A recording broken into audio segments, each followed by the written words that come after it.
Will you join me in prayer? Father, I thank you that you care for us. I thank you that you care for these families that are grieving.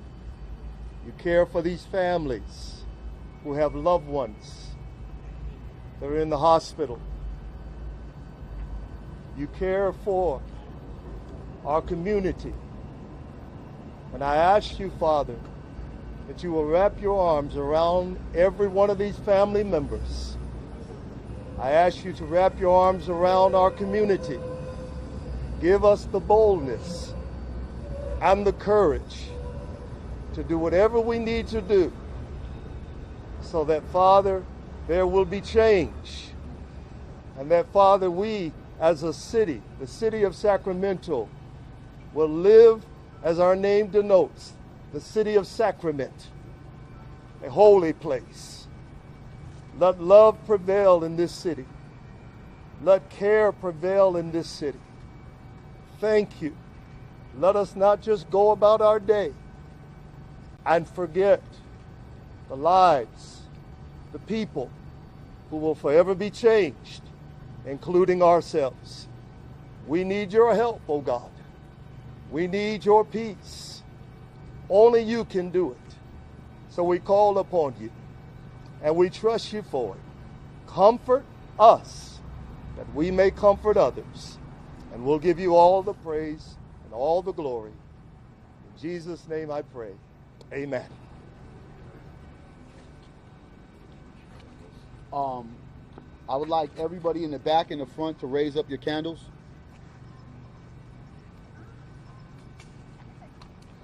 Raise up your candles. We have to understand what this moment means to our city as the nation is watching our city. We no longer can stand by good talking points or ideas that no. 6 people died. More were injured. Our city is shook. This is the second mass shooting we've had in Sacramento. What are we going to do about that, city? Our voices can no longer be silent. You must be heard. Your public officials are right here to hear you. Do not be silent. They were here last time. I apologize. My cousin, Sergio, was gunned down. Come, brother. Come, brother. Come on. Come, brother. Be heard. Speak your truth. This is a truth session. The truth is this. My cousin Sergio Harris, my first cousin Sergio Harris, was gunned down right down the street nothing but a few days ago, along with 5 other men and women. 16 other people are sitting in a hospital right now fighting for their life. The last time we had a mass shooting, we did the same thing. Sat out here, held up our candles, talked about the police are here for us now, the public officials are for here us now. They're here for us. How are they here for us when we sitting here doing the same damn thing again? The same thing. So who's gonna stop it? Because ain't nobody bringing Sergio back. Nobody. I don't get to go kick it with my cousin tomorrow. The rest of his family doesn't get to kick it with him tomorrow. Instead, we have to put our money together and plan his funeral. Instead, we have to sit back and bury this man. How many times are we going to sit back and talk about the next time? How many more times is this man going to come up here and have to give this same speech because our public officials who are supposed to sit back and stand for us don't? And don't get me wrong, I'm not just blaming the public officials. Don't get me wrong. But what I'm saying is a change has to start. When the hell are we going to let it start? When are we going to get up off our butts, off our couches, off our phones, and start doing something? It's not all about mental health. People sitting in that county jail, everybody in there ain't crazy. They know damn well. People sitting in that county jail, everybody in there ain't crazy. They know damn well what they did. Right. They have to be held accountable for their actions the same way every last one of us have to be held accountable for our actions. If I hit somebody in the mouth, you're not going to arrest him. You're not going to sit back and say, oh, well, Mr. Henderson must have had mental issues. No, you're going to book me, and I'm going to have to pay the piper. I can't blame it on everything else. So when is every man, woman, and child out here going to stand up on their own truth, take accountability for what they're doing, and change our city? Like the man said, we made national headlines. Great. For what? For putting 6 people on the ground and having 16 more others sitting in the hospital fighting for their life? Unacceptable. I'm just one man. That's all I am. I'm one dude. But my truth will reach the ears of thousands. And this is what we have to change. We can't come up in here anymore and have vigils and sit back and say it's not going to happen again. We got to change things. When the hell are we going to start? How many of you out there, by a raise of hands, are willing to start tonight? And that means, and what that means, cameras, get these people that are holding up their hands. Let our city, let the nation see who's going to start this change. Because I'll be the first one to raise my hand right now. This change has to be made. Because if it's not made, I could be the next one dead. You could be the next one dead. She could be the next one dead. And then we're up here giving the same speech again. And that starts with telling our youth that it's okay if you're not accepted. There are people that will accept you. It's okay that you come from an impoverished neighborhood. There are a lot of people that get up out of those neighborhoods. My cousin was one of them. He was a father, he was a husband, he was a great man. Say that. And he had his life taken from him, shot in the back. Say that. Twice. Unacceptable. Twice. Unacceptable. The change has to be made. And if you want to know who's going to make the change, when you go home, look in the damn mirror. Thank you. Thank you, brother. Yes, thank you. Raw emotion. Okay, so our camera is moving right now, but very powerful words by that gentleman there who lost his cousin in the shooting over the weekend. We are going to be speaking to one of our reporters in the next hour who is at the Vigil. It looks like our shot froze right there. We're going to be moving away from this, but you can see just the angst and the anger in the community after this took place over the weekend. And we just remember, we want to let you know that we will be tracking it throughout the night here. Remember, there's only one person in custody in relation to the shooting itself. But we heard there from the mayor, we heard there from community activists, and that is the city that is hurting right now. We have not too far from there a beautiful live now look there in the Bay Area in San Francisco. We're going to take a quick commercial break. When we come back, we'll be talking about all the latest updates out of Russia and Ukraine. And there were a lot over the weekend. We've been also getting just horrific images from areas in and around Kyiv, the capital, bodies strewn on the streets after the Russian retreats there from those suburbs. So we'll have more on that in 2 minutes.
Welcome back here to Live Now from Fox on this Monday night. I'm Andrew Kraft. Hope you had a good weekend. Well, the situation in Ukraine definitely is ramping up. The war there, we've been seeing so many horrific pictures and images of some atrocities committed by Russian forces. At least that is what official sources are saying. The pictures, you just cannot deny it. Fox 13 in Tampa has a look back about what the U.S., what European allies, what they are going to do in response.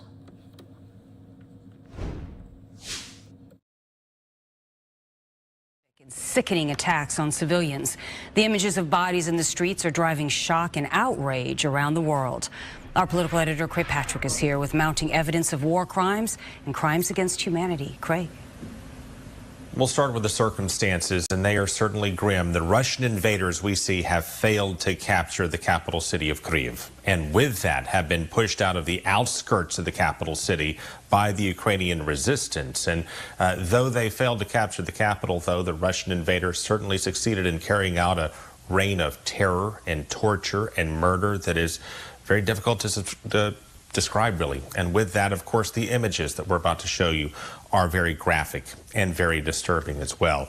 But they may also be a turning point in the war in amassing support for Ukraine and in providing important evidence in a future trial against Russia. For the past 40 days, we've seen the Russian invaders maim and kill Ukrainian civilians with the fury of bombs and missiles. We've also seen Russia encircle and trap civilians, cutting off their flow of food and water for weeks. And now we can see evidence of Russia also killing civilians execution style, with their hands tied and shot in the head. As the invaders left Bucha and other cities in the outskirts of Kyiv, they left behind hundreds of bodies, many of them civilians who appear to have been bound and shot at point-blank range. Then they shot him all over this side, the chest, and another shot went slightly below the temple. It was a controlled shot to the head. It's horrific and chilling and exactly what intelligence sources knew the Russian invaders would do. Richard Moore, the head of British intelligence, said we knew Putin's invasion plans included executions by his military and intelligence services. And Human Rights Watch has also documented cases of Russians inflicting a rampage of rape and torture in addition to the point-blank executions.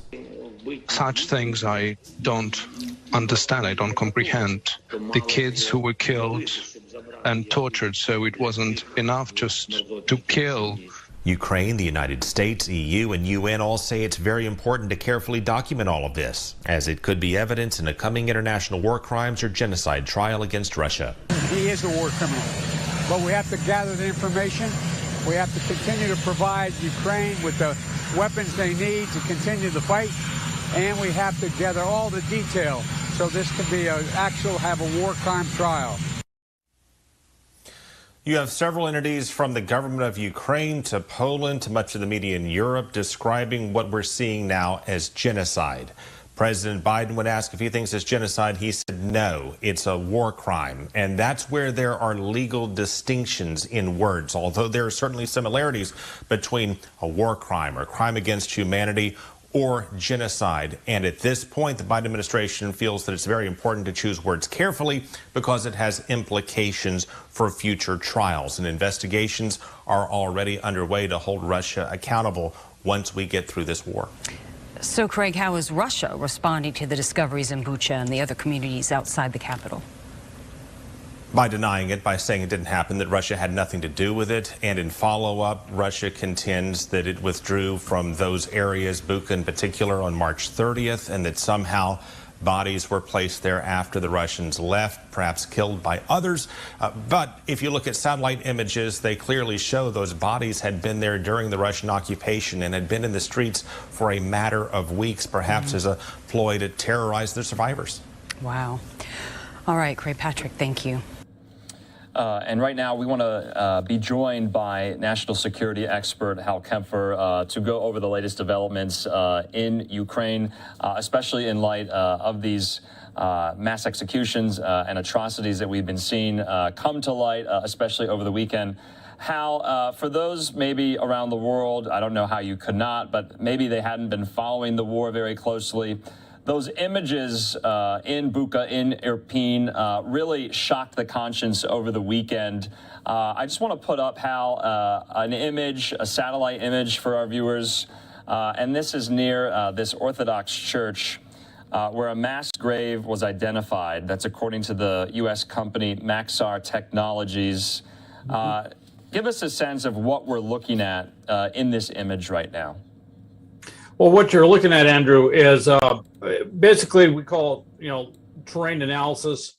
We're looking at disturbed earth. And with that, there's some other analytical techniques that can be used. Some of them are commercial, some are not commercial. That can help us zero in to figure out what exactly has been done there. What you're seeing with the ground there is you look at this picture, then you'll look at earlier photos that they have somewhere archived, and you can do a change detection analysis technique to figure out exactly what was done.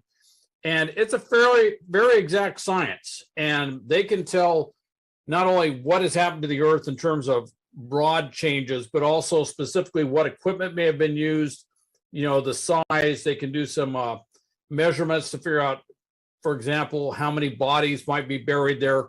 There's all sorts of things that can happen. So that's with the mass graves. Of course, the other part that's not in this photo is the photos of where you see bodies simply strewn around the streets. One of the amazing things with commercial satellite imagery is it allows us to document these war crimes in a way that we never could before.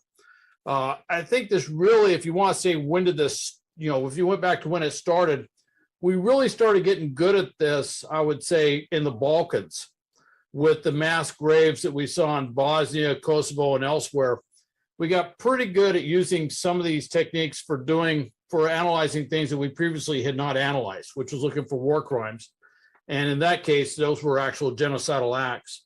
And it's only gotten better over time. So that's, we're looking at that. Also looking at the buildings that were destroyed, trying to figure out maybe, if there were people who are trapped inside, doing a sort of an all source analysis piece in order to find where victims, where bodies might actually be hidden in the rubble, if not intentionally buried to hide them. Hal, you and I have spoken so often each and every day of this war, and the images, and we've been showing them periodically, of the bodies just littered in the street, and some in those mass graves there. Their hands bound, mostly men. They're blindfolded. Some of them shot execution style. The latest official tally was, more than 400 of these bodies have been found in and around the capital of Kyiv. And I know you're not an international legal expert, but there are distinctions, especially going forward with some of these investigations, trying to hold Russia to account. Is it, the legal definition of a war crime? Is it the legal definition of a genocide? Help us tease through that. And like you mentioned the Balkans. Are you seeing eerie echoes from Srebrenica, a lot of these other atrocities that happened in Europe 30 years ago in the Balkans too? Andrew, I'm seeing similarities. I wouldn't, I'm going to draw the line here. I do agree that it's too early to call this genocide. Now, with that said, certainly Putin semantically has laid all the seeds to genocidal intent by saying that Ukraine is not a real country, denying that they have a national identity, which opens up, for their forces to do things that could be implied was genocidal intent. But I haven't seen it quite rise yet. What I have seen is widespread war crimes. This is classic Putin. This is exactly what we saw in the second campaign in Chechnya that Putin was in charge of. That the exact same sort of thing where they'd round up civilians, they would execute them. It's what we saw in Syria. It's what we've seen pretty much everywhere Russian forces have been involved directly or indirectly. These are the sorts of things we see. Also, the targeting of civilians in order to literally terrorize the government, if you will, terrorize the resistance to get them to capitulate. These are classic Putin sort of things. Now, I'm not a legal expert per se, although at times in my career I was designated the law of war officer because I had some training at the Naval War College on the law of war. These are clearly war crimes, what we're seeing. I mean, there is there really isn't any other way to go about this. And whereas there was some reluctance by the White House and others to call them war crimes, at this point, there is no other way to describe it. Now, with that said, the Russian perspective would be that I'm sure, first off, their claim right now is they say it's all staged, it's not real, which is going to make it very difficult for them later on in the international war crime trials to then go with another excuse, which their other excuse would probably be that, well, they were working with the government, they were collaborators with the government, they were spies, they were doing something to try and find some legal distinction which would allow these atrocious acts. The reality is that you just can't. There is really no defense, but the fact that they went in there leading saying, oh, this is all fabrication, kind of undermines whatever they're going to say later on. And at some point in the future, it is almost guaranteed that this will end up in The Hague.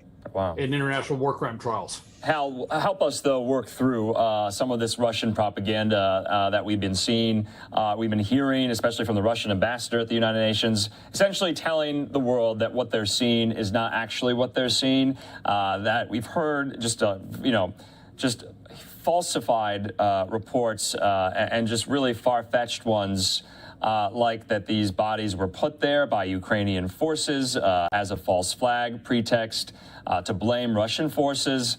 We've also been hearing that some of these bodies that we've been seeing on the streets of both Bucha and Irpin were responsible for, some of the revolutions that happened back in 2004, back in 2014, and that they essentially had it coming. How do you break through the propaganda wall? Because this is kind of where history comes in, where essentially, the world will remember, but there's going to be a large effort to kind of conceal this and spin it, if you will. Well, Andrew, they're spitting like crazy and they're making up stories. Really, the way to do it is truth. Just putting out the evidence out there, putting in a very factual, objective sort of fashion. Even though Russia controls all the official media outlets, and it's very difficult to get reality, if you will, real news to the Russian people, there are breakthroughs. For example, there were some reports this weekend talking about the proliferation of private VPNs, virtual networks, if you will, private networks which allow an ability for someone in Russia to actually break out of the firewalls to get to the actual internet to get information. Now, not surprisingly, that tends to be younger Russians that have adopted this quicker than anybody else. But eventually this information will seep out. And as Russia, interestingly, the longer Russia is closed off from the rest of the world's information, there's a inverse corollary. The more curious Russians are going to be about what the rest of the world is saying. And I think there's going to be a tipping point in there where this will probably start spreading like wildfire, what's actually going on. And things like those satellite photos that show bodies when there's Russian troops around, they're going to put those out there. They're going to show that here's the Russian tanks, here's the Russian troops, and here's these bodies that they say were staged. And the question will be, how did the Ukrainians stage a body on a street that the Russians controlled? How would that have been done? And of course, the answer is there's no way it could have been done. And of course, the Russians will then say, well, these are manufactured, these are Photoshopped, whatever it is. But eventually, the truth does get out there. Even in these closed societies, that was something in the Cold War, we had the same problem. We didn't have the internet back then, obviously, but we had the same problem was how does the truth actually get to the Warsaw Pact, to the Soviet people? It did. Eventually they realized their system was all messed up. And, first in Eastern Europe, they realized it quickly and they tossed off the chains of communism. And eventually in Russia, they realized it didn't work and they tossed off the chains of communism. Unfortunately, the historians will be the guide on this. We probably didn't do what we needed to do at the end of the Cold War, like we did at the end of World War II with Germany and Japan to rebuild Russia. And not unlike what you saw with Germany between World War I and World War II, we're paying a price for that with the rise of Putin and Putinism. No, that's a really interesting historical analogy. Let's just update the viewers of what has transpired since all these images came out over the weekend. We heard President Biden say today he called Putin a war criminal. It's significant. He's called him a dictator. He called him a butcher.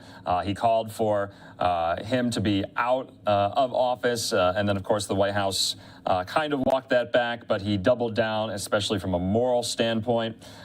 He said, quote, President Biden being, "You may remember I got criticized for calling Putin a war criminal. Well, the truth of the matter is you saw what happened in Bucha. He is a war criminal. We now know there is a really concentrated effort to suspend Russia from the Human Rights Council at the United Nations, Hal. There's going to be a UN Security Council meeting tomorrow.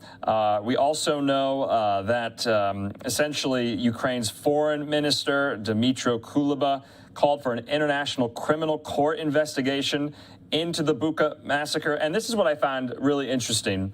Zelensky, and we have video of him, who was surveying this massacre over the weekend. And this is just, you could just see the pain on his face. And I want to note, we haven't seen Putin survey the troops in Ukraine. We haven't seen him survey troops back in Russia. But Zelensky pledged to continue peace talks, Hal, despite all this with Russia, saying it's difficult to say how, after all what has been done, we can have any kind of negotiations with Russia. But as president, I have to do it. Any war has to end. You and I, Hal, on Friday, before the weekend, we talked about how does Putin come back from all this? Will he even be able to come back from all of this? Especially now, people are talking about he could be, put in front of the Hague as a war criminal, like we saw with so many Balkan leaders. And you think that's a possibility? I think it's a distinct possibility. And what's interesting is with the war crimes, we were speculating, a month and a half ago, where this might go, all right, with the sanctions regime and everything else. The interesting thing is with the war crimes outstanding, particularly as these investigations are going to show that these war crimes go up to the highest levels. It was by intent. It was part of their plan, if you will. British intelligence has been very vocal saying, hey, this is something we predicted before they went in there. We said that this is exactly what the Russians will do. And frankly, they were spot on. But I will tell you, they weren't the only Western intelligence service that knew that this was they were going to do, but they were very much in sync with what has actually transpired. That's going to put, and particularly as this is, as you can see, the fervor this has created worldwide, that's going to make it very difficult politically to reduce the sanction regime against Russia, even if Russia pulls all of its forces out of Ukraine, which could infer pulling them out of Crimea and pulling them out of Donbass both. But even if they pull their forces out, these outstanding war crimes going all the way up to Putin make it very difficult, if not impossible, to remove all of the sanctions. And that's been used very effectively in the past. It's been used in the Balkans and elsewhere, where sanctions are used to compel the country to give up those war criminals to stand trial. And eventually that will probably happen. Now, with that said, another thing coming out this weekend, more and more, not from the, I wouldn't say from the greatest sources, but more and more is coming out that Putin may have some sort of very serious physical malady. And that's part of his thinking process. Lots of reports on different, could be cancer, some sort of cancer has been talked about. And there's also some doctors who have said, that would be consistent that he would be using steroids, and that may explain some of the physical attributes they've seen with the puffiness in his face. So with everything else said, if you're wondering why the White House and others might be, kind of walking carefully in terms of how this goes, I think that's going to go back to one person, Putin, and they're worried about what's going on in his mind. And even though we talk about war crimes, the Hague and everything, got to remember how that would psychologically affect Putin and the power that Putin wields. as the dictator, if you will, of Russia, particularly with the ability and he said it several times, the apparent willingness to consider the use of nuclear weapons. There's just a lot of concern as to helping the Ukrainians, help them win the war, but not trigger something so big that it goes far beyond what we're seeing on the ground in Ukraine. Yeah, Hal, also, I thought this was interesting. Garry Kasparov, the famed chess player who defected to the United States, after these images came out over the weekend, he said, stop hiding behind the term escalation like it's a moral get-out-of-jail-free card. Mass executions of civilians, war crimes directed to industrial scale. There is your escalation. I thought that was somewhat prescient there. Hal, let's talk about what's going on the ground, though. It seems like Putin is focusing his efforts, the Russian army focusing their efforts on the south and the eastern parts of the country, though we saw some targeted strikes near Odessa. What say you about that? Well, I'm going to say something that the Institute for the Study of War and others have said. The Battle of Kyiv has been won by Ukraine. Okay. All right. That was something that came up the end of last week. Pretty much everyone was saying the same thing. The big battle for Kyiv is over, and Russia has pulled out. Now, with that said, they launched missiles to hit a petroleum POL site, an oil or gas and oil site in around Odessa. They've always had that capability. I think they just wanted to make a statement by targeting Odessa in some way, shape, or form. So they did, hitting critical infrastructure. And I think their thinking was that somehow this will slow down Ukrainian forces by cutting off their source of fuel for their vehicles, in the same way that Ukraine targeted a fuel site in Russia very effectively. Allegedly, Ukraine targeted them with attack helicopters that look like Ukrainian helicopters that might have had Ukrainian flags on the side of the helicopters. But they're not confirming those are actually Ukrainian helicopters. But that was a very effective strike as well. Now, one thing that's very interesting is Mariupol. First off, everything else we've seen is horrific. The potential humanitarian crisis in sheer numbers in Mariupol dwarfs everything else we've seen. There's over 100,000 civilians trapped in Mariupol without running water, without electricity, running out of food, running out of medicine, everything. They are trapped trying to get out, and the Russians keep obstructing these humanitarian corridors to get them out. And they're still obstructing these humanitarian corridors to get them out. They agreed to a humanitarian corridor. A few people get out. But, 2,000 or 3,000 people getting out when you have over 100,000 still trapped, you just do the math.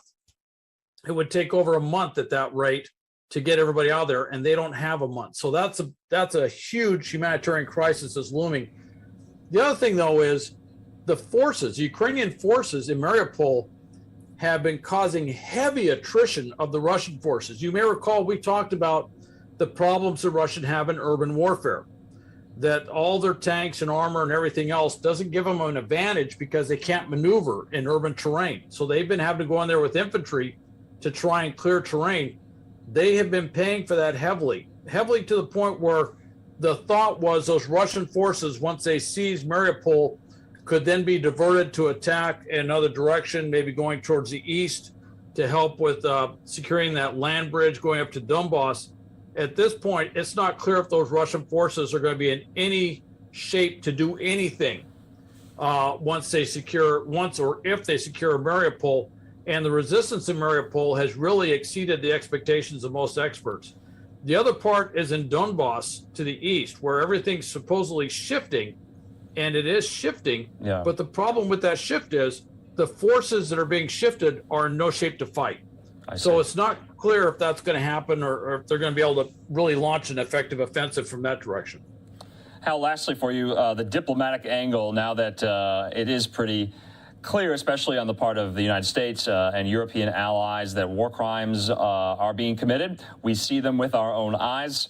what is the response going to be? What pressure is going to be even put on more by the West? We're learning, and we've been seeing over the weekend, how that many kind of European nations especially have declared a lot of these Russian diplomats in their countries persona non grata by the dozens. And so we saw that over the weekend. Do you think, and this is kind of what I have been monitoring, do you think there's a renewed push on the part of the reliance on Russian energy in parts of Europe to wean off that in relation to these pictures we've been seeing of these massacres? This is from Poland. They say Germany is the main roadblock to imposing tougher sanctions on Russia. That was Poland's prime minister. But you've seen it with Baltic leaders over the weekend. You've seen it with others, essentially saying what we need to do next, we being Europe, about weaning themselves off of Russian energy. The Baltic states, ironically, very dependent on Russian natural gas, have been leaning forward, and I think it was Lithuania that said we're going to cut off use of all their natural gas, which is almost half of their natural gas there. Most of the European countries have pretty much committed that they're going to reduce their dependence on Russian natural gas, Russian oil. Big push to move more liquefied natural gas from other sources going in there. Huge push going on right now, and this is where Germany actually is kind of taking a lead to move towards renewable energy. And this has really been a big shot in the arm for renewable energy of all sorts of different sources, whether it's wind, geothermal, solar, whatever, across the board as a measure to do it. Now, that's going to take time to put that into effect. And that's the problem, is none of this stuff is going to really make a huge impact in the next few months, which are pretty critical months. But you are seeing a big movement there. One thing I would point out, though, another area of unification across is going after the assets, not just kicking out the diplomats, but seizing the assets of all these Russian companies, these shell companies, and everything else. And something you're going to see in the news, which will probably pop up more, especially with all the international asset forfeiture, is the Egmont Group, which is an international organization where different countries' financial intelligence units, or FIUs, work together collaboratively around the world with money laundering and looking at asset forfeiture. And of course, here in the US, the famous Financial Crimes Enforcement Network, or FinCEN, is the lead on that. Hasn't been in the news a lot. There was some today where they were seizing a yacht allegedly tied to Putin. I think you're going to see a lot more of that. That is going to be moving symbiotically with the diplomatic efforts, pushing out diplomats out of Western countries, and then, of course, going after this sort of Byzantine myriad of shell companies and bank accounts and everything else that hide Russian wealth around the world. I think you're going to see that tightening up, and that's going to have an impact, particularly amongst the ruling elites. That's going to have a big impact in Russia. And of course, we'll monitor all of it here on Live Now from Fox. Hal Kempfer, as always, thanks for joining us on this Monday. We'll talk to you again. Thank you, Andrew. Okay, right now, we do have a lot more stories left to get to on this Monday night, including more of these briefings from officials. We're going to hear from State Department spokesman Ned Price after the break. Of course, we have a Live Now look out of New York City, where I was previewing what will take place tomorrow at the United Nations. There will be a Security Council meeting talking about these atrocities and massacres in Ukraine. Of course, we heard from the Russian ambassador to the United Nations, essentially saying that none of this is happening. And if it is happening, it's the fault of the Ukrainians. Of course, that is just plain false. Right now, we're going to take a quick commercial break. We'll also have an update. We do have a final score of the NCAA men's basketball tournament. More on that in 2 minutes.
Welcome back here to Live Now from Fox. If you are a college basketball fan, we do have a final score. The game between the Kansas Jayhawks and the UNC Tar Heels is over. Kansas is the victor. This tweet from NCAA March Madness says, "The Jayhawks are crowned national champs. Kansas wins it all in NOLA. Hashtag national championship."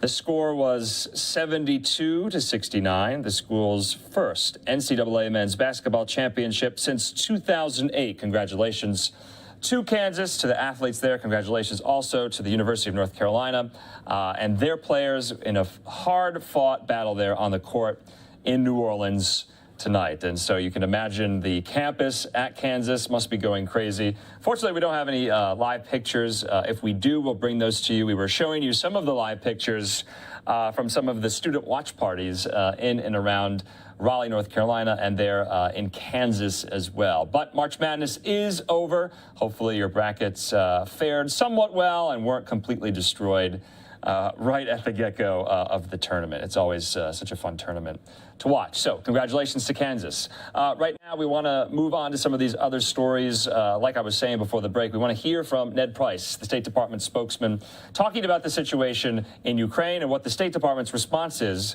going forward. First, as Russia's forces have retreated over the past few days, the world has been shocked by the horrifying images of the Kremlin's brutality in Bucha and other cities near Kyiv. Civilians, many with their hands tied, apparently executed in the streets, others in mass graves. We are seeing credible reports of torture, rape, and civilians executed alongside their families.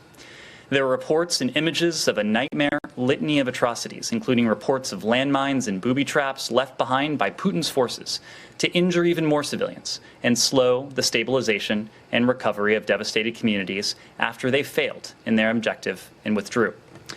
In keeping with its long track record of accusing others of its own heinous acts, the Kremlin issued a baseless and shameless denial of what we can all clearly see in Bucha and throughout the liberated towns of Kyiv Oblast, towns like Irpin and Hostomel. The United States has long warned that Putin's forces were likely to commit atrocities as part of their aggression. We have seen the catastrophic images of devastation from Mariupol, reports of tens of thousands abducted or deported by Russia's forces, and shocking descriptions of rape, assault, and murders perpetrated by Russia's forces in the towns and cities the Kremlin cynically claimed they were liberating. As Secretary Blinken reiterated yesterday, we have previously assessed that members of Russia's forces have committed war crimes. The images we have seen and reports we have heard suggest these atrocities are not the act of a rogue soldier. They are part of a broader, troubling campaign. We also see more names added to the lists of journalists killed while working to ensure we all know the truth of this brutal war. Those responsible for atrocities must be held accountable, as must those who ordered them. They cannot and will not act with impunity. We are tracking and documenting atrocities and sharing information with institutions working to hold responsible those accountable. We are pursuing accountability, supporting international accountability mechanisms and NGOs documenting human rights abuses.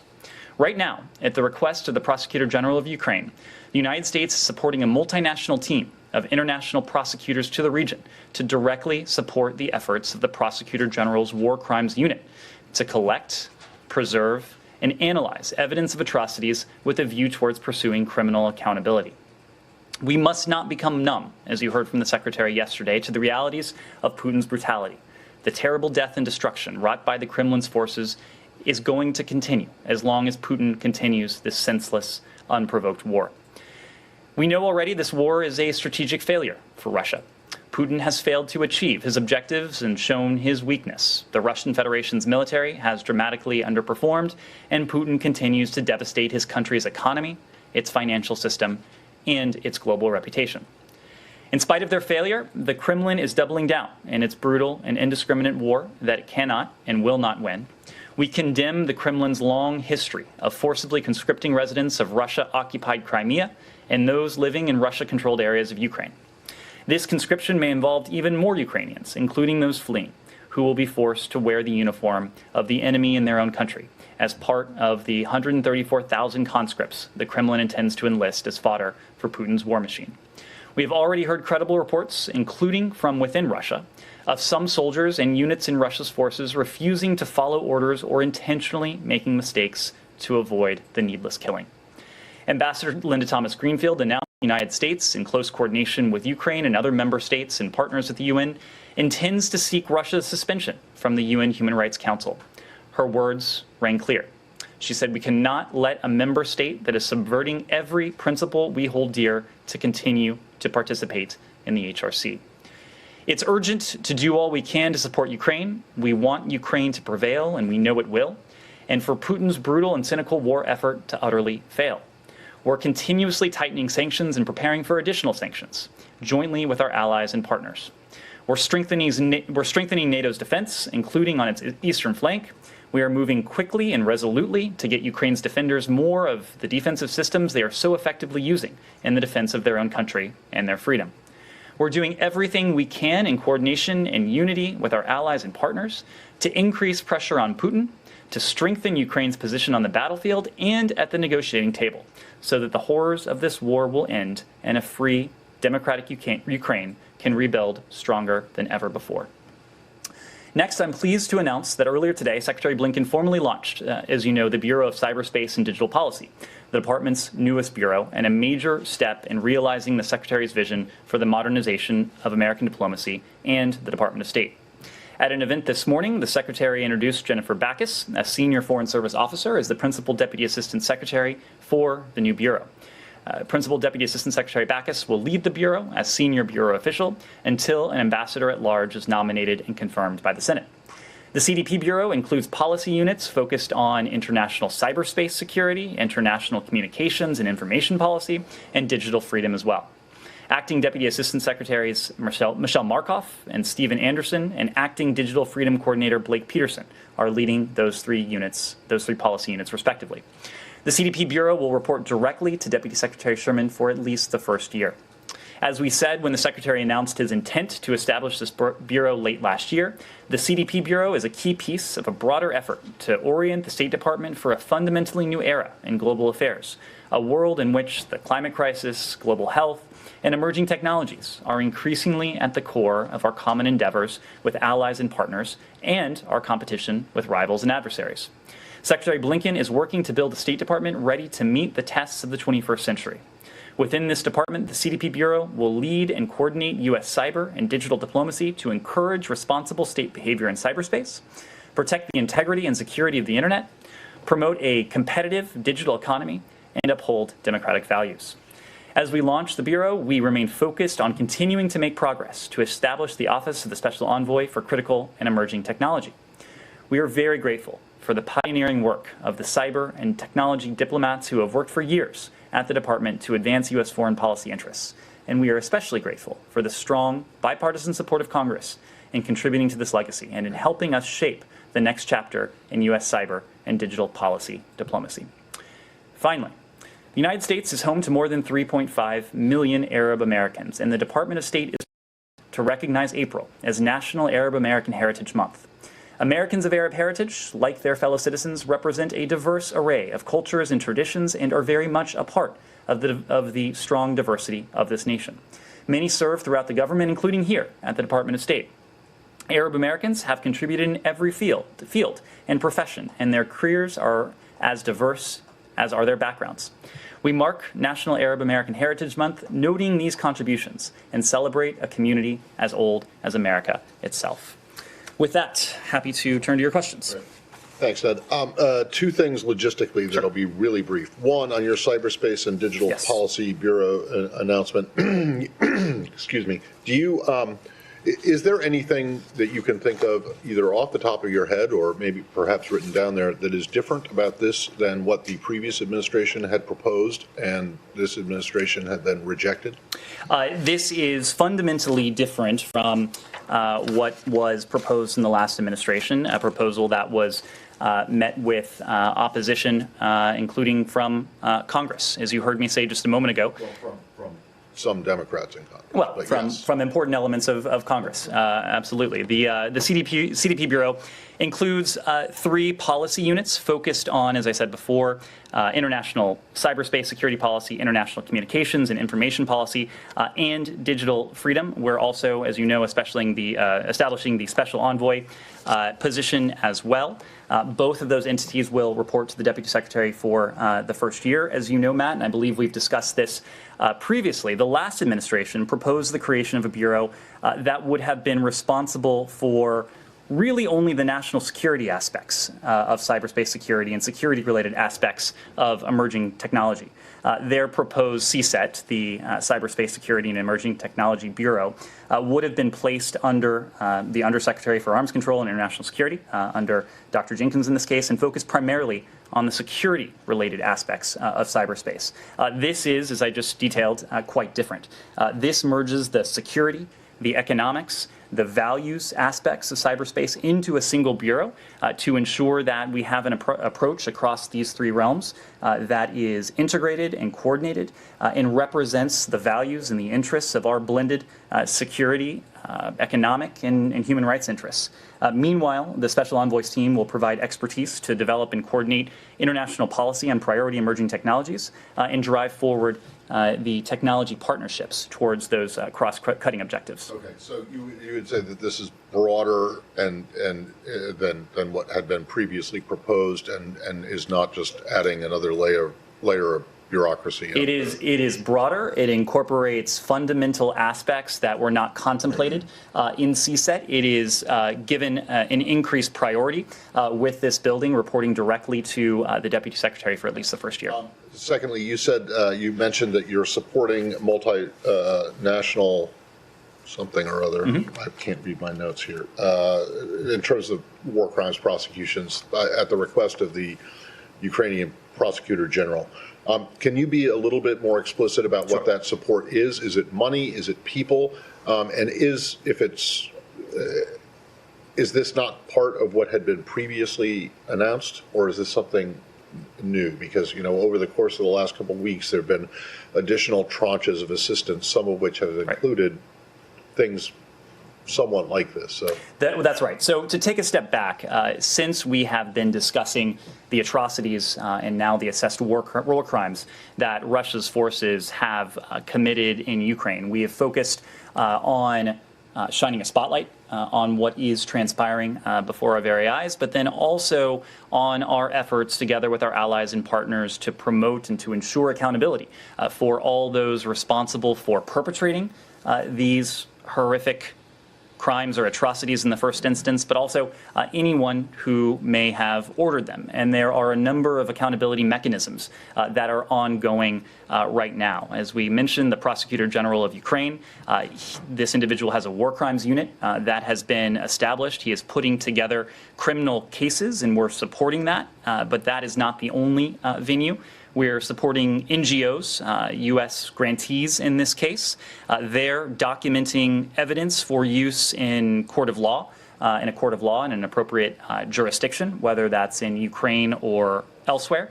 As you know, at the Human Rights Council, we helped create this commission of inquiry that is also undertaking an important effort to document, analyze, memorialize with an eye towards accountability. The OSCE has established the Moscow mechanism with a very same intent, and we've been part of that as well. When it Ned Price there talking about the administration's clear-eyed view that war crimes have been committed in Ukraine, and that's what we are hearing. That's what we are seeing with our own eyes.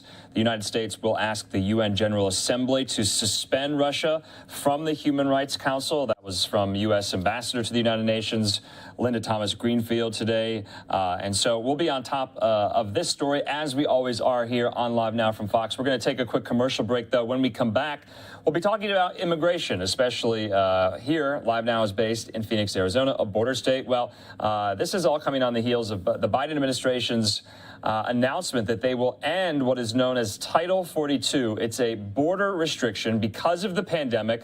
Well, it's going away in the end of May. It's been in place for 2 years. We'll have a live report from Phoenix on what this means. We'll be back in 2 minutes.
Welcome back here to Live Now from Fox on this Monday night. It's been a busy start to the week already. Hope you had a good weekend. Right now, though, we're going to focus on what is known as Title 42. The Biden administration says it is going away at the end of May. Of course, it's been in place for the last 2 years. It has to do with essentially asylum rights for immigrants wanting to come into the United States. It was a public health order, and because of the pandemic, it was put in place. But we now know the Biden administration is doing away with it. Some GOP states and some GOP lawmakers are not on board. Joining me now live from Phoenix, Arizona, to talk about all of this, Fox 10 reporter Stephanie Bennett. Stephanie, good to see you. What have we learned?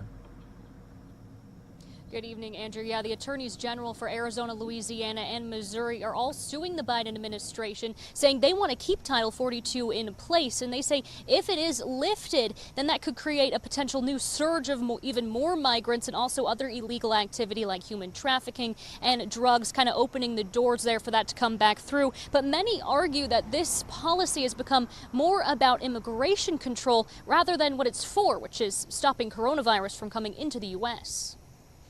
We got a lot of people on the ranch 24 hours a day coming from Mexico. And it's getting tougher. We're not leaving, but it's getting harder to raise cows. John Ladd's ranch in southern Arizona sits along 10.5 miles of the U.S.-Mexico border. He's seen a lot of changes over the years, but lately he's seeing a spike of illegal crossings onto his land. About 100 people every day. He says if Title 42 is lifted, even more migrants will start to cross. If they get rid of Title 42, there is going to be everybody's calling it a surge, but it's going to be an invasion. Today, the Biden administration announced that Title 42 will end on May 23rd. After that, illegal immigrants who cross the border will return to a policy where they're eligible for an asylum hearing. The arc of the pandemic no longer requires it when we have ramped up our public health protocols, and we've been working on those for quite some time. Arizona's Attorney General is warning the Biden administration that the U.S. will face a tidal wave of migration if it lifts Title 42. Senator Mark Kelly and Kyrsten Sinema also jumping in to say we need a sufficient plan in place before it's lifted. While it's a public health order, not an immigration policy, it's returned about 55% of migrants rather than being released into the U.S. Yes, I understand if we don't have the health pandemic in this country anymore, Title 42 will go away. What concerns law enforcement is the lack of action plan to secure our border over the last 15 months.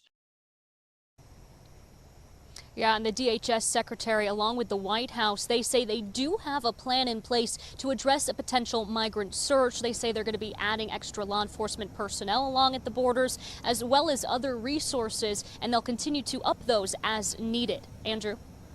Yes, Stephanie, we'll see if any states' attorneys general kind of add on as parties to this lawsuit. Only 3 states so far. We know there's a big push on Capitol Hill as well to do more about this when this is repealed on May the 23rd.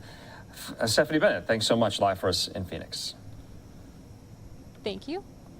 Right now, we do want to hear from some Republican lawmakers speaking out today on Capitol Hill about this specific issue. House Minority Leader Kevin McCarthy will be traveling with the delegation to the southern border a little later this month, but they really went after the Biden administration's border policies, and they want to see Title 42 kept in place. Here's some of that from earlier.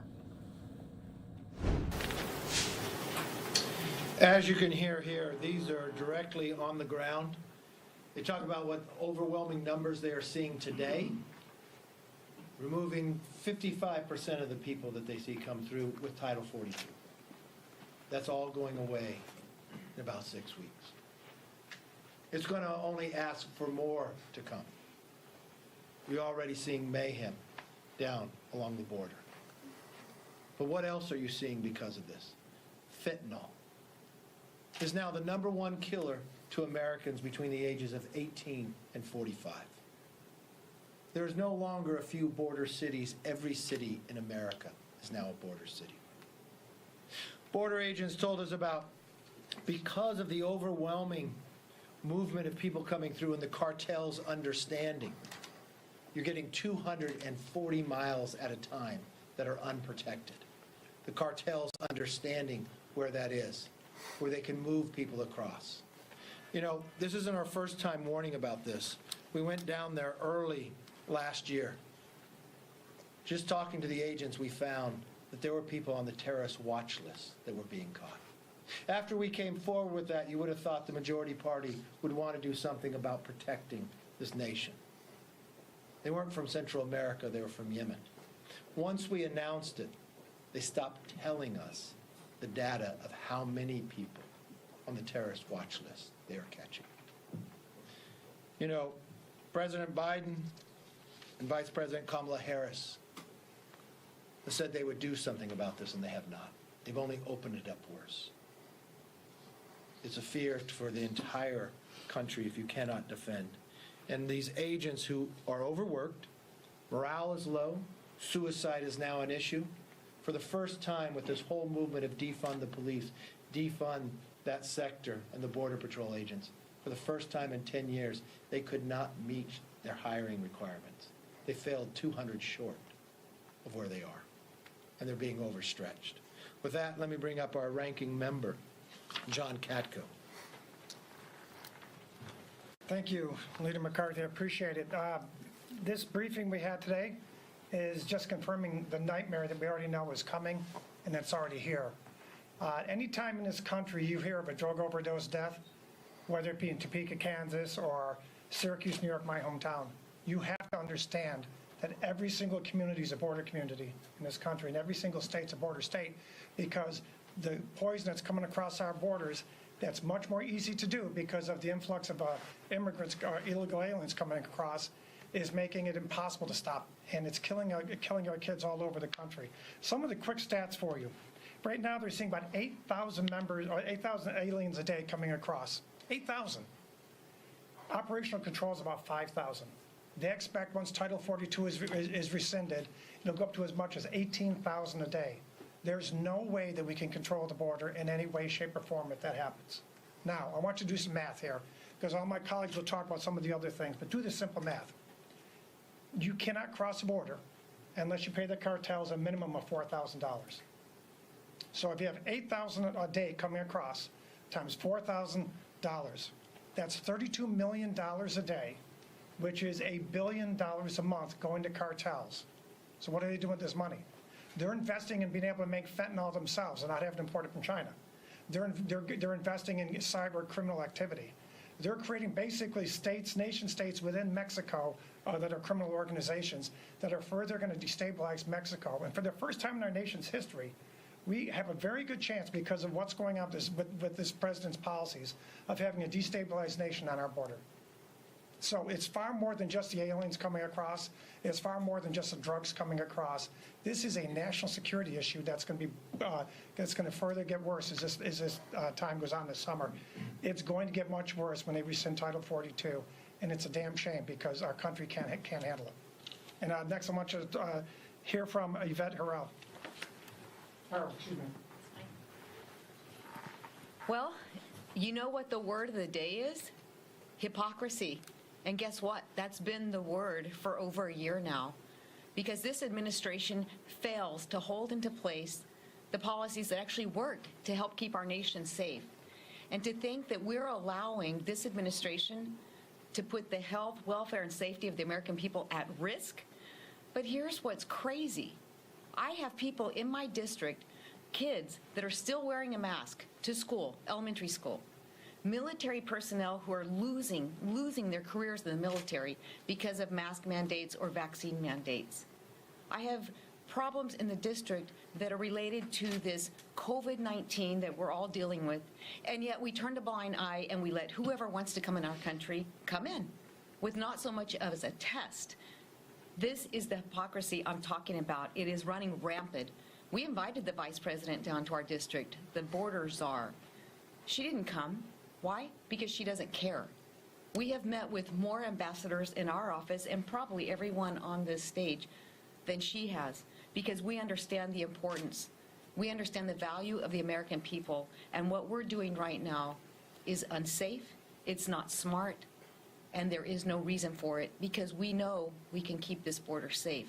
Now we've put more pressure on the Border Patrol and the communities in and around the border to where, like Leader McCarthy just said, every community is a border community. Americans deserve better than this. We can do better than this. We have to keep Title 42 in play. We have to protect the American people. And let's get away from using the word hypocrisy. We're tired of it. Americans are tired of it, and they should be. We can do better. And with that, I'd like to turn it over to Congressman Chip Roy. Thanks, Yvette. I want to thank Leader McCarthy for holding this press conference on such an important issue. John, for your leadership on border security issues.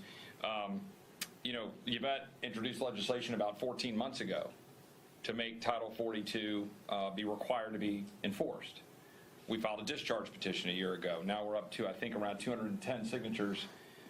Virtually every Republican has signed that discharge petition to force a vote on the floor of the House to require Title 42 to be used, but not one of our Democratic colleagues has joined to sign that discharge petition. You might want to ask why. That's one of the things I don't want to ask our friends in the media, to ask our Democratic colleagues why. Ask them if it's okay that 500,000 people came into the United States last year that were known gotaways, or that 700,000 people were released into the United States last year. Ask them if that's okay. Ask them if it's okay that right now in Texas on Interstate 10 or I-35, which runs up along the district I represent, or 281, which comes up out of San Antonio, or I-10 heading into Houston, ask them if it's okay that there's a little girl right now that's going to be taken and put in a stash house in Houston, Texas, because the cartels are moving her for profit to put her into the sex trafficking trade. Ask them if they're okay with that. Because I can tell you in Bernie, Texas, a suburb of San Antonio, we had 9 people in a car last year caught by local law enforcement. The person driving the car was an American citizen employee of the Cartel de Noreste of Los Zetas, and was moving those people, 8 people in that car, to a stash house in Houston to put them into the sex and labor trafficking trade. One of the boys had paid $4,000 to go pick grapes in California. We get dozens of these stories every single day. We asked Brandon Judd, we asked our friends at the Border Patrol Unit, is this an invasion? And he didn't even hesitate to say it's an invasion. The amount of violence right now going on in warring cartels, where they're making the level of money that John referenced, the hundreds of millions of dollars, they're moving human beings for profit. Fentanyl into our communities. People dying in suburbs all across America, taking Xanax laced with fentanyl. In Austin, Texas, University of Texas football, right? Sam Ellinger, Jake Ellinger. Jake Ellinger died taking Xanax laced with fentanyl. This is happening in our communities across the 100,000 people across the country last year died from from fentanyl and opioid overdoses. In the 80s, we were upset about 10,000 dying from cocaine overdoses. Think about that. That's the result of these open borders. Ask Democrats if they're okay with all of that. That's the question I hope you'll ask them, and I'll turn it over to my friend Tony Gonzalez from Texas. And I'd ask, can we afford for this border crisis to continue? Can we afford for Democrats to continue to turn a blind eye? This should be bipartisan. Everybody should want a stable, secure border. It shouldn't take Leader McCarthy traveling down there last year to bring issue to it, or traveling down again here soon to bring issue to it. You know, this year alone, there's been over 7,000 special interest aliens that have been apprehended on the southern border. That's an issue. Terrorism doesn't have a face. When terrorists try to kill Americans, they don't care who you voted for. They don't care the color of your skin. They don't care how much money you have in your pocket, who you go to bed with, who you pray to. None of that matters. We should be coming together. The House Intelligence Committee should be focused on securing our southern border. The other piece of this is there's a human piece to this. You know, we had one of the agents mention that there was just a suicide. So in the Border Patrol, we had a Border Patrol agent that just committed suicide a few days ago. There was a human piece to this that is missing. Last week, there was a 32-year-old woman from Guatemala that fell off the wall crossing in Tornillo, Texas, and she was unresponsive. She later died at the hospital. Oh, by the way, she was pregnant. 2 weeks ago, there was a four-year-old little girl that drowned, that was swept away in the river in Del Rio. Title 42 goes away, and these numbers double overnight. There should be nothing partisan about these deaths, whether they're Border Patrol agents, whether they're undocumented, whether they're migrants, doesn't matter. This is something that we should all come together, and it starts here. And I would argue the Republican Party has a plan to do that on day one when we take the majority of the House. With that, I'll turn it over to Debbie Lesko. Thank you. I'm from the border state of Arizona. Border security is the #1 polling issue in Arizona. You can see it in the U.S. Senate campaign commercials. You can see it. Okay, we've been listening in to House Republicans today on Capitol Hill talk about and just kind of lambaste the Biden administration over the decision to do away with Title 42. That will go into effect May the 23rd. But many Republicans are not happy about this. When it comes to immigration, remember, Title 42 was in place for 2 years, both in the Trump and Biden administrations, because of the pandemic. And it really kind of interfered with the normal asylum-seeking process for immigrants trying to come into the United States to stake their asylum claims. So we'll see where this goes. We just talked to Stephanie Bennett here live in Phoenix. 3 states, GOP states, have already sued the administration to try to prevent the lifting of Title 42. So we'll be monitoring that here on Live Now from Fox. I'm Andrew Kraft. Hope you're having a great Monday night. It's been a busy day already. We're going to take a quick commercial break. We'll have an update out of Sacramento. Remember, we were showing you the vigil that was taking place in the downtown area after 6 people were shot and killed over the weekend in that mass shooting. We also, and you probably know by now already, have the updates from the NCAA men's basketball final. We'll be showing you some reaction as well from a former president. So more on that in 2 minutes.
Welcome back here to Live Now from Fox on this Monday night. I'm Andrew Kraft. Thanks for being with us. Just some lighter news, some sports news. We know it's been pretty heavy today. We have this aerial shot in Chapel Hill at the moment there in North Carolina. UNC students kind of nursing their wounds after the loss today. We know Kansas beat UNC in the NCAA men's basketball tournament. We also have a tweet telling us the score. If we can go back to that last tweet here, you can see from the NCAA March Madness account, it says the Jayhawks are crowned national champions. The score, and I'm pulling it up here, 72-69. That was the first NCAA men's basketball championship for Kansas since 2008. We also have another tweet from former President Barack Obama wishing, wishing his congratulations to the Kansas basketball team. He says, congratulations to the KU Hoops team on winning the national championship. This team was fun to watch, and they earned their first title since 2008, which was a pretty good year, of course. President Biden giving a nod to his election year when he became president in his first term in 2008. So just wanted to kind of break up the day's stories with that sports story right now. But let's go to the top story of the day, out back to Sacramento, where we have been following all the latest updates out of this mass shooting that happened over the weekend. We now know a suspect has been arrested in relation to the shooting, not necessarily directly implicated in the shooting itself. We also know a weapon was recovered, but a vigil took place earlier tonight. We showed it to you live here. Joining me now from where that vigil just wrapped up, Fox 2 reporter Alyssa Harrington. Alyssa, thanks for being with us here on Live Now from Fox. For our viewers who didn't really catch it when we were showing it live, give us a sense of what was said tonight. This community is really hurting. Yes, certainly a lot of raw emotion on display tonight. We heard from family members. We heard from community activists. We heard from city officials who are just tired of this type of violence happening in the city. This is actually the second mass shooting that Sacramento has seen in the past couple months. Back in February, I was up here in Sacramento covering a shooting inside of a church where a father shot his 3 children and himself. That was, of course, a tragic day. Officials talked a lot about gun violence and changes that they were planning to make in the city. And now just a few weeks later, we have this. So there was a lot of emotion, people who were frustrated, people who were angry, and who really want to see changes being made. Now, one person we heard from was the cousin of one of the victims. One of the victims, 38-year-old Sergio Harris, died over the weekend. He was shot after leaving a club. We're told that he has children, he has a wife. His cousin was angry. He said, how many more times are we going to come out here and say no more? How many more times are we going to hold these candlelight vigils? It's really time for the city and for everyone to really decide to make a difference and to tackle the problem at its core and really try to make change within the city and within the country. Yeah, and Alyssa, we were just looking at some of the video from his cousin there. This was a really powerful kind of statement and remarks to the crowd. You know, they were trying to get people to speak at the vigil. Some people were reluctant, maybe were shy. They didn't want to share, you know, their emotions. We heard from the mayor. But this was quite impassioned. He lost his cousin over the weekend. And like you mentioned, we had covered that here on Live Now as well, that church shooting that left 4 people dead, 3 young girls, their father shooting them dead at that church. Do we have any kind of information from Sacramento city officials about, you know, what they're going to do going forward to make sure things like this don't happen again?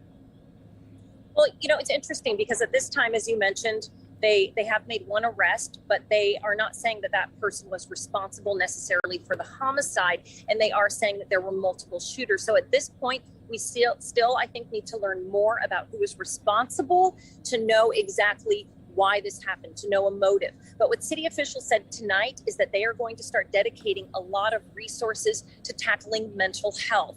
They said that especially with the pandemic and with isolation, that it's really time to start dedicating more resources, more money to youth, to people who have been greatly impacted by this isolation and by all the changes that so many of us had to go through these past couple years. So mental health was one issue that they said they want to tackle.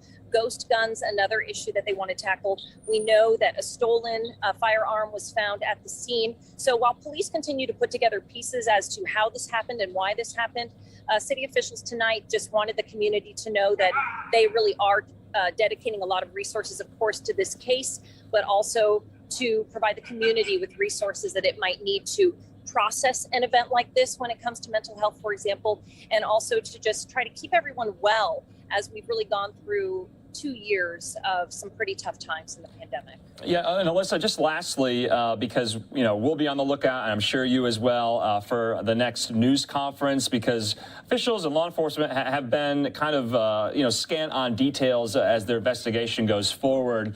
But just give us a sense, I've only been to Sacramento once. I know where this took place. It's very, very close to the state capitol in the downtown area. What does the scene, I guess, feel like right now? Are there a lot of people out and about? Is it, mostly just media? Have you talked to people kind of still lingering? Yes, there are a few people lingering. And actually, if it's all right with you, I might turn my camera around and just show you what I'm looking at. So there was that candlelight vigil. And right here, you can see somebody wrote the names of all the victims. And there's still candles burning, some flowers. Where we are right now, it's this area called DOCO, which stands for Downtown Corridor. So it is an area where there's a lot of restaurants, where we're not too far away from the King's Arena. And where the shooting happened, though, is a couple blocks away from us. So it is in an area as well that is full of restaurants, it's full of bars, it's in the downtown area, it's very close to the state capitol. So it is an extremely busy area. And that's what some of the community activists were saying tonight. I'm going to turn the camera back around so you can see me.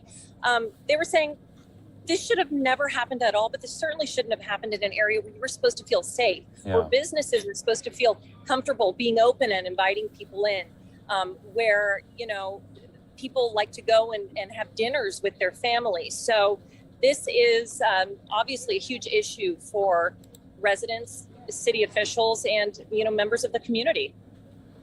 All right, Alyssa Harrington there with Fox 2 from the Bay Area, though, in Sacramento tonight. Thank you for that report. We'll talk to you again. Thank you.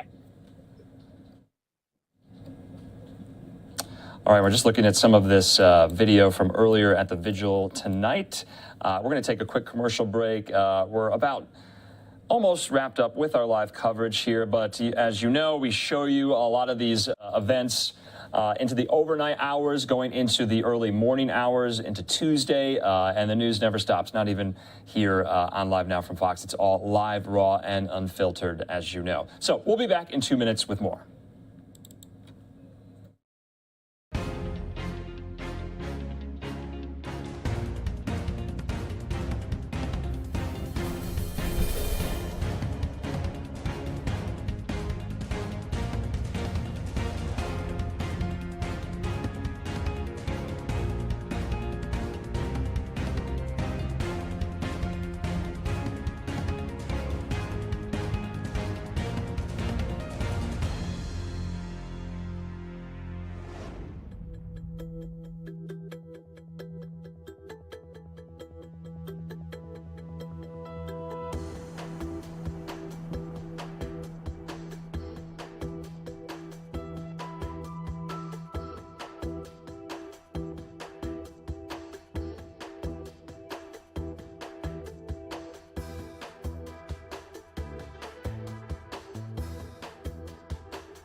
Welcome back here to Live Now from Fox. I'm Andrew Kraft. Thanks so much for being with us here as we take you through these top stories of the day, live, raw, and unfiltered.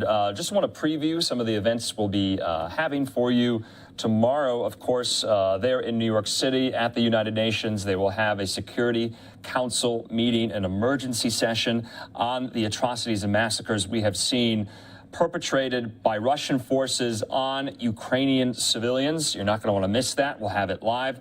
Also, out to Washington at the White House, we learned today that former President Barack Obama will return there for the first time since he left office to promote an event talking about the Affordable Care Act alongside President Biden. Of course, that was President Obama's signature piece of legislation.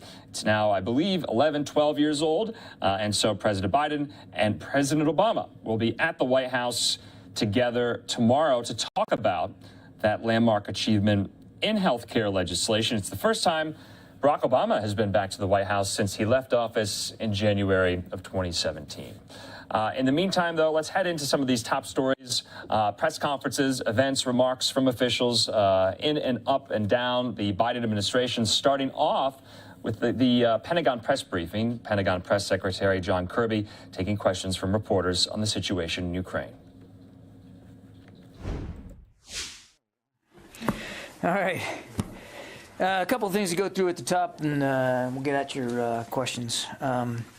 I think you saw on Friday the department notified Congress of additional assistance activities under authority provided by the Ukraine Security Assistance Initiative, USAI, and under that initiative, DoD will provide up to $300 million in security assistance to bolster Ukraine's capacity to defend itself. This, of course, underscores our unwavering commitment to Ukraine's sovereignty and their territorial integrity in support of their efforts to repel the Russian forces inside their country. You've probably seen, if you haven't seen, we can get you the list. I'm not going to read it right now. There's a quite extensive, detailed list of what some of these capabilities are, including unmanned aerial systems and some tactical secure communications and other like capabilities. We've now committed more than $2.3 billion in security assistance to Ukraine just since the beginning of this administration, including more than $1.6 billion since Russia's invasion. Unlike presidential drawdown, USAI is an authority under which the United States procures capabilities from industry rather than delivering equipment that is drawn down from our own stocks. That's the difference here. So this announcement represents the beginning of a contracting process that will provide these new capabilities. I would hasten to add that we are going to expedite that contracting process as fast as we can. I don't have exact delivery dates for you or procurement dates today, but rest assured we're going to be moving it as fast as we can. The U.S. also continues to work with its allies and partners to identify and provide to the Ukrainians additional capabilities, and will certainly utilize all available tools to support Ukraine's armed forces as they fight bravely for the defense of their country. Also, I think you may have just heard the National Security Advisor just a few minutes ago say that we are in the process of committing even additional resources for material to the Ukrainian military as part of our ongoing and intensive efforts to provide them the equipment they need. So all that's to say is, as we've said many times, we're going to continue to support Ukraine's ability to defend itself. We're going to do that as much as we can, as fast as we can.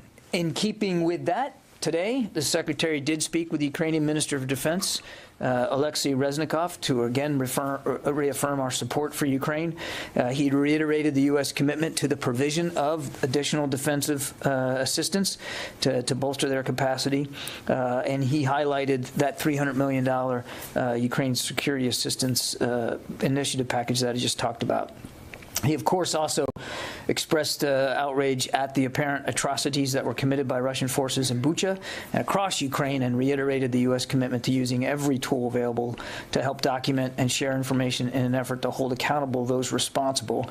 And, of course, they have stayed in close contact, and they will continue to stay in close contact. On the document and evidence front, I want to stress that this is an administration effort, not DoD specifically, that we, in concert with so many other nations around the world, will do what we can to make sure that that clear evidence of these war crimes are documented and preserved for investigators to look at. I don't have anything specific to speak to in terms of DoD capabilities with respect to that collection, but it's part of an interagency effort to make sure that that the war crimes are properly documented.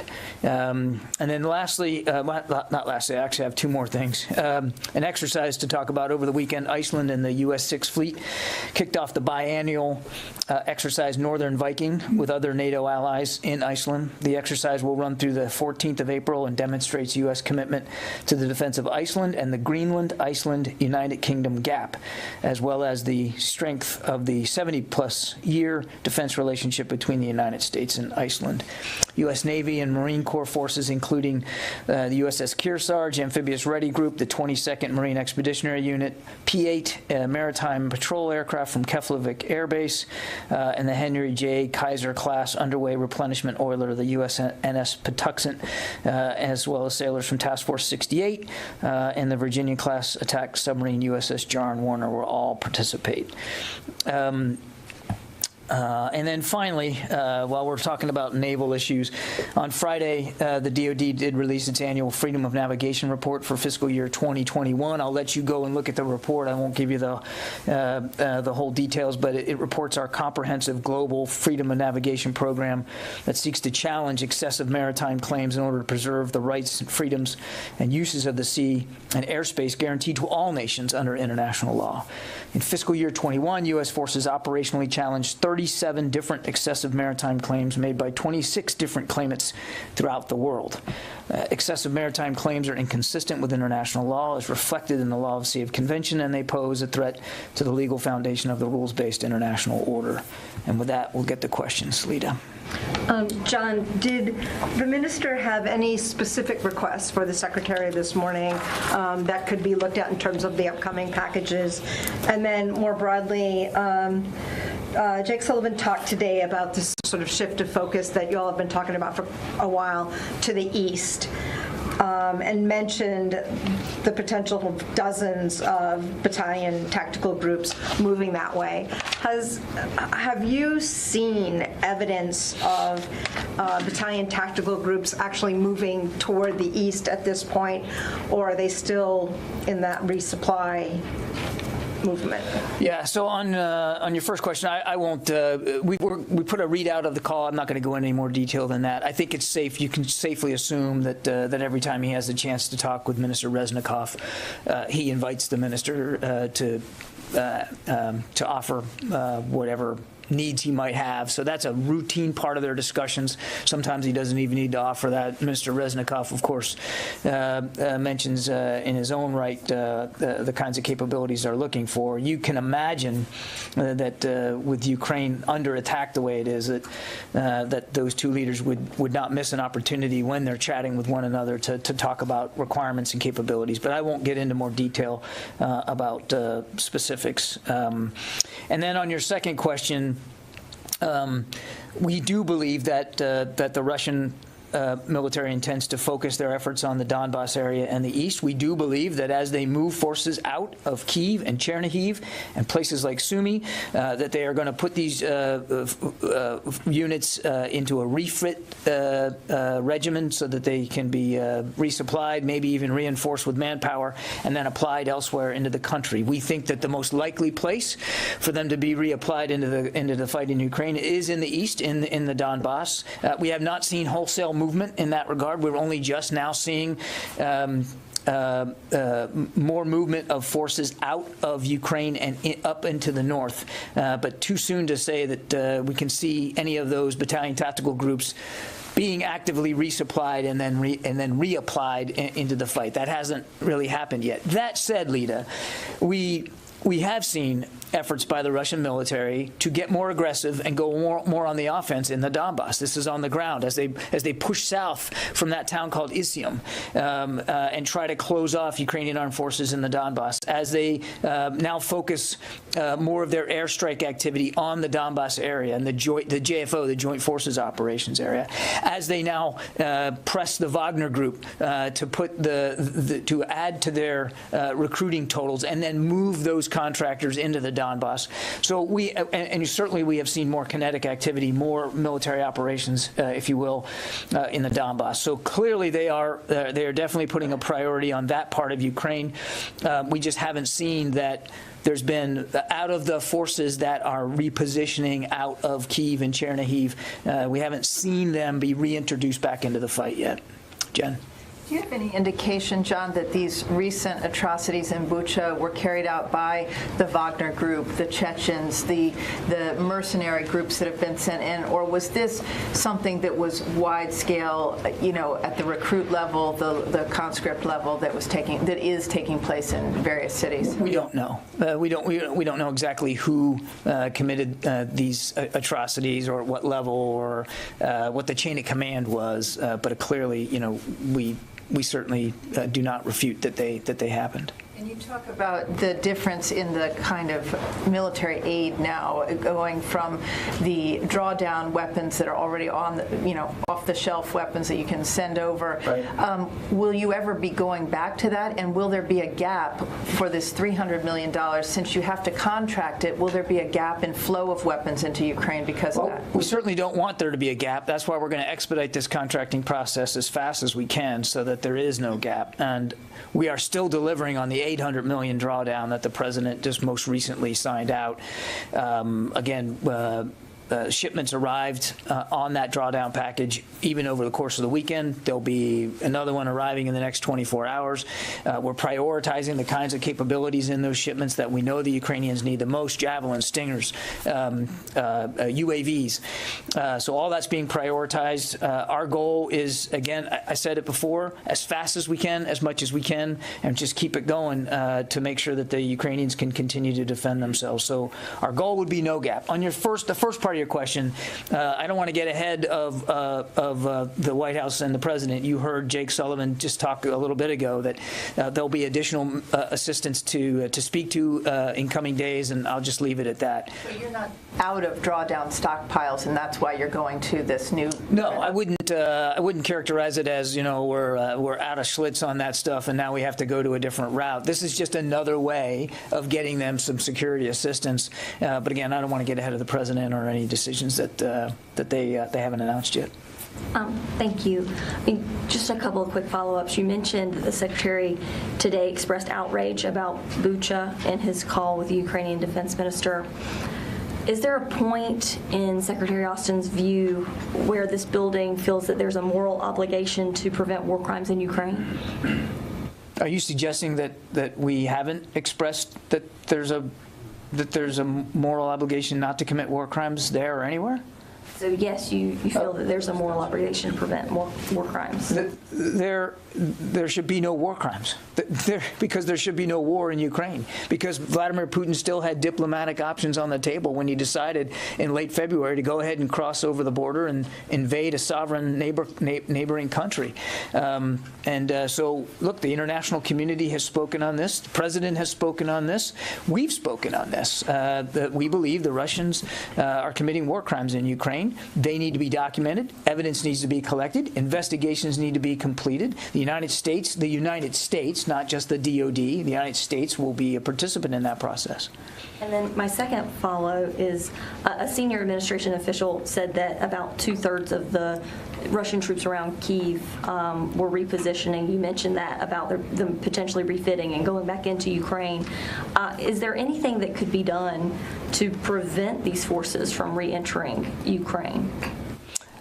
If you're asking, is the United States going to get militarily involved in the fighting in Ukraine, the president has been clear that's not going to happen. But we are going to provide every advantage we can to the Ukrainian military to defend their territory, their sovereignty, their citizens, their their towns and villages. So that support will go on. Now, what operations the Ukrainians will undertake inside their borders to defend themselves, that's up for them to speak to, not for the United States. Court. Two quick ones. So to Jennifer's questions, it's not that the U.S. doesn't have some of these things to provide the U.S. military, that is, but has the U.S. hit like a threshold in some of these specific capabilities like javelins and stingers that if the military keeps giving some from their stocks, it degrades U.S. military readiness? And that's why this next group is going directly from the defense industry? Yeah, no, it's, that we're applying USIA is just another tool in the toolbox. It doesn't connote some sort of shortage that affects U.S. readiness at this stage. And then one more. Today, the State Department announced that the U.S. was selling some F-16Cs and Ds to Bulgaria, and I'm wondering if that is one of these. We've heard a lot about backfilling so that some countries could send MiGs to Ukraine. Is that this kind of a deal? I would not refer to it in that capacity. So you're not aware that Bulgaria is going to send MiGs so that in the U.S. I'm not going to speak for another nation, and I certainly would leave it to the State Department to talk about foreign military sales, but I would not draw any conclusions from that announcement to some sort of backfill requirement. That would be a misreading of what's happening. Also, it was also the question I wanted to ask you. But I already answered. But Bulgaria has said that they would give these MiGs if they had some F-16s as backup. So it's surprising that just as Ukraine needs MiGs, U.S. is deciding to sell F-16s. Is it hazard? I don't have anything more to add on this than what I did with Courtney. I'm just going to leave it at that, and I'm not going to speak for another nation and what another nation is willing or able to do in terms of supporting Ukraine. That's up to them to speak to. Barbara. Both you and Jake Sullivan were very specific this afternoon that U.S. troops would not be going into Ukraine to fight Russian soldiers. So I just want to close the loop on that. You're not going in to fight Russian soldiers, but is the door open for U.S. troops to go into Ukraine in a non-combat role to assist with, if and when it comes to it, and I'm not speculating, the Polish initiative, if and when it comes to it, to assist in documentation of war crimes? As you just said, the Pentagon would be part of the interagency effort. Is the door now open with these new missions to U.S. troops in Ukraine in a non-combat? There are no plans to put U.S. troops in Ukraine at this time. There are no discussions or conversations or plans or speculations about using U.S. troops in terms of documentation of war crimes in Ukraine. It is still a hot war going on, Barbara. And the president has been very clear, U.S. troops will not be fighting in Ukraine. There's been no change to that. And your question was speculative because you used the word if. There's no discussion about U.S. troops being involved in the physical documentation or collection of evidence. David. Follow up on that really quickly, just because you definitely say boots on the ground are not going to happen, but the previous administration, when Syria used chemical weapons against its citizens, launched Tomahawks, not from inside Ukraine. There were no boots on the ground, so to speak, but they launched Tomahawks in on sites that had chemical weapons to prevent Syria from using them against their citizens. Is there any sort of plan in place to kind of prevent war crimes in that sense without U.S. boots going on the ground? The United States is not going to be fighting in Ukraine. President Biden was very clear about that. What we are going to do is help Ukraine defend itself. And Ukraine and Ukrainian armed forces are defending themselves. David. Could you go over the reinforcements that you know of that are headed for the East? I can't remember what's on the background and what's on the record, but I think it's been said that 1,000 members from the Wagner Group have been sent to the Donbass. I think it's been said that Russia was preparing to send units from Georgia. And then, of course, there are all the ones in Belarus.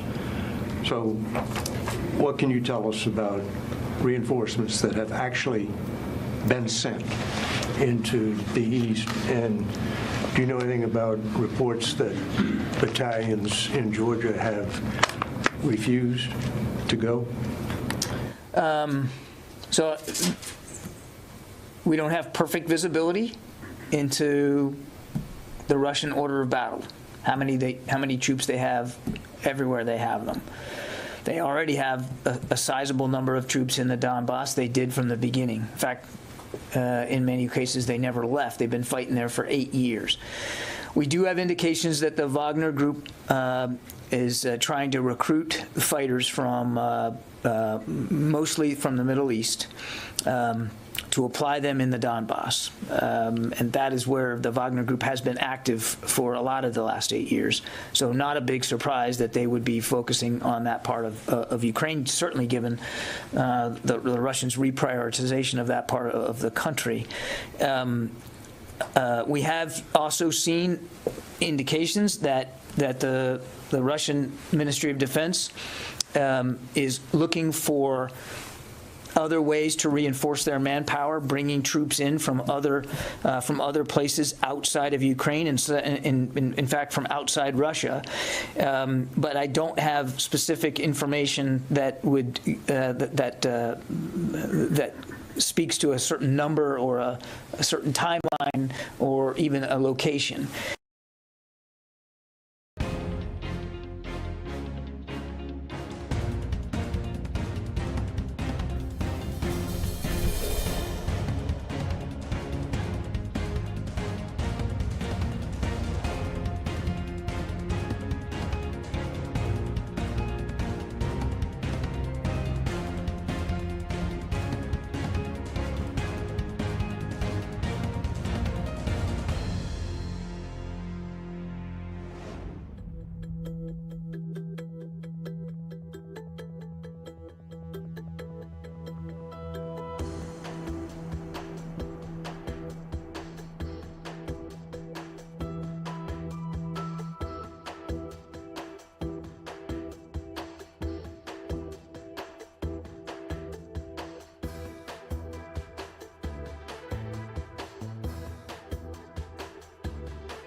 Just as in my answer to Alida, again, we don't have perfect thinking into Russian plans here.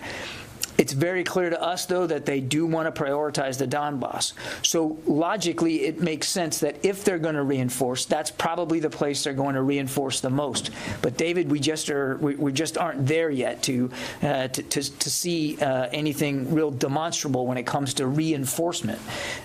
That said, again, what we have seen is more strikes in the Donbass, more offensive maneuvers by the Russians in the Donbass. Again, the effort of putting private military contractors more there. I mean, they are clearly prioritizing it, and we'll just have to see as this unveils. And I think I missed another question. Any evidence that units in Georgia have refused to go? I have not seen any evidence of that. No. Fadi? Thank you, John. With all the movements you've been watching for the last couple of days of Russian troops leaving Kyiv region and Chernihiv, more to the north toward Belarus. Do you think the threat of another Russian offensive toward Kyiv is still there, or has it diminished in one way or the other? I think certainly what we've seen would indicate to us that the Russians have, at least for the time being, given up on a ground offensive against Kyiv. But we've kind of been seeing that unveil over the last week or so. I mean, they kind of stopped advancing and started to dig in and have defensive positions. And then last week, we started to see them sort of move some of those troops off. We're seeing more now over the course of the weekend. We think, actually, quite frankly, a majority of the battalion tactical groups that they had arrayed against Kyiv, at least from the north and northwest, have now begun to move out to retreat away from Kyiv, again, for what we think is refitting, resupplying, and then repositioning elsewhere. So right now, it certainly appears as if the ground threat, the potential occupation of Kyiv, has diminished. That said, and there's always a that said, they can and have, at least in the course of the last couple of days, continued to strike Kyiv from the air. Now again, we see that prioritization shifting more to the east, but Kyiv is still vulnerable to air attacks by the Russians. And because we don't have perfect visibility into exactly what their long-term plans are here, I don't think any of us is ready to say, well, the threat to Kyiv is over. And I don't even think the Ukrainians would say that. So we're just going to watch this as best we can. Let me go to the phones here. I haven't done that. Phil Stewart. Hi there. Jake Sullivan just spoke and talked about intelligence agencies collecting evidence of war crimes in Ukraine. Can you give us any sense of contributions by DoD intel agencies? And separately, is there any? I know you said it wasn't clear whether the Wagner Group was responsible, but is it clear to the Pentagon at this point that Russian forces are responsible for what happened in Bucha? Thank you. I think it's fairly obvious, not just to us, but to the world, that Russian forces are responsible for the atrocities in Bucha. Now, exactly who, what units, whether they're contractors or Chechens, I don't think we're able to say right now. But we're certainly not refuting that these atrocities occurred and that they occurred at the hands of Russians. I don't have anything more in terms of context or color to add to you in terms of our contribution to a larger interagency and, frankly, international effort to make sure that these war crimes are documented. The DoD will participate as we can, but I'm not going to get into specific details of what that's going to look like. And again, and you heard Jake say this not long ago, I mean, all of you, the global media, are doing a lot of this documentation as well, just in terms of the imagery that you're seeing and that you're reporting on as you're producing and distributing. All of that will help contribute to the investigative efforts that are ongoing. Helene Cooper. Hey, Kirby, thanks. I know you said, just to follow up on Phil's question, that you don't know, that you assume that what happened in Bucha was at the hands of Russian forces, though you don't know who. But does the Pentagon have any information about which Russian military unit was in Bucha? Which Russian military unit was occupying Bucha? Was it conscripts or mercenaries? I actually don't have that level of detail for you, Helene. I don't have. We don't have the order of battle to that level of specificity. At least, not that I'm aware of. Howard Altman. Hey, John, question for you on the concerted effort by the Russians to strike Ukrainian fuel supplies.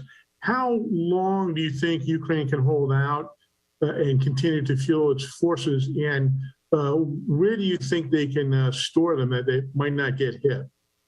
You know, I don't have a good answer for how long they can their fuel supplies will hold out, Howard. The truth is, there hasn't. You know, most of the strikes that the Russians have conducted have been against infrastructure, not necessarily fuel supplies. Now, we did see some a fuel depot hit in Odessa over the weekend, and I think the Ukrainians have spoken to the degree to which that depot is now out of commission, but I don't have an assessment for you of how much fuel has been taken out of the hands of the Ukrainians, or how long that they'll be able to subsist. Obviously, we will continue to do the international community will do what we can to help them sustain themselves in the fight. Jeff Schogel. Thank you. The New York Times is reporting satellite imagery has shown for weeks that people in Bucha had been murdered. I'm wondering, can the Defense Department say whether it has also seen evidence while the Russians were still in Bucha of dead bodies, mass graves that prove that the Russians carried out these executions? Jeff, I think I've kind of already talked about this today. I mean, we certainly, we've seen much of the same imagery that you have. Obviously, we are in touch with our Ukrainian counterparts.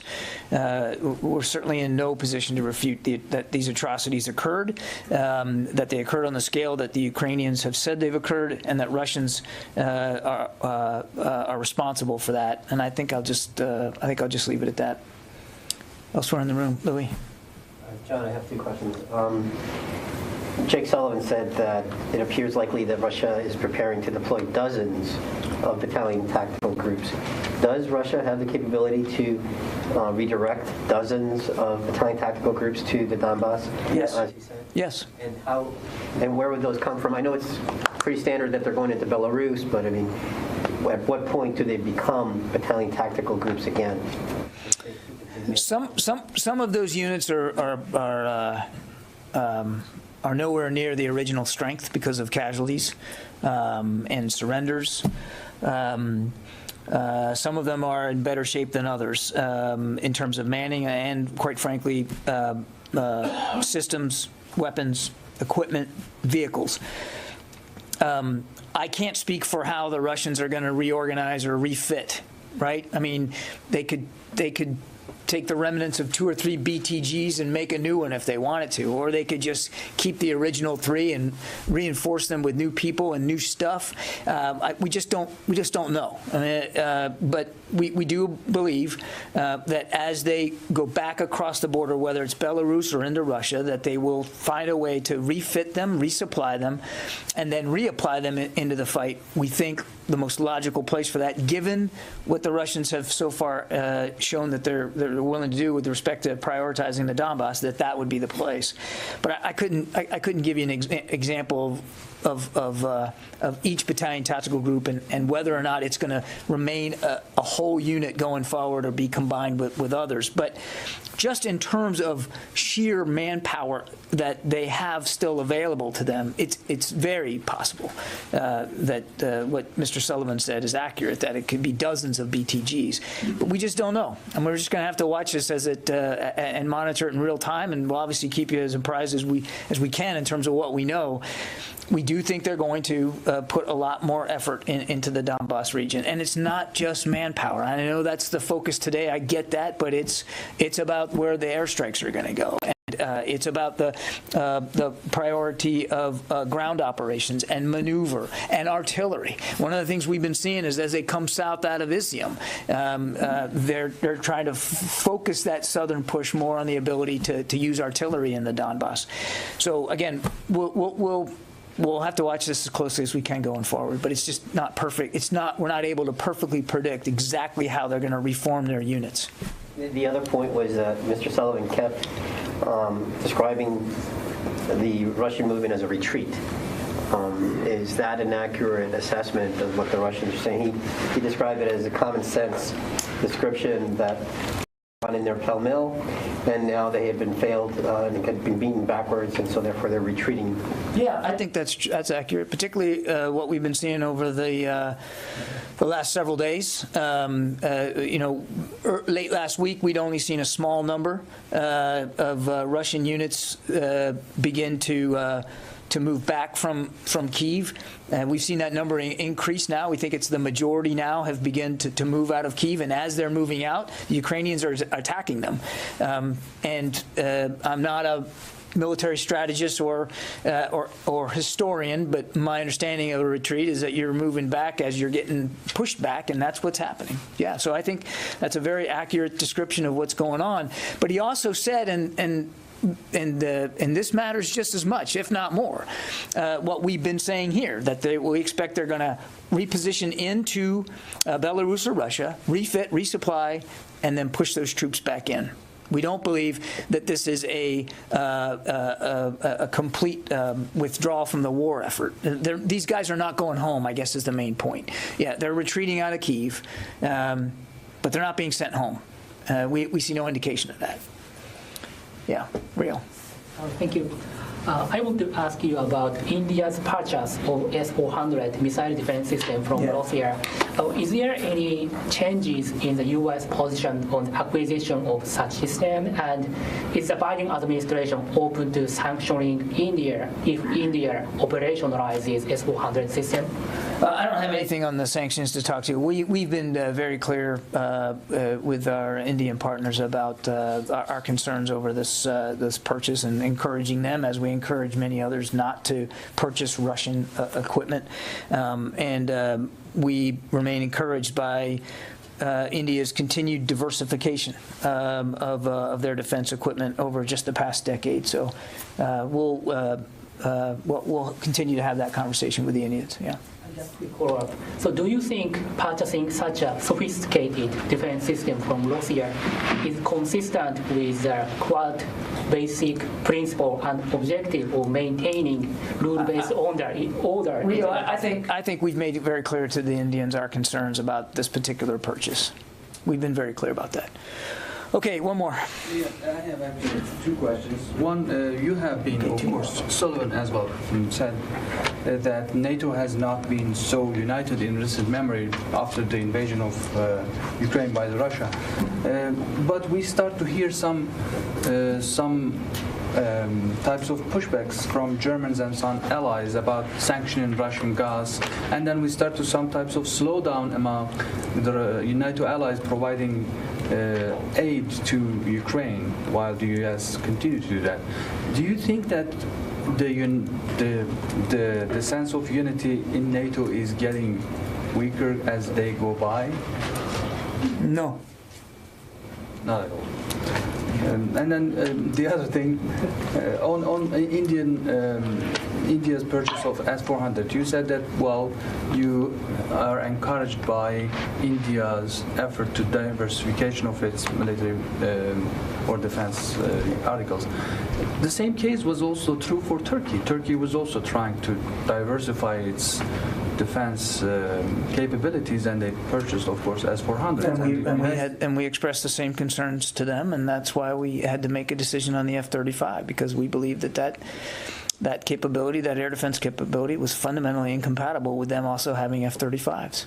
And we were very clear with our Turkish allies as well. Okay, thanks everybody.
And right now, we want to be joined by national security expert Hal Kempfer to go over the latest developments in Ukraine, especially in light of these mass executions and atrocities that we've been seeing come to light, especially over the weekend. Hal, for those maybe around the world, I don't know how you could not, but maybe they hadn't been following the war very closely. Those images in Bucha, in Irpin, really shocked the conscience over the weekend. I just want to put up, Hal, an image, a satellite image for our viewers. And this is near this Orthodox church where a mass grave was identified. That's according to the U.S. company Maxar Technologies. Give us a sense of what we're looking at in this image right now. Well, what you're looking at, Andrew, is basically we call it, terrain analysis. We're looking at disturbed Earth, and with that, there's some other analytical techniques that can be used. Some of them are commercial, some are not commercial. That can help us zero in to figure out what exactly has been done there. What you're seeing with the ground there is you look at this picture, then you look at earlier photos that they have somewhere archived, and you can do a change detection analysis technique to figure out exactly what was done. And it's a very exact science. And they can tell not only what has happened to the Earth in terms of broad changes, but also specifically what equipment may have been used, the size. They can do some measurements to figure out, for example, how many bodies might be buried there. There's all sorts of things that can happen. So that's with the mass graves. Of course, the other part that's not in this photo is the photos of where you see bodies simply strewn around the streets. One of the amazing things with commercial satellite imagery is it allows us to document these war crimes in a way that we never could before. I think this really, if you want to say when did this, if you went back to when it started, we really started getting good at this, I would say, in the Balkans, with the mass graves that we saw in Bosnia, Kosovo, and elsewhere. We got pretty good at using some of these techniques for analyzing things that we previously had not analyzed, which was looking for war crimes. And in that case, those were actual genocidal acts. And it's only gotten better over time. So that's, we're looking at that. Also looking at the buildings that were destroyed, trying to figure out maybe, if there were people who are trapped inside, doing a sort of an all source analysis piece in order to find where victims, where bodies might actually be hidden in the rubble, if not intentionally buried to hide them. Hal, you and I have spoken so often each and every day of this war, and the images, and we've been showing them periodically, of the bodies just littered in the street, and some in those mass graves there. Their hands bound, mostly men. They're blindfolded. Some of them shot execution style. The latest official tally was, more than 400 of these bodies have been found in and around the capital of Kyiv. And I know you're not an international legal expert, but there are distinctions, especially going forward with some of these investigations, trying to hold Russia to account. Is it, the legal definition of a war crime? Is it the legal definition of a genocide? Help us tease through that. And like you mentioned the Balkans. Are you seeing eerie echoes from Srebrenica, a lot of these other atrocities that happened in Europe 30 years ago in the Balkans too? Andrew, I'm seeing similarities. I wouldn't, I'm going to draw the line here. I do agree that it's too early to call this genocide.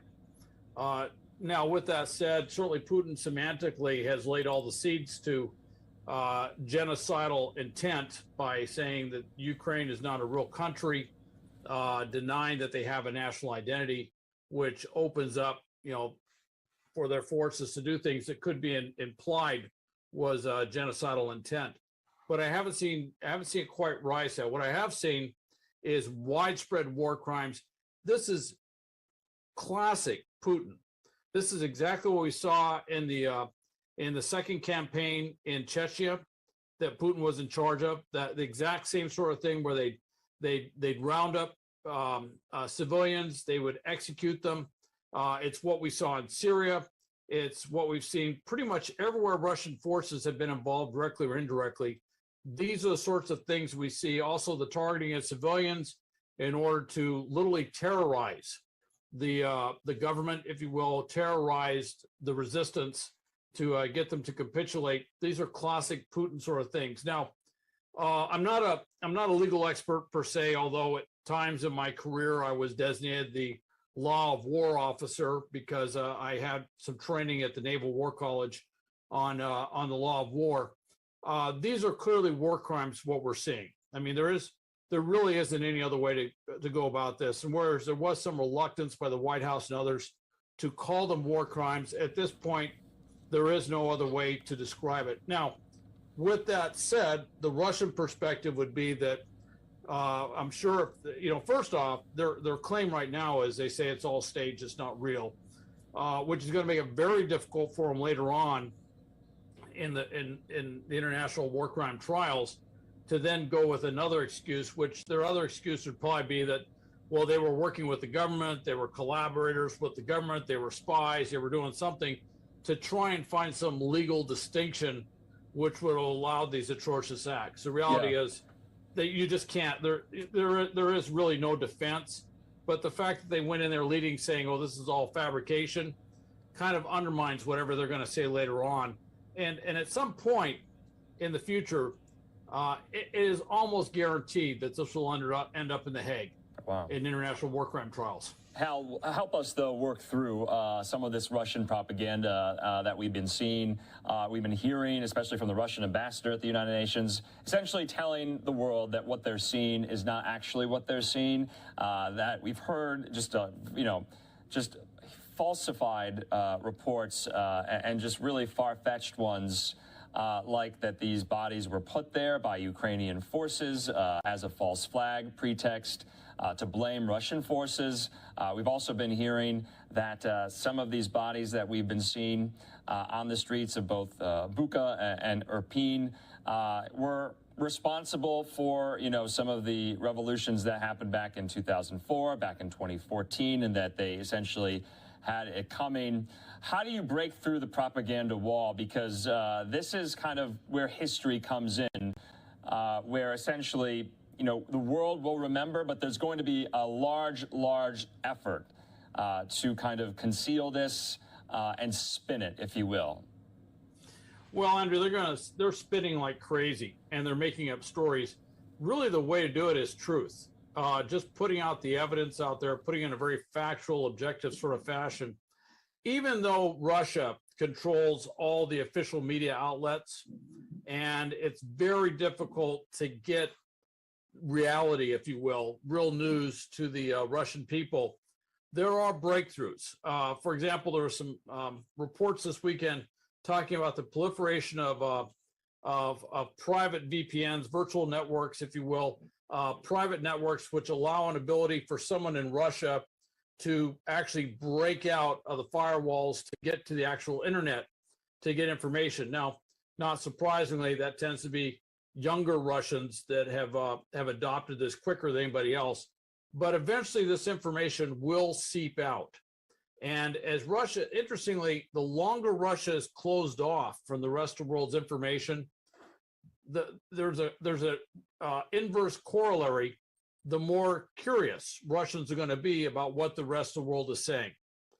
And I think there's going to be a tipping point in there where this will probably start spreading like wildfire, what's actually going on. And things like those satellite photos that show bodies when there's Russian troops around, they're going to put those out there. They're going to show that here's the Russian tanks, here's the Russian troops, and here's these bodies that they say were staged. And the question will be, how did the Ukrainians stage a body on a street that the Russians controlled? How would that have been done? And of course, the answer is there's no way it could have been done.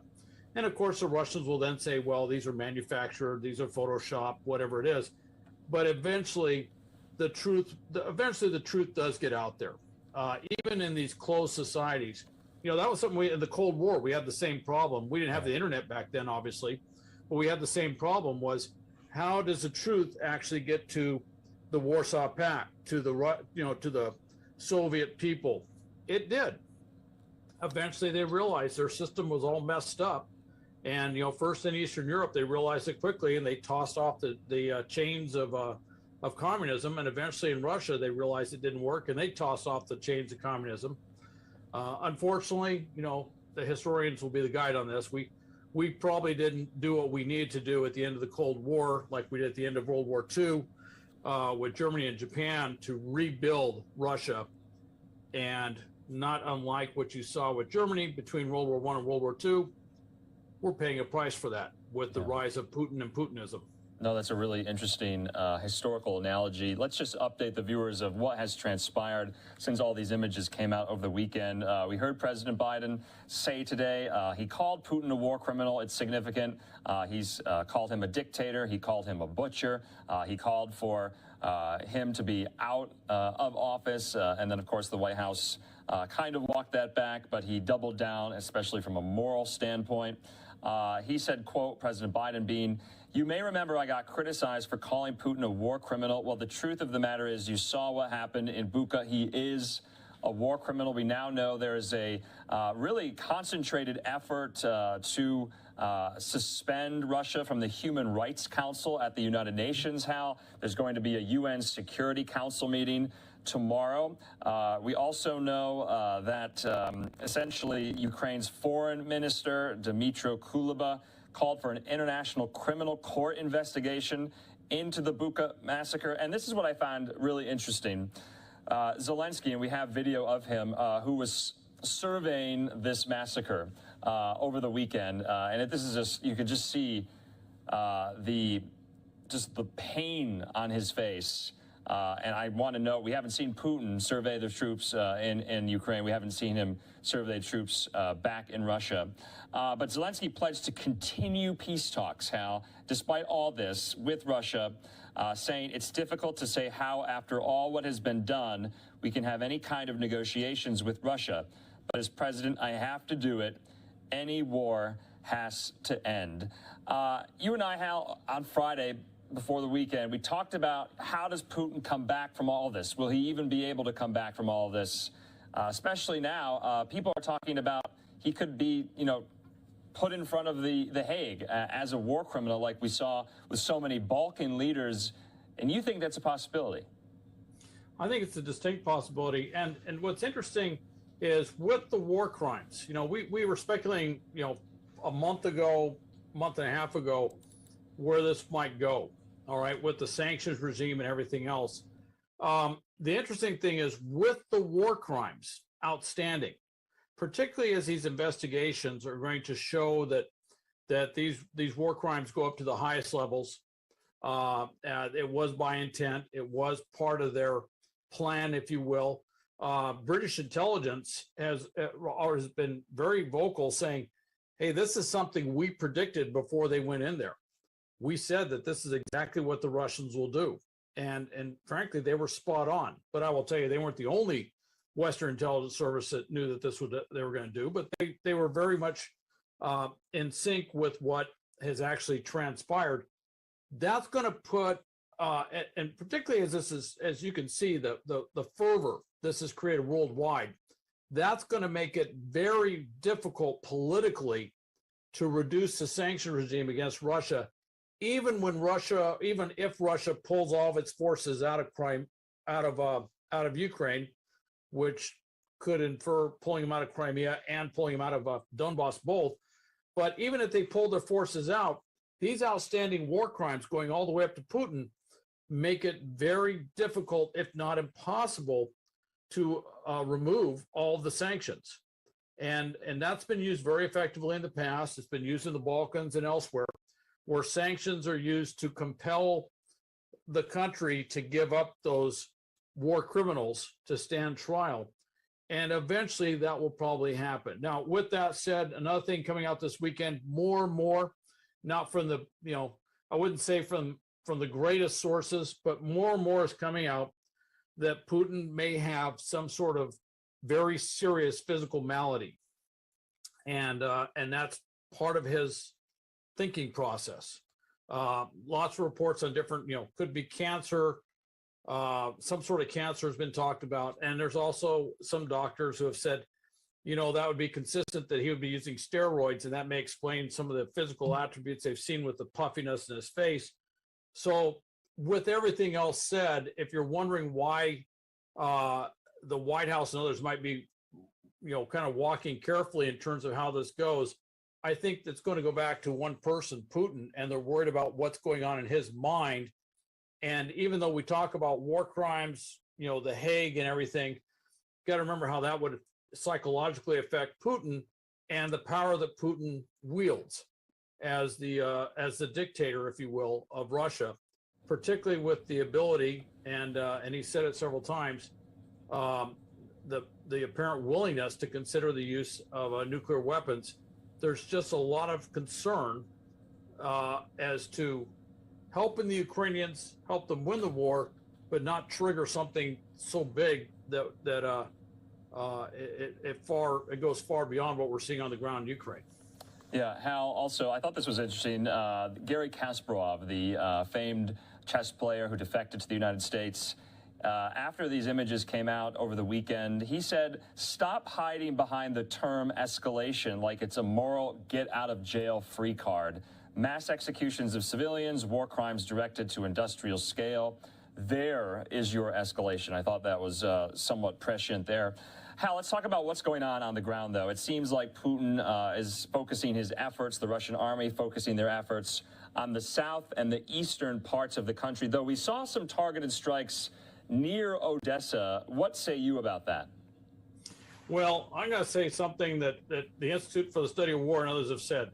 The Battle of Kyiv has been won by Ukraine. Okay. All right. That was something that came up the end of last week. Pretty much everyone was saying the same thing. The big battle for Kyiv is over, and Russia has pulled out. Now, with that said, they launched missiles to hit a petroleum POL site, an oil or gas and oil site in around Odessa. They've always had that capability. I think they just wanted to make a statement by targeting Odessa in some way, shape, or form. So they did, hitting critical infrastructure. And I think their thinking was that somehow this will slow down Ukrainian forces by cutting off their source of fuel for their vehicles, in the same way that Ukraine targeted a fuel site in Russia very effectively. Allegedly, Ukraine targeted them with attack helicopters that look like Ukrainian helicopters that might have had Ukrainian flags on the side of the helicopters. But they're not confirming those were actually Ukrainian helicopters. But that was a very effective strike as well. Now, one thing that's very interesting is Mariupol. First off, everything else we've seen is horrific. The potential humanitarian crisis in sheer numbers in Mariupol dwarfs everything else we've seen. There's over 100,000 civilians trapped in Mariupol without running water, without electricity, running out of food, running out of medicine, everything. They are trapped trying to get out, and the Russians keep obstructing these humanitarian corridors to get them out. And they're still obstructing these humanitarian corridors to get them out. They agreed to a humanitarian corridor. A few people get out, but 2,000 or 3,000 people getting out when you have over 100,000 still trapped. You just do the math. It would take over a month at that rate to get everybody out there, and they don't have a month. So that's a huge humanitarian crisis that's looming. The other thing, though, is the Ukrainian forces in Mariupol have been causing heavy attrition of the Russian forces. You may recall we talked about the problems the Russians have in urban warfare, that all their tanks and armor and everything else doesn't give them an advantage because they can't maneuver in urban terrain. So they've been having to go in there with infantry to try and clear terrain. They have been paying for that heavily to the point where the thought was those Russian forces, once they seized Mariupol, could then be diverted to attack in another direction, maybe going towards the east to help with securing that land bridge going up to Donbass. At this point, it's not clear if those Russian forces are going to be in any shape to do anything once or if they secure Mariupol. And the resistance in Mariupol has really exceeded the expectations of most experts. The other part is in Donbass to the east, where everything's supposedly shifting, and it is shifting. Yeah. But the problem with that shift is the forces that are being shifted are in no shape to fight. So it's not clear if that's going to happen or if they're going to be able to really launch an effective offensive from that direction. Hal, lastly for you, the diplomatic angle, now that it is pretty clear, especially on the part of the United States and European allies, that war crimes are being committed. We see them with our own eyes. What is the response going to be? What pressure is going to be even put on more by the West? We're learning, and we've been seeing over the weekend, how that many kind of European nations especially have declared a lot of these Russian diplomats in their countries persona non grata by the dozens. And so we saw that over the weekend. Do you think, and this is kind of what I have been monitoring, do you think there's a renewed push on the part of the reliance on Russian energy in parts of Europe to wean off that in relation to these pictures we've been seeing of these massacres? This is from Poland. They say Germany is the main roadblock to imposing tougher sanctions on Russia. That was Poland's prime minister. But you've seen it with Baltic leaders over the weekend. You've seen it with others, essentially saying what we need to do next, we being Europe, about weaning themselves off of Russian energy. The Baltic states, ironically, very dependent on Russian natural gas, have been leaning forward, and I think it was Lithuania that said we're going to cut off use of all their natural gas, which is almost half of their natural gas there. Most of the European countries have pretty much committed that they're going to reduce their dependence on Russian natural gas, Russian oil. Big push to move more liquefied natural gas from other sources going in there. Huge push going on right now, and this is where Germany actually is kind of taking a lead to move towards renewable energy. And this has really been a big shot in the arm for renewable energy, all sorts of different sources, whether it's wind, geothermal, solar, whatever, across the board as a measure to do it. Now, that's going to take time to put that into effect. And that's the problem, is none of this stuff is going to really make a huge impact in the next few months, which are pretty critical months. But you are seeing a big movement there. One thing I would point out, though, another area of unification across is going after the assets, not just kicking out the diplomats, but seizing the assets of all these Russian companies, these shell companies, and everything else.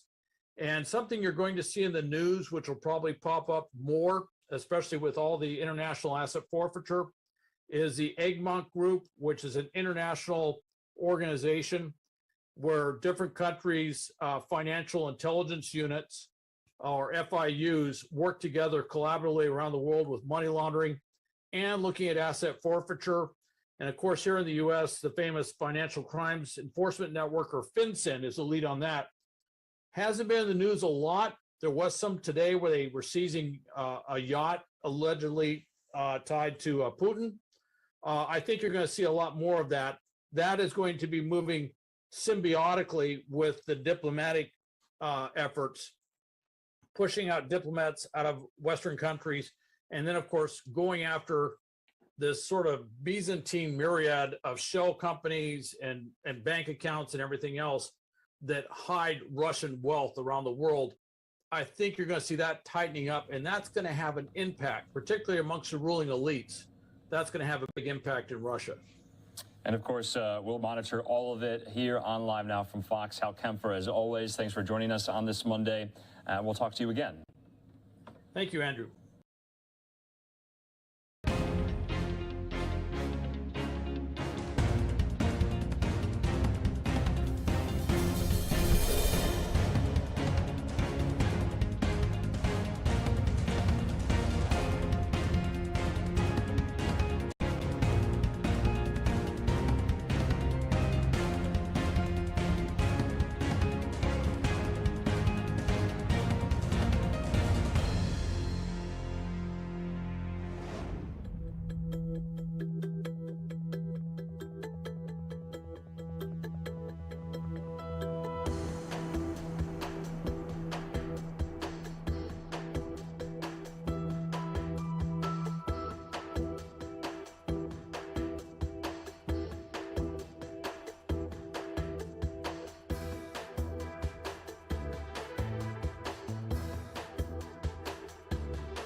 accountability for these crimes. We are also working intensively with our European allies on further sanctions to raise the pressure and raise the cost on Putin and on Russia. Today, I'd like to take a step back and talk about where we are and where we think we're going. Russia launched its invasion of Ukraine more than a month ago. When Russia started this war, its initial aims were to seize the capital of Kyiv, replace the Zelensky government, and take control of much, if not all, of Ukraine. Russia believed that it could accomplish these objectives swiftly and efficiently.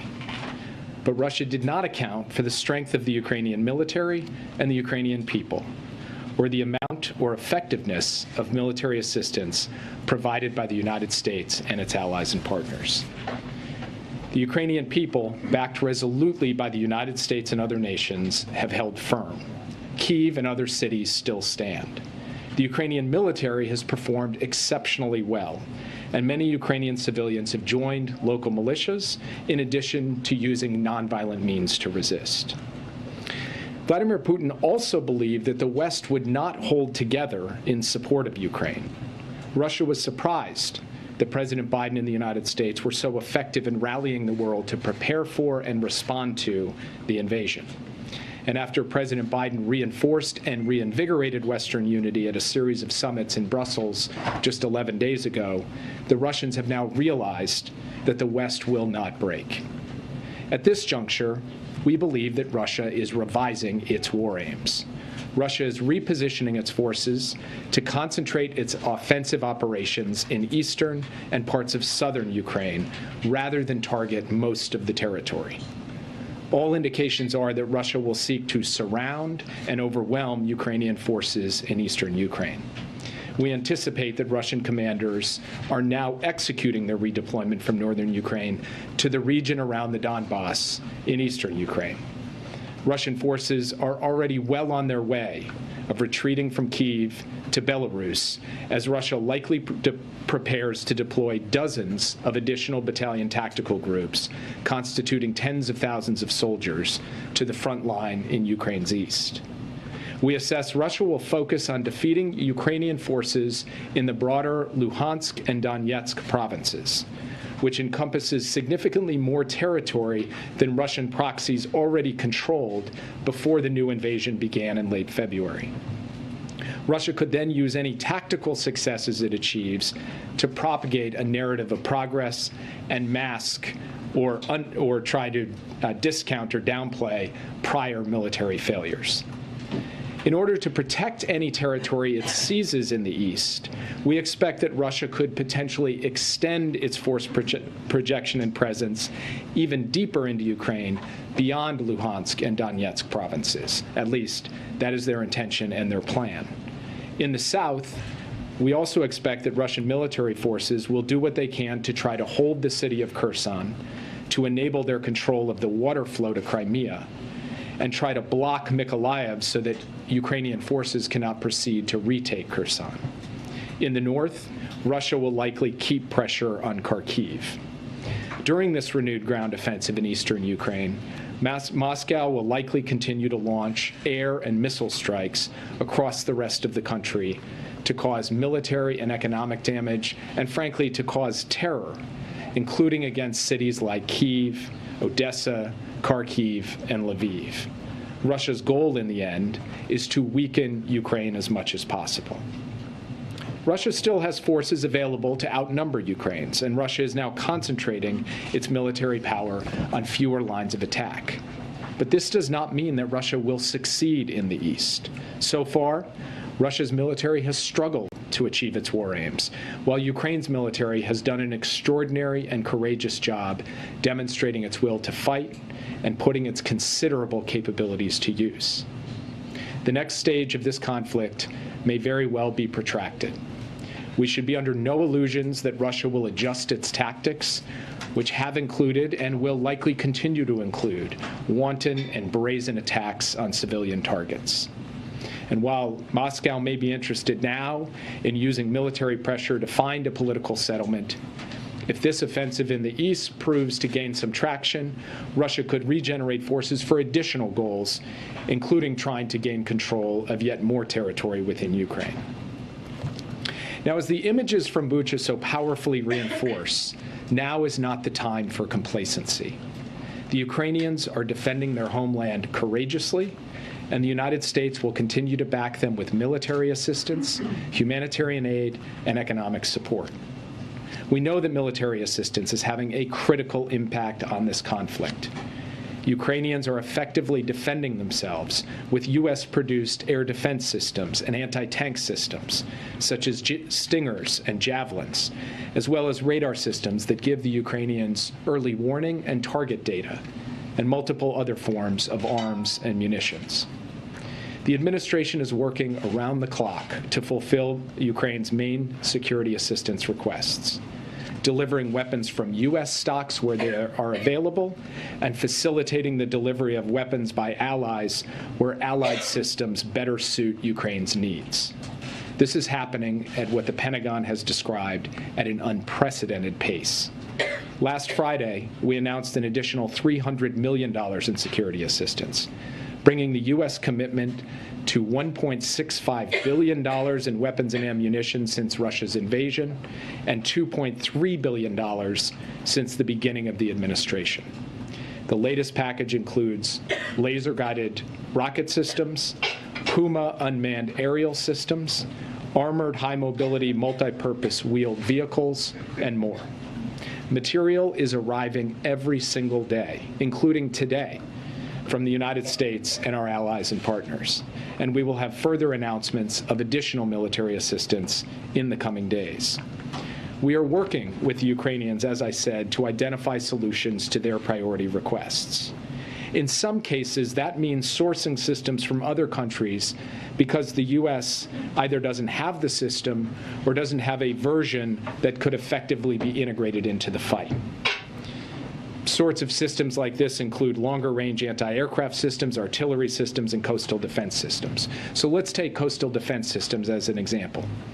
President Biden went to Brussels to talk to key allies 11 days ago about how to get coastal defense systems to Ukraine, because there is not, at the moment, a good U.S. option. Last week, the UK announced at the close of its donor conference that coastal defense systems would be provided to the Ukrainians. It is a good example how, working with allies and partners, we are successfully responding to Ukraine's requests. We expect additional new capabilities to be delivered in the near future. We can't always advertise what is being delivered out of deference to our allies and partners or for operational sensitivities, but we are moving with speed and efficiency to deliver. Let me close with this. Even as Russia acknowledges the failure of its initial plans and shifts its goals, three elements of this war remain constant. First, Russia will continue to use its military to try to conquer and occupy sovereign Ukrainian territory. Second, the Ukrainian military and people will continue to effectively and bravely defend their homeland. And third, the United States will stand by them for as long as it takes. Russia has tried to subjugate the whole of Ukraine, and it has failed. Now it will attempt to bring parts of the country under its rule. It may succeed in taking some territory through sheer force and brutality. But no matter what happens over the coming weeks, it is clear that Russia will never be welcomed by the Ukrainian people. Instead, its gains will be temporary as the brave Ukrainian people resist Russian occupation and carry on their fight for an independent, sovereign nation that they so richly deserve. And with that, I'd be happy to take your questions. Yeah. Jake, can I ask you about the president's call for a war crimes trial for Vladimir Putin? What are the mechanics of how the president sees that playing out? Would it be at the International Criminal Court or in some other tribunal? So we have to consult with our allies and partners on what makes most sense as a mechanism moving forward. Obviously, the ICC is one venue where war crimes have been tried in the past, but there have been other examples in other conflicts of other mechanisms being set up. So there's work to be done to work out the specifics of that. And between now and then, every day, what we are focused on is continuing to apply pressure to the Russian economy and provide weapons to the Ukrainian people to be able to defend themselves. Sorry, forgive me. Other forums for this might include something that the UN Security Council might adopt. Is that what you're suggesting, that you would go to the Security Council? Well, obviously, with Russia as a permanent member of the UN Security Council, it would be difficult to imagine that they would not attempt to exercise their veto to block something. But there have been creative solutions to the question of accountability in the past, and I'm not going to prejudge what solution would be applied here or what forum or venue would be applied here. What I will say is what the President said this morning. There has to be accountability for these war crimes. That accountability has to be felt at every level of the Russian system, and the United States will work with the international community to ensure that accountability is applied at the appropriate time. Yes. The President was careful to say he does not see this as genocide. Many Ukrainians believe that it is because their nation, their people are being attacked. Where is the line in your view, and how have you counseled the President between genocide and war crimes? So this is something we, of course, continue to monitor every day. Based on what we have seen so far, we have seen atrocities, we have seen war crimes, we have not yet seen a level of systematic deprivation of life of the Ukrainian people to rise to the level of genocide. But again, that's something we will continue to monitor. There is not a mechanical formula for this. There is a process that we have run just recently at the State Department to ultimately determine that the mass killing of Rohingya in Burma constituted genocide. That was a lengthy process based on an amassing of evidence over a considerable period of time and involving, frankly, mass death, the mass incarceration of a significant portion of the Rohingya population. And we will look to a series of indicators along those lines to ultimately make a determination in Ukraine. But as the President said today, we have not arrived at that conclusion yet. Yes. Thanks. I just have 3 quick questions. When you say the next stage will be protracted, do you mean years? I mean, Russia has been in Crimea and Donbass since 2014. What's protracted? So we can't predict, but I would just say that so far this conflict has lasted a little more than 5 weeks, and yet in that time we've seen an enormous amount of killing and death, and also an enormous amount of bravery and success on the part of the Ukrainian forces. What I'm saying when I say protracted is that it may not be just a matter of a few more weeks before all is said and done. That first quote-unquote phase of the conflict, of the Russians put it, was measured in weeks. This next phase could be measured in months or longer. In the beginning, the consensus seemed to be Russia was unstoppable. We just had to make the price as high as possible for them. Then new thinking is maybe Ukraine can actually win. Do you agree with that, and what would winning look like? So we believe that our job is to support the Ukrainians. They will set the military objectives. They will set the objectives at the bargaining table. And I'm quite certain they are going to set those objectives at success, and we are going to give them every tool we can to help them achieve that success. But we are not going to define the outcome of this for the Ukrainians. That is up for them to define and us to support them in. That's what we're going to do. And we do have confidence in the bravery, skill, and capacity of the Ukrainian armed forces and the resilience of the Ukrainian people. One quick thing on chemical weapons. The President and other allies have promised consequences without saying what they would be. Last time Russia used chemical weapons, there were sanctions, but not very stiff ones. Are you ready to define consequences? So I'm going to say the same thing I've said from this podium that the President has said from a podium down the hall in this same building, which is that Russia will pay a severe price. We have communicated to them directly. We have coordinated with our allies and partners, and I'm not going to go further in terms of the specifics here today. The administration initially did not call this war crimes, and eventually that they did after what they saw on the ground. Do you think that's going to be the case with calling it a genocide? Well, so first, it's not just that we sit around and debate terms and then ultimately decide to apply a term based against static circumstances. We watch as things unfold. We gather evidence. We continue to develop facts. And as we gathered evidence and as we got the facts together, we ultimately came to the conclusion that war crimes were committed. And in fact, I would say on this front, President Biden was a leader. He went out and said, Putin is a war criminal. And many of you raised your eyebrows at that. Many people out in the public raised their eyebrows at that. And now you see the scenes coming out of Bucha today. And so he's not going to hesitate to call a spade, to call it like he sees it, and neither is the U.S. government. So as the facts develop, could we see ourselves reaching a different conclusion on that question? Of course we could, but it's going to be based on evidence and facts as we gather it along the way. And 2 more quick ones for you. On the sanctions that the President was talking about today, should we expect those this week?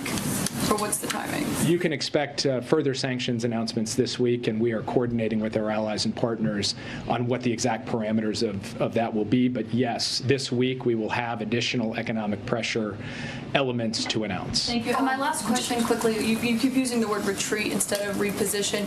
How much is that in part due to the spring conditions, the muddy conditions that are on the ground in Ukraine? The reason I use the phrase retreat is just kind of quite simple common sense. It's not some fancy technical military term. It's a term that all of us understand, which is if you run pell-mell for an objective and you get stopped and then you start to get beaten back and then you withdraw, you pull out, that's what I would call a retreat. That's what happened to the Russians in Kyiv.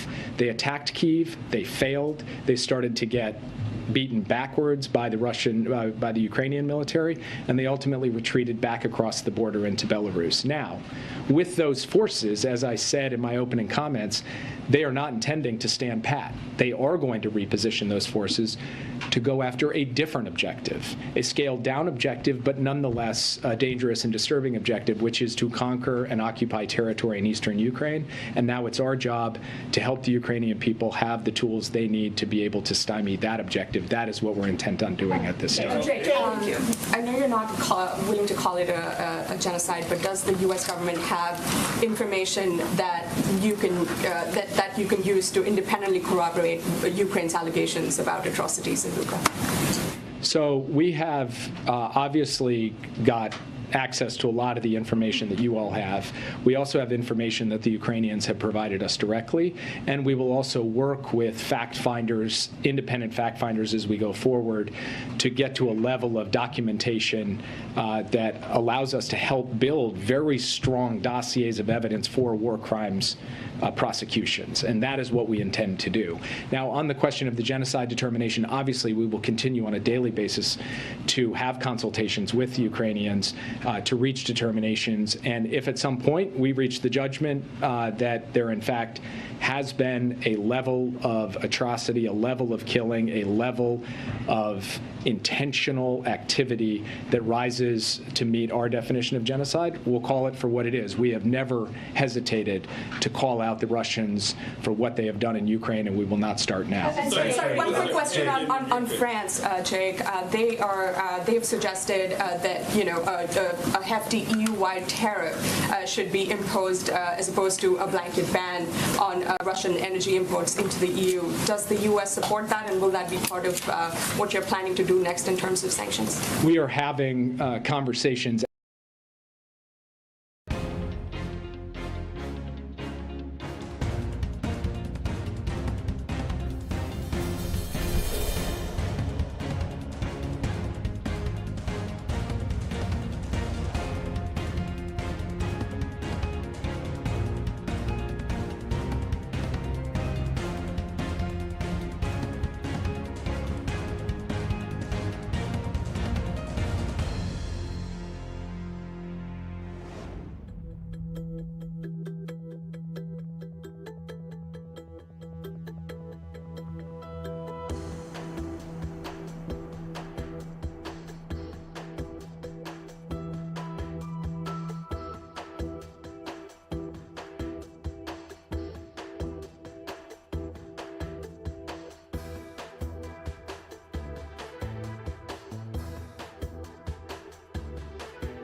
as I stand here at this podium with senior officials in the main European capitals as well as in Brussels on the full range of sanctions options, including sanctions options or pressure options that relate to energy. I'm not going to negotiate that out at this podium. We want to make sure that we're able to pull together a consensus along with the rest of the European Union. The Kremlin is denying the images out of Bucha, saying that they don't show any kind of apparent execution. What is the U.S. doing to try and expose Russia's actions to its own citizens? I mean, what can we do to sort of fight this information war? Well, first, I would note that the Kremlin is working overtime to close down the information space inside of Russia, which is not exactly the action of a strong and confident government that feels really good about the story that it would be telling if it were allowing independent news sources to come in. Second, we are, of course, supporting through a variety of means the provision of information about these atrocities and about the entire effort by the Russians to unjustly and unlawfully invade a sovereign neighboring country, not just to the Russian people, but to people everywhere. We will continue to do that. And just to be clear, is it your sense that the atrocities that we're seeing in Bucha are based on orders coming from Putin or his senior military officials, or is there a chance here that this is sort of Russian forces acting on their own, and is there even a distinction? I don't want to get into the specific intelligence related to Bucha at this point, but what I will say, as I said at the outset, is even before the invasion happened, we shared information with the public, with the press, including from this podium, that Russia was intending, as a matter of policy, not as a matter of one guy in a unit in a suburb of Kyiv, but as a matter of policy in this war, to kill dissidents, to kill those who caused problems for the occupation, and to impose a reign of terror across occupied territories within Ukraine. That is what we are seeing play out. So no, we do not believe that this is just a random accident or the rogue act of a particular individual. We believe that this was part of the plan. We declared it from this podium as part of the plan, and now we are seeing it play out in real life in living color in these terrible, tragic images we are seeing come from Bucha. Yeah. Thanks. So I know you don't want to talk about possible venues for a war crimes trial, but can you talk a little bit about the evidence gathering aspect of it? That's going to be crucial to combating disinformation and what Russians will say that Ukrainian rebels are fighting us. That was legitimate warfare. What happened? That could be a tactic they're taking. So can you walk us through the evidence gathering, who's doing it, other people on the ground gathering evidence? How long does that take to sort of build a case, and what does that look like? So I will directly answer your question, but I also think it is important for our team at the State Department, which will take the lead on this, including our Global War Crimes Coordinator, to give you a fully elaborate answer to this question in technical detail so that everybody understands exactly how this process works. But with that being said, there are four main sources of information that we will develop in an effort to help build the case for war crimes. The first is the information we and our allies and partners gather, including through intelligence sources. And we actually, within our intelligence community, had previously stood up a team to be able to document and analyze war crimes and work closely with the State Department in doing so. And we're also coordinating with key allies and partners who have their own capacities. The second is what the Ukrainians themselves will do on the ground to develop this case, to document the forensics of these tragic and senseless killings in this particular instance and in other instances across Ukraine. The third is international organizations, including the United Nations, but others as well, prominent international non-governmental organizations with real credibility and expertise in this area. And then the fourth is all of you, because part of building this case is relying upon the global independent media who has images, interviews, documentation. And when you put all of those four sources together, you can build, we believe, a package that can stand up to the relentless disinformation we are likely to see and have already started seeing from Russia, and that ultimately the truth will withstand the assault on the truth that we can expect to come from Moscow. On former President Trump, he's having Save America rallies where he's decrying the Biden administration, decrying the response that you all in the White House have been given to this war in Ukraine, he said if he was in here in office, he would do it better. It wouldn't happen under him. What is your response to the former president, Donald J. Trump, saying these things about the current administration?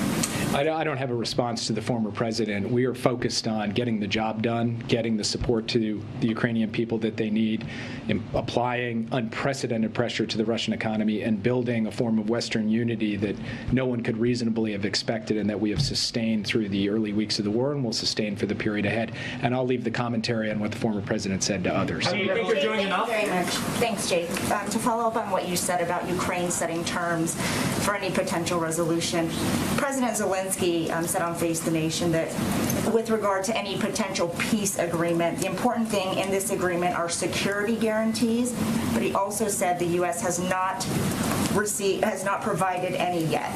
Is the U.S. considering that, and what would that look like? So we are in regular contact, and by regular I mean near daily contact. I personally am in near daily contact with my counterpart in the Ukrainian government, and we are talking constantly about how we can support a negotiated solution that defends Ukraine's sovereignty and territorial integrity. And we have told them that we are prepared to do our part to support that, including by ensuring that Ukraine has the means to defend itself in the future. I'm not going to get into the specifics of what those negotiations are because I believe it's very important that they have a protected space to be able to be carried out. But you can rest assured that the United States is actively working in consultation with Ukrainians to support their efforts at the peace table. And then a question on the sanctions. You just said that you're under no illusions that Russia will adjust its target. So what function will an additional sanctions package have when you announce it? So I would say two things about sanctions. One is that sanctions are intended to impose costs so that Russia cannot carry on these grotesque acts without paying a severe price for it. The other is to have an effect on Russia's behavior over time. But as President Biden has made clear repeatedly, we don't expect that shift in behavior will be caused by sanctions overnight or in a week. It will take time to grind down the elements of Russian power within the Russian economy, to hit their industrial base hard, to hit the sources of revenue that have propped up this war and have propped up the kleptocracy in Russia. That's going to take some time to play out. But there's no better time than now to be working at that so that the costs end up setting in and that ends up sharpening Russia's choices. So sanctions are not alone going to solve any of these problems, but they are a critical tool in ultimately producing a better outcome to this conflict than it would otherwise be produced. Have the revelations about Bucha prompted the administration and its allies to reconsider what kind of military assistance to provide to Ukraine?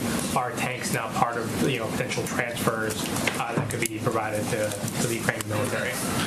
So I'm not going to get into certain specific systems because, as I said at the outset, there are operational sensitivities and the sensitivities of our allies and partners for why we wouldn't speak about a particular capability like tanks. But I will say this. Even before Bucha, the United States was working with Ukrainians on every item on its priority list and how we could go ahead and ensure that that could be provided to them. The only capability that we have discussed with them where there has been a difference in perspective that has been played out in living color in this podium many times over has been the question of direct facilitation from a U.S. airbase in Germany into contested airspace over Ukraine of MiG-29s.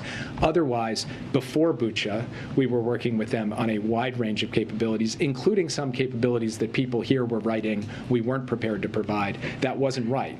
Now, it's hard for me to correct the record in every case because for very good reasons, some of these systems we cannot advertise. We cannot talk to you all about. But what I want to make clear, as I said at the outset, is the extent and depth of effort to acquire and transfer a variety of advanced weapons capabilities is extraordinary, it is unprecedented, and it has been ongoing from well before the terrible images came out. And the International Criminal Court is one of the reasons why the U.S. is considering alternate venues because the U.S. is not a signatory. And does that undercut the U.S. push to hold Putin accountable with a war crimes trial of some kind when the U.S. is not a signatory to the International Criminal Court? The U.S. has in the past been able to collaborate with the International Criminal Court in other contexts, but despite not being a signatory. But there's a variety variety of reasons, one might consider alternative venues as well beyond the specific relationship between the U.S. and the ICC. Most importantly, this is not a decision the United States is going to make by itself. We're not going to make the call out of Washington for the appropriate venue for accountability. That is going to be done in consultation with allies and with partners around the world, and I don't want to prejudge those conversations. They're ongoing. And what I can communicate is the very real, sustained and committed proposition that the United States has that we are going to ensure that there is accountability. Yeah, I'll just take one minute. The U.S. had rejected Poland's plan for a peacekeeping force to protect civilians. Is that something that's being reconsidered given what we've seen of these atrocities? And is there any talk among the allies to do some sort of force to help protect the civilian population? So I don't quite accept the premise of the question. There have been various peacekeeping proposals floated. None of them have ever been given full shape or been kind of formally put forward and suggested should actually be implemented. And so we continue to consult with our allies and partners, including Poland, on what makes sense going forward. We have not yet seen a proposal that actually has been fleshed out that could be operationalized. The one thing that the United States has made clear throughout this is that it is not our intention to send U.S. soldiers to fight Russian soldiers in Ukraine, but in terms of the supply of capabilities, in terms of other steps to support the Ukrainians, and to do our best to protect civilians in Ukraine, we continue to look at every possible option, including in consultation with our partners on that. And I'll leave it there. Thank you, Jake, so much for joining us. Thank you. Come again, please. He will, I'm sure. He's probably our most frequent guest. I don't know if you get, I probably owe him something for that. Okay, a couple of items for all of you at the top. Today, Vice President Harris and administration officials announced the Biden-Harris Action Plan for building better school infrastructure. By leveraging funds from the Bipartisan Infrastructure Law and the American Rescue Plan, this action plan will activate the entire federal government to support students' health and learning, from upgraded HVAC systems to electric school buses, from on-site solar energy installations to safe routes to school. Also wanted to note, in light of the President's event on trucking, a couple of details or facts for all of you. 2021 was the best year for trucking growth, jobs growth since 1994, and December 2021 through February of 2022 was the best 3-month stretch for long-distance truck hiring since the 1990s. Thanks to the efforts of the Department of Transportation, we doubled the issuance of commercial driver's license issuances in January and February 2022 compared to the prior January and February of 2021. And over 100 employers, including Domino's, Frito-Lay, and UPS, launched registered apprenticeship programs in the past 90 days. This could result in more than 10,000 additional apprenticeships nationwide, which of course get more people, more truckers trained, more trucks on the road, more goods moving around and onto shelves across the country. Also wanted to note, I think you all saw this, but just to confirm for all of you, tomorrow the President and Vice President will be joined by former President Obama to highlight how the Affordable Care Act continues to lower health care costs for American families. This will be the first time former President Obama returns to the White House since leaving office. Since we've taken office, since President Biden has entered office, we've taken big steps to reduce health care costs and expand access to health care for the American people. And how President Biden and former President Obama both see the Affordable Care Act is an example, a shining example of how government can work for the American people. Not only did it ensure that millions of people had access to affordable health care, but it has been an opportunity to build on that and make changes and make improvements over the course of time, which of course is what they will talk about tomorrow. But even since the President took office, through the American Rescue Plan, we lowered premiums for 9 million Americans, the biggest expansion of affordable health care since the ACA. We've made affordable health coverage more accessible during the pandemic through the opening of the special enrollment period, which enabled nearly 3 million Americans to have access to newly sign up for coverage under the ACA. And President Biden has overseen the most successful open enrollment period in history last year, with a historic 14.5 million Americans signing up for the ACA coverage and another million people signing up for the basic health care program. So tomorrow they'll announce more steps. I'll also note, as they did every week when former President Obama was president and President Biden was vice president, that's a mouthful, they will have lunch tomorrow as well, as they used to do on a weekly basis. I would note they continue to talk regularly. They are real friends, not just Washington friends, and so I'm sure they will talk about events in the world as well as their families and personal lives. So I'll try to get around the room as best as I can, but Chris, why don't you kick us off? So one question on Title 42. Some Republican attorneys general are suing the administration over the plan to lift it. What is the administration's response? And is the administration concerned that this would end up blocking the push to lift the order? Well, on the lawsuit itself, I'd of course refer you to the Department of Justice. They would be overseeing any steps there. But broadly speaking, I think it's important to note for any critics and any lawsuits that Title 42 is a public health directive. It's not an immigration, migration enforcement measure. And the decision on when to lift Title 42 was made by the CDC. And our objective from here, and this is why we have the implementation period over the next several weeks, continues to be to ensure we are increasing our resources, surging personnel and resources to the border, improving border processing, implementing COVID-19 mitigation measures, and continuing to work with other countries in the Western Hemisphere to manage migration and address root causes. But this is, again, a healthcare measure, a health measure determination, and not an immigration policy. Go ahead. Thanks, Jen. Let me ask you the question I was going to ask Jake, which is that as part of this new effort to ramp up sanctions, is the administration going to be ramping up pressure on China and India to abide by existing sanctions? And what does that look like? I know Dept Singh was just in India. You're going to intensify some criticism of them and others who haven't done so. Well, certainly our expectation and our public and private message will continue to be that every country should abide by the sanctions that we have announced and that we are implementing around the world. As you noted, so let me start with India, if that's okay. As you noted, Dept Singh, our Deputy National Security Advisor, was just there. I would note that, just given some of the reporting, energy payments are not sanctioned. That's a decision made by each individual country, and we've been very clear that each country is going to make their own choices, even as we have made the decision and other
countries have made the decision to ban energy imports. What Dept did make clear to his counterparts during this visit was that we don't believe it's in India's interest to accelerate or increase imports of Russian energy and other commodities. Right now, just to give everybody the full scope of it, India's imports of Russian energy represent only 1% to 2% of their total energy imports. So while he explained both the mechanisms of our sanctions and reiterated that any country or entity should be abiding by those, we also made clear that we'd be happy to be a partner in reducing their reliance or even their small percentage of reliance on that. As it relates to China, I know that Jake spoke to this the last time he was here. Our assessment hasn't changed on that front, but we continue to convey the same expectations of abiding by sanctions. And then on COVID funding, there are reports that the Republicans and Democrats in the Senate are nearing a deal on a $10 billion package that doesn't include global aid. Is a package of that size and that doesn't include global vaccine assistance something that President Biden could sign into law? Well, let me first say that we are encouraged by the strong progress that Congress is making in finalizing a deal, not yet final, but finalizing a deal to fund some of our most very urgent COVID response needs. I would remind everyone that what we had requested was $22.5 billion, not $10 billion, in order to achieve a number of objectives, including securing enough booster shots for the general population, purchasing more monoclonal antibodies and Evusheld for the immunocompromised, maintaining our testing capacity, getting shots in arms abroad, to go to your question, and funding for variant-specific vaccines if needed. So this does not, will obviously not meet all of those needs, dire needs in this country, and certainly our objective would continue to press for funding for international support for ensuring we continue to be the arsenal of vaccines in the world, regardless of what this final package looks like. I'd note that the reason that's so important is not just because of the need to have vaccine doses. It's because we need to, there are countries around the world who are refusing our vaccine doses because they don't have the mechanisms, the know-how, and the capacity to be able to distribute those doses. So that funding that we've been requesting, we'll continue to press for, would be accounting for that as well. Can I note one more last thing? Sorry, I've got a lot on this. I would also note that as you're watching Congress and the Senate, there are a wide number of Republicans who have called for funding for and called for ensuring that we continue to be the arsenal of vaccine distribution around the world. They don't use that exact phrase, but basically that's the basics, including Senator Graham, who said, I support the effort just in June of last year of the Biden administration to donate vaccines to at-risk populations throughout the world. Senator Portman said that he is pleased that legislation, this is last summer, that has passed, that the committee at the time would help ensure that domestic supply is part of our, what we're doing in domestic supply, access to domestic supply is part of our global vaccination strategy. Senator McConnell said it would be terribly unfortunate if a supplemental COVID-19 funding package did not include international vaccines. So I'm not going to prejudge where they will all be on this or future legislation. I would just note that if we want to continue to be providing to the world, we need money, and that's a case we will continue to make. Go ahead. Ukraine's prosecutor general just suggested that there's more gruesome evidence of the aftermath of Russia's occupation around Kyiv, saying that the worst situation may in fact be in Borodanka. I apologize if I don't pronounce that correctly, but do you have a sense of how widespread this may be in the Kyiv region? I mean, I know Jake just said that you're going to continue to see these kinds of brazen attacks, but what more can you tell us about some of these other areas that we may be hearing about? I don't have a new or additional assessment. This is something we will continue to gather information on, and Jake obviously outlined the number of ways we will do that, both by intel gathering, working with our partners and allies around the world.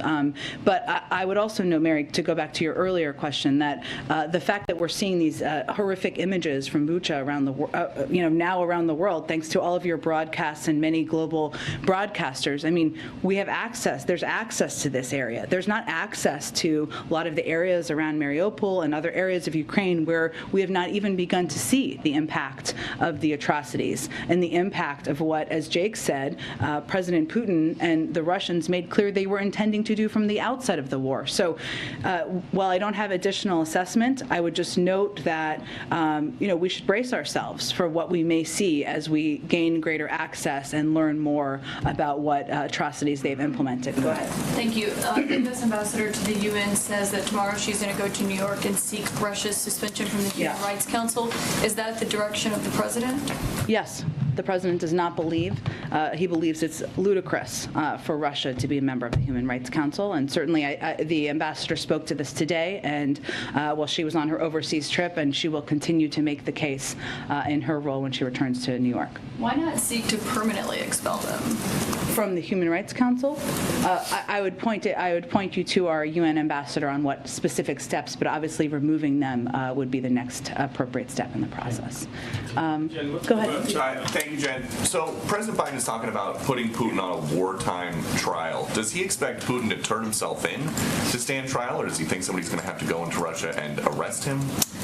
Well, without getting into the mechanisms, which I know were the good questions everybody was asking our national security advisor, there is precedent in the past of how this process can work. We're not going to prejudge what the process would work or what steps would be taken through an international legal process. So that's not quite where we're at right now, Peter, and I can't give you a sense of the mechanisms of if convicted, what would happen. Okay, a question about college sports. In some places like the Ivy League now, there are biological males competing against women. Does the White House think that is fair? Well, I would note that we're not the governing body for the NCAA or any other system out there that I believe you're probably referring to the case over in swimming in the NCAA. We understand how important sports are to student athletes across the country, but the NCAA obviously puts these policies in place. What I would say, Peter, if we look at this broadly, is that we celebrated International Transgender Day of Visibility last week with a slate of new actions to ensure we continue to protect the dignity and identity of all Americans. And at a moment where we're looking at and we're seeing increased mental health issues related to young people, especially LGBTQ plus young people, we're providing additional funding and resources to address this issue. And we hope all leaders can focus on those important issues and the impact on many of these young people who are impacted across the country. And then one about this new law in Florida. At what age does the White House think that students should be taught about sexual orientation and gender identity? Well, I would say, first of all, Peter, we have spoken to the Don't Say Gay bill in the past, I believe is what you're referring to, and made clear that as we look at this law, what we think it's a reflection of is politicians in Florida propagating misinformed, hateful policies that do absolutely nothing to address the real issues. The Department of Education is well positioned and ready to evaluate what to do next, and its implementation, whether its implementation violates federal civil rights law. But I would note that parents across the country are looking to, national, state, and district leaders to support our nation's students, to ensure that kids are treated equally in schools, and that is certainly not. This is not a reflection of that. And so, just the last one. So, if you guys oppose this law that bans classroom instruction about sexual orientation and gender identity in K through 3, does the White House support that kind of classroom instruction before kindergarten? Do you have examples of schools in Florida that are teaching kindergartners about sex education? I'm just asking for the president's opinion. I think that's a relevant question, because I think this is a politically charged, harsh law that is putting parents and LGBTQ plus kids in a very difficult, a heartbreaking circumstance. And so I actually think that's a pretty relevant question. Go ahead. On the Ukraine atrocities, Jake referenced some of the images that all our news organizations have been gathering. Is the administration able to gather other and document other cases that you have assembled that we may not be aware of in terms of this collection of data on war crimes, rapes, murders, things like that that we have not yet seen? Is there more data? On the ground, you mean? So I'm sure you've seen, Kelly, that the EU announced their intention to send a team there, which obviously hasn't happened yet, but that was an announcement made earlier today. Certainly through intel gathering, we likely do have access to different types of information. We've declassified a range of information over the course of time, which I would expect we continue to do. We will continue to do. Right now, I can't give you an assessment of what we may know that you don't know, but I would just say and reiterate what Jake said, which is we're going to use every tool at our disposal we can. Some of that is through intel channels. Some of that is, of course, working with our counterparts around the world to gather as much data and information as we can. It is difficult to go back to an earlier question, given that we need access, or even our European friends and partners need access to gather, but it is vital, it is important, and we are going to do everything we can to support those efforts from here. And if the Russians are able to take some territory in the east and have greater stability of their control there, would it ever be the U.S. position that that could be a stable outcome, or is maintaining the current map of Ukrainian sovereignty what the West would want? Sure. Well, it's going to be up to the Ukrainians and Ukrainian leaders to determine what the diplomatic path forward looks like here, what discussions, what negotiations they are comfortable with. What our objective is and what tool we feel we can most be effective at, I should say, is supporting them and strengthening their hand in these negotiations. And that includes not just the economic support, the military support. I would note over the course of the last couple of days, the Department of Defense announced an additional package beyond what was announced just a few weeks ago. So we're going to continue to do that. But in terms of the negotiations and what they would be comfortable with, we're here to support them, and we're not going to predetermine that. Go ahead. Thanks, Jen. Just last week, you said that the U.S. is sending a protective gear to Ukraine to help shield Ukrainians from chemical weapons use. Have those deliveries been made, or have they started? Is there any timeline specifically for those deliveries? Because Jake did mention that deliveries have started. Sure. I can check for you a status of that. We try to do it in an expedited manner, and we still have means of getting equipment, of a range of equipment, to people who need it on the ground, and I can check if that equipment has been delivered or is in process, I guess you're asking. Yeah. And I have a quick question on Elon Musk and him picking up a 9% stake in Twitter, which makes him the largest shareholder in the company. Obviously, the White House uses Twitter quite extensively, and Musk has been very critical of President Biden. I'm wondering if there is perhaps any recalibration of the use of the platform, or to what extent the White House is using Twitter going forward. That's a decision of a private sector leader. I don't have any specific comment on it, but I expect we will continue to use Twitter, as you all will as well, I would expect. Go ahead. Thanks, Jen. I was wondering if you could elaborate a little bit more on President Biden and former President Obama and their relationship, and how often and how they communicate. And you had mentioned that they are real friends and not just Washington friends. But given that they only live a few miles apart, why is this the first time that the former president has been invited to the White House? Well, I would say first, I have known them both for some time, and I watched their friendship grow over the course of the period of time when the president was vice president and when the former president was president. And why I noted that at the top is because I think people who didn't have the seat I had may just think that it's like inviting any former president to the White House, and it certainly is not that. They talk on the phone.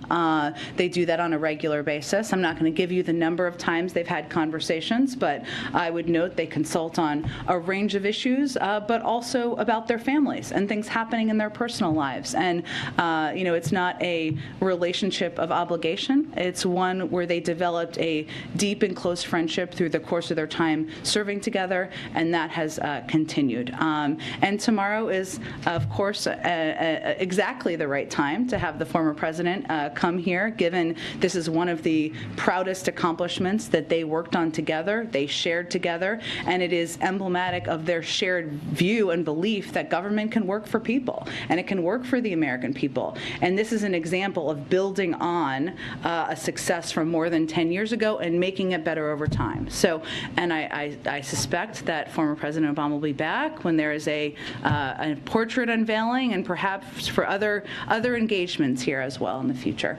Go ahead, Karen. Thanks, Jen. Can you tell us how the president or the president's engaged with lawmakers in the last couple of days on the COVID funding deal, and has he talked to any Republicans on this?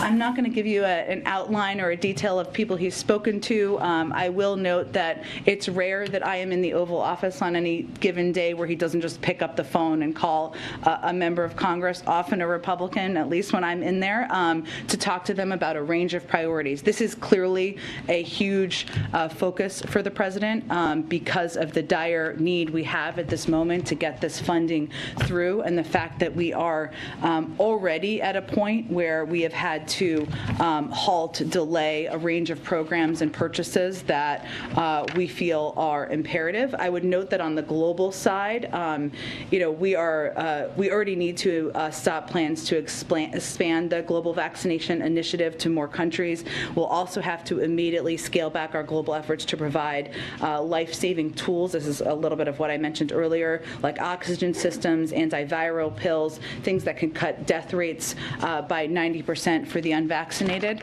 And I would also note that even as we're very encouraged by the progress, we're going to need more, because our objective here is going to continue to be ahead of the process and be ahead in planning to make sure we can have funding for antivirals, the vaccines needed for people for many months to come. And just to be clear, so he has been talking on this specific issue? He's been engaged with a range of members about a range of issues. This is a huge priority. I'm just not going to get into the details of what those calls look like. Go ahead. Thanks, Jen. I just wanted to clarify on what I was asking Jake there, because it sounded like at the end he was leaving open the possibility of U.S. boots on the ground to protect civilians in Ukraine or to protect the supply. I don't think that was his intent.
He did say in terms of the supply chain or civilians that you're discussing all possibilities with allies.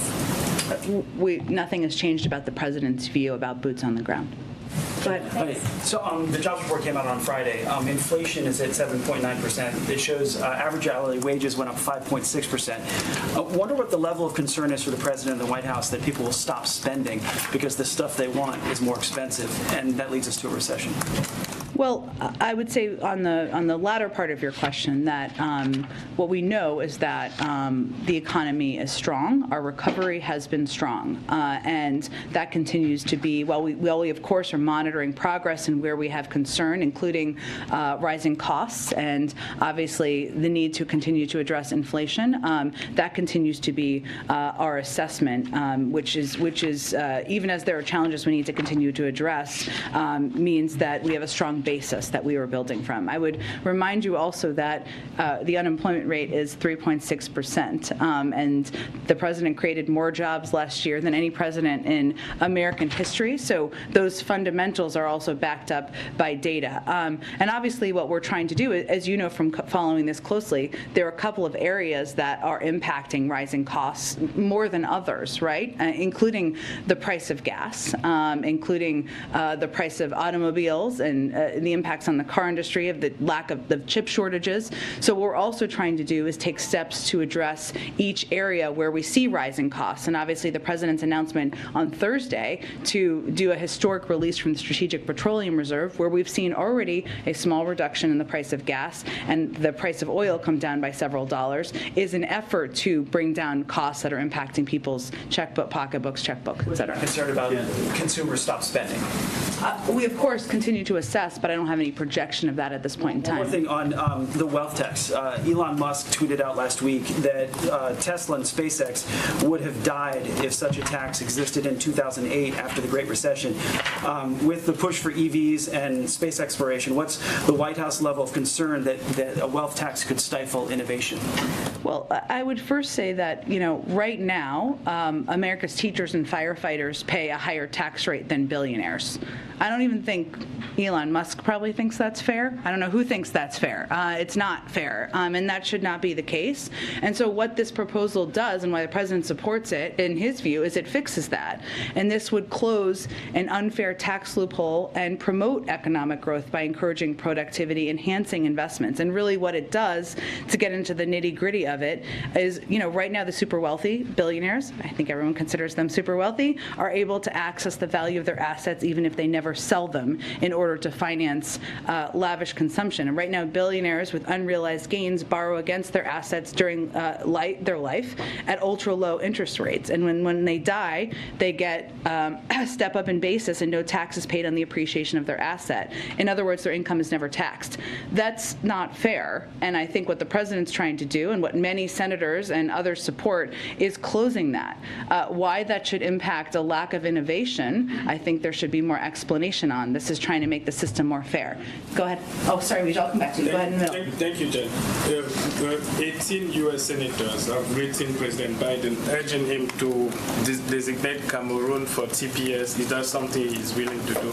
That's an assessment is made by a process led by the Department of Homeland Security, so I don't have any prediction of that at this point in time. And then on his approval rating, when he came into office last year, he was around 60% and even more, and now he's around 40% and sometimes less. Who does he blame now? Putin, Trump, or you, the communication team? Oh, does he blame me? Oh, I don't know. I hope not. Look, I think that the president recognizes that the country is still grappling with a number of challenges that impact people in their everyday lives, whether that is a continuing fight with a pandemic that has been going on for several years, or the fact that costs are going up. Some of those are a result of the actions of President Putin, yes, as it relates to gas prices, but others are related to impacts of COVID-19 and impacts on the supply chain. So what our focus is, and his focus continues to be, on solutions to address these challenges and keeping our heads down and trying to continue to deliver for the American people. Go ahead, Weijia. Thanks, Jen. Shifting to Russian billionaires, because today the DOJ announced the seizure of that huge $90 million yacht. Is there any evidence that zoning in on Putin's close allies in this way, seizing their assets, is having an impact on his calculations? And if not, what is the end goal here to try to apply pressure to Putin himself? Well, I think it's not the only approach we're taking, right, Weijia? But it is one of the steps that we have, our national security team determined from the beginning would hopefully be effective on putting necessary pressure on. That includes includes significant consequences we have implemented on the Russian economy, but it also includes going after people who are in the inner circle and are close, where their actions have warranted that, including Russian oligarchs. But it is not our expectation is not that one component is going to lead to a direct change. These are just a range of pressure points, and we're going to use all of them that we possibly can.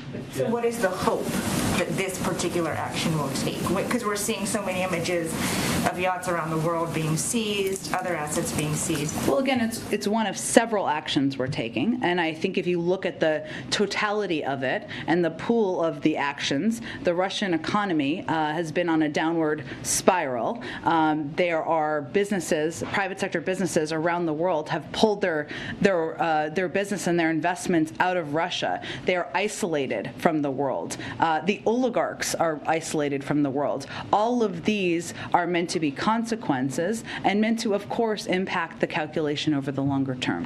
And just one quick one on the president's announcement last week about the strategic supply of oil. Yep. So, the crude prices came down. We saw that almost right away. But how long do you expect that Band-Aid will hold if OPEC does not also agree to ramp up production, which it has not so far? Well, here's how you should look at it. It was intentionally done as 1 million barrels a day over the course of 6 months because we knew there needed to be kind of a gap filled for that period of time, where our expectation and hope is that there could be greater production by the oil companies over that course of time. There are also steps, as you've seen, this is a coordinated release around the world, and there was an announcement last Friday about that as well, by other countries to help fill the gap that we see from Russia and from the fact that their oil is not contributing as much as it had historically onto the global marketplace. And obviously, oil prices are global. I mean, it's a global marketplace. So we're already seeing, as you said, a reduction, but this is meant to be a 6-month effort to kind of bridge the gap in many ways for that period of time and ramp up production in a range of ways. Yes, you referenced OPEC Plus, but also other countries last Friday announced their plans and their intentions to release more oil to help meet the supply needs on the market. That's what we're intending to do here, and we're going to continue to look at many ways to achieve that objective. Go ahead. Iran over the weekend said that a deal was close. We heard something different from U.S. officials only days before that. So what is the current assessment of that deal? Well, our assessment is that the onus for concluding this deal is squarely on Iran. Together with our European allies, the United States has negotiated the roadmap for a mutual return to compliance through the Vienna talks. The president will re-enter the deal if it's in our national security interests, and both ourselves and our allies are prepared to conclude a strong agreement if Iran is prepared to do the same. What we've seen, however, is that Iran has raised a number of issues that have nothing to do with the mutual compliance under the nuclear deal, and that is where our focus and our objective is. So we would encourage Iran to focus on the deal negotiated in Vienna rather than seeking to open issues outside the Vienna context or casting blame, of course, on others for a pause in the talks. Is the White House making any push this week, last-minute push, to get another Republican or two to support Judge Jackson? And secondly, if you could reflect on what Senator Graham said about if Republicans were in control, that she wouldn't even get a hearing. Let me say on the first part that our view continues to be that Judge Jackson's credentials, her record, warrant bipartisan support. We've seen some of that to date, but certainly we're going to continue to work the phones up until the last moment here, but I can't make a prediction for you on what the end result of that will be. I would say on Senator Graham's comments, I think the best questions are probably posed to Senator Graham. I would remind you all that he has previously voted for Judge Jackson when her record and her credentials were exactly the same as they are today. So it seems like there's more questions that could be posed to him. Go ahead. As a follow-up on the Supreme Court confirmation hearing, Republicans have said that they wanted to, this would be a respectful and fair process, and it's been very contentious. Given Senator Graham's comments, what do you think is the nature of the Supreme Court as we look ahead for future, not just this Supreme Court nominee, but for future nominations, given the contentious comments from Senator Graham? Well, look, I think that our view continues to be that qualified nominees, those who meet every objective bar of qualification, of background, should be considered and treated with fairness as they go through the process.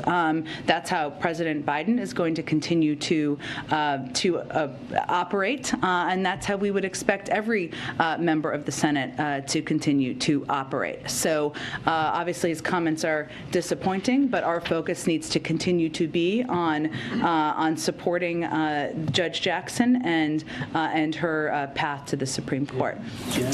Go ahead. Jen, I wanted to ask two questions, one about refugees and one about the Supreme Court. Sure. On refugees, the 100,000 number that the president put out when you all were in Europe.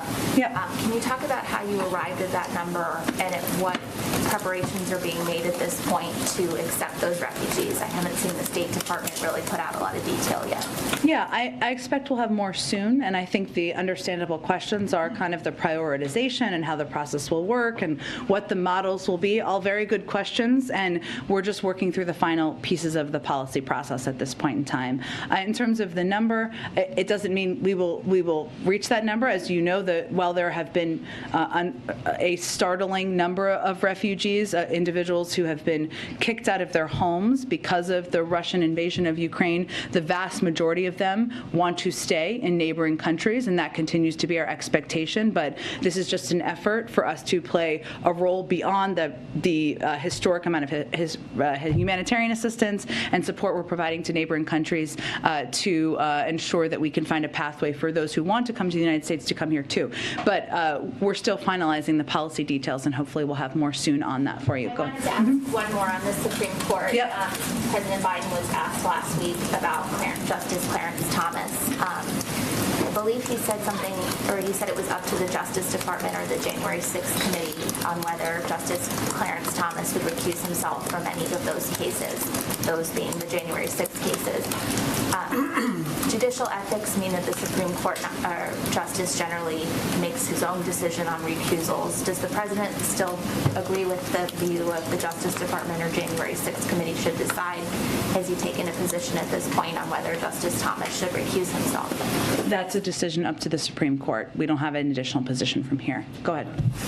They were friends from the time they were on Foreign Relations Committee together. So in terms of Japan has the largest number of U.S. troops, is there some way that they could be involved as a country that also went through war with this current situation in Russia? And do you know if they've been included in some of these discussions going forward? I know that that they have been included in a part of the conversations, including during President Biden's recent trip to Europe, and that our partnership and friendship with Japan continues as we discuss how to help support Ukraine through the invasion, Russia's invasion. Go ahead. Okay, we have one or two more here. Go ahead. Amid the Ukraine crisis, we know the United States and Russia are still working together on Afghanistan issues. Actually, last Thursday, March 31st, there's a meeting in China with the U.S., China, and Russia delegations over this issue. Can you describe the working relations between U.S. and Russia on this meeting, and what's China's role on it? Do you worry China might take advantage of the tension between U.S. and Russia right now? And just so I make sure I'm unpacking your question, what you're asking about, a meeting on Afghanistan between Russian, U.S., and Chinese officials. Yes. I would really point you to the State Department. I'm happy to get more details on it and see. I would note that Russia and China are both members of the P5+1, and obviously we're continuing to pursue a diplomatic deal there as well. So there are other examples of us working even as we are horrified by the atrocities in Ukraine. Okay, last one. Thank you, Jen. Moments ago, you said that it was ludicrous that Russia would be allowed to sit on the UN Human Rights Council. I'm wondering if the president wants to see China remain on that Human Rights Council as well, given that his administration has already made a determination that China's engaged in genocide against the Uyghur people. Well, our focus right now on the international stage on this question is on Russia, given the invasion of Ukraine, and given what we're seeing, the photos from Bucha, others that we may see in the future, obviously we will continue to press publicly and privately where we have concerns about human rights violations, including as it relates to China. Thanks so much, everyone.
She is our Undersecretary for Arms Control and International Security. Dr. Jenkins will make some remarks at the top. We also have with us today Acting Assistant Secretary Karen Chandler, who is prepared to take your questions. After that, we'll then go to our regularly scheduled programming. So with that, Undersecretary Jenkins. Great, thank you. I hope everyone can hear me. Great, thank you, and good afternoon. Just want to thank Ned for your great introduction. And today I have the pleasure to release the 21st edition of To Walk the Earth in Safety, or as we call it, TWEES. The annual report of the U.S. Conventional Weapons Destruction Program, and I'm going to show it to you to make sure everyone gets a chance to see it.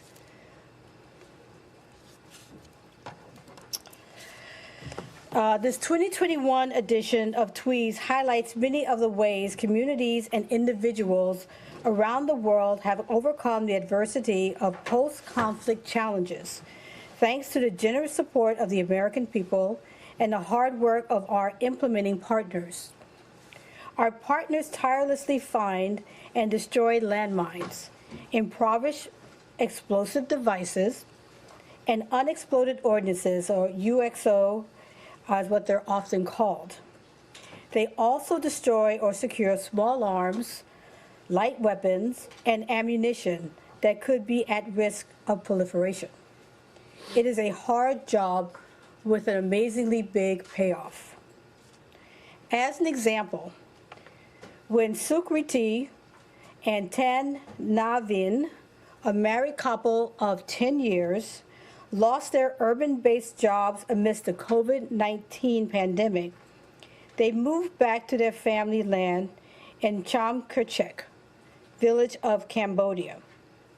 They hesitated to make this decision prior to the pandemic because they feared the explosive hazards on their land. Cambodia's agricultural production is sharply limited due to the impact of UXO and landmines. Not long after returning to their land, the Halo Trust, with U.S. funding, began clearing the area of explosive remnants of war and landmines, returning formerly contaminated land to local populations.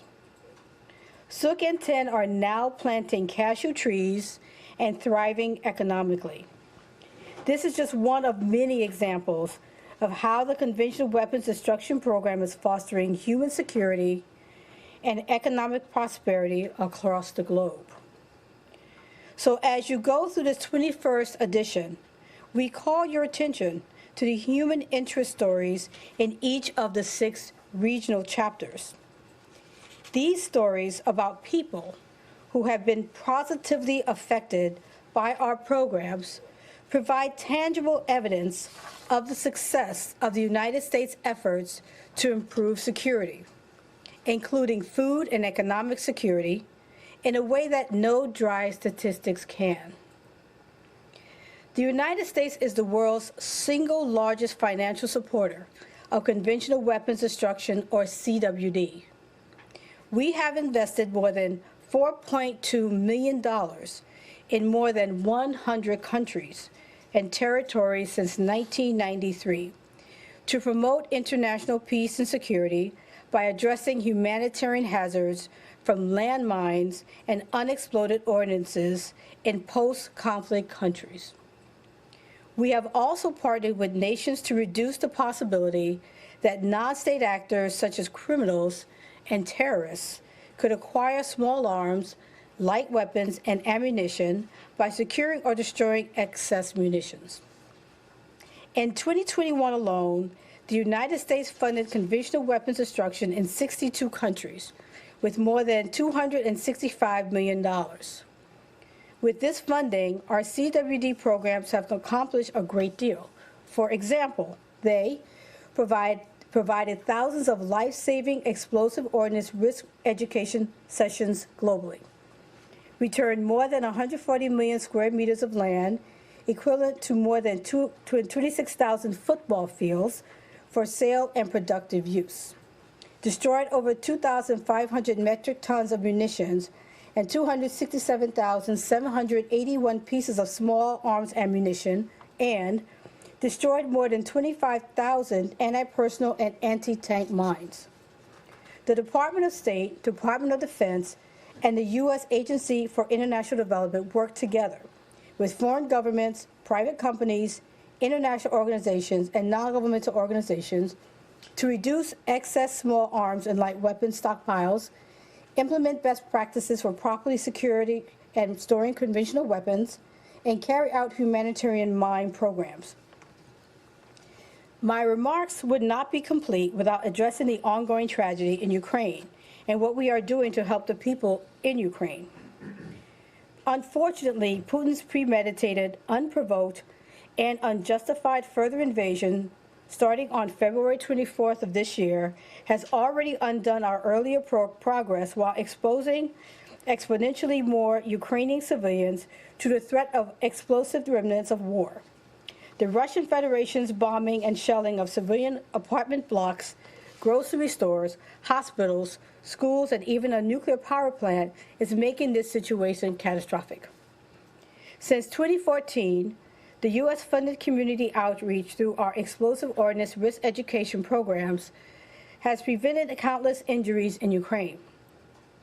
Prior to Russia's full-scale invasion in February, U.S.-funded programs provided outreach to populations along the line of control, conducting over 670 explosive ordnance risk education sessions to prevent injuries and deaths in 2021 alone. Since February, U.S.-funded partners have delivered life-saving digital risk education to more than 18 million Ukrainians. This information, disseminated via social media platforms and sometimes even in person at air raid shelters, is helping to prevent further injuries to Ukrainians as Russia litters Ukraine with UXO and landmines as part of its unprovoked and seamless attacks. The cleanup from Russia's indiscriminate attacks will take many years and a well-coordinated international response. The United States is dedicated to supporting efforts to help the people of Ukraine rebuild their lives safe from the threat of Russian bombs.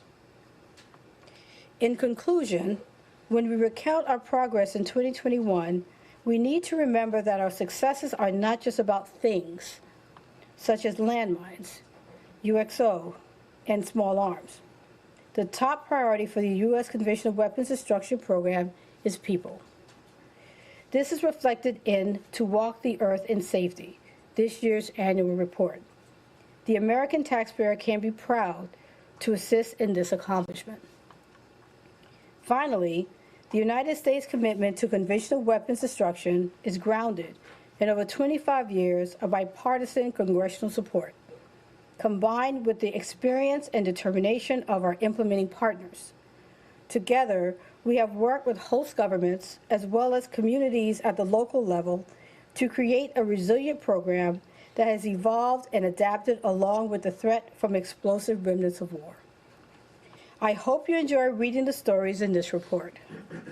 Now I will ask Acting Deputy Assistant Secretary Karen Chandler, who is also the Director of the Office of Weapons Removal and Abatement, who will take any questions you may have concerning the report, while my colleague Ned moderates the conversation. Thank you. Great. Thank you very much, Undersecretary Jenkins. Turn to questions. Matt. Thanks. Hi. Two things. One, on Ukraine, which the Undersecretary just addressed. I look at the totals here, and after Bosnia, Ukraine has been number 2 in terms of the amount of funding. And you said that what's happened in the last 2 months has undone your earlier progress. I realize that it's not over yet, and you don't know, but I mean, has all of the progress been undone? Is there any kind of, can you put any kind of, is there a metric that you can use, that you have right now that you can use? And I have a second one, which is much broader. Okay. So it's really hard to say right now because we don't have the access to the area to do the technical and non-technical survey. But it's very fair to say that the majority of the contamination that we were facing earlier was in the east. And that is, of course, where the heaviest contamination is right now again. So the areas that we had cleared in the east are now recontaminated, and then now we're Russia has been adding to that with contamination in other areas around the entire country.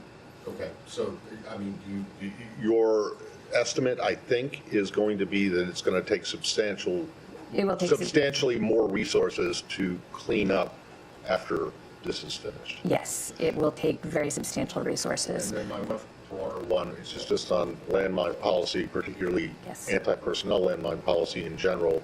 This administration came in saying it was going to review the previous administration's reversal of the previous administration's reversal. So where do things stand like that with that? And can we expect some kind of a broader policy announcement regarding the Ottawa Treaty, or even less than that anytime soon? Right. So on April 8th of last year, then Ambassador Thomas Greenfield, who's the ambassador to the UN, said that President Biden intends to curtail the use of landmines. That statement kicked off a wide review that has been happening for the past year. It's a very comprehensive policy review to look at exactly what the new policy should be. So that review is still ongoing, but I think the key thing to drive home from that is that the president has said he intends to curtail the use of landmines, and so our policy is seeking to effectuate how we would effectuate that guidance. Okay. Thank you. Have you ever discussed the reduction or destruction of conventional weapons with North Korea? Because North Korea used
many of these conventional weapons? We do not have any type of active dialogue on conventional weapons destruction with North Korea. In order for us to have a conventional weapons destruction program in a country, we need to have a request from the host government and a host government that is willing and able to help us implement that program. There is no such program for Korea at this point. Jamir. May I ask to Undersecretary Jenkins? Last September, maybe this is a little bit too obvious, but in a speech last September, you said U.S. is determined to use the time provided by the extension of New START to pursue new dialogue with Russia on what nuclear arms control measures should follow.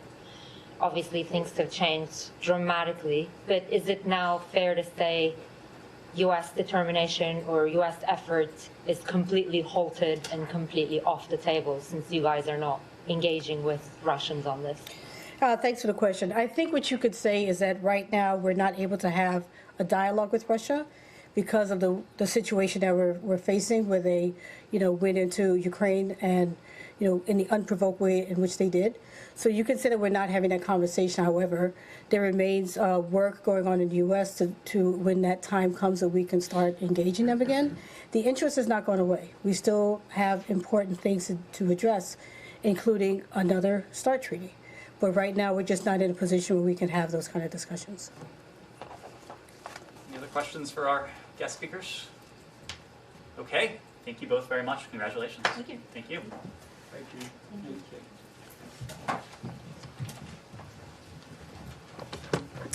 I do have a couple additional elements at the top, and then I promise we will take your questions.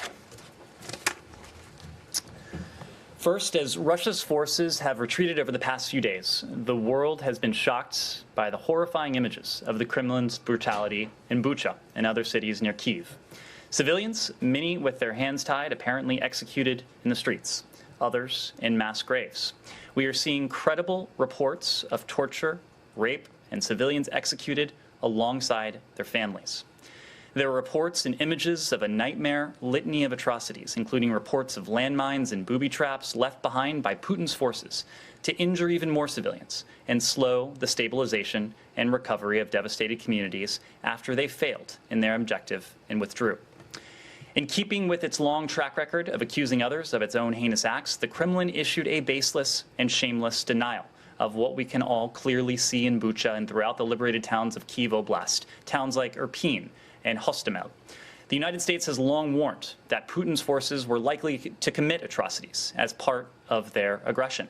We have seen the catastrophic images of devastation from Mariupol, reports of tens of thousands abducted or deported by Russia's forces, and shocking descriptions of rape, assault, and murders perpetrated by Russia's forces in the towns and cities the Kremlin cynically claimed they were liberating.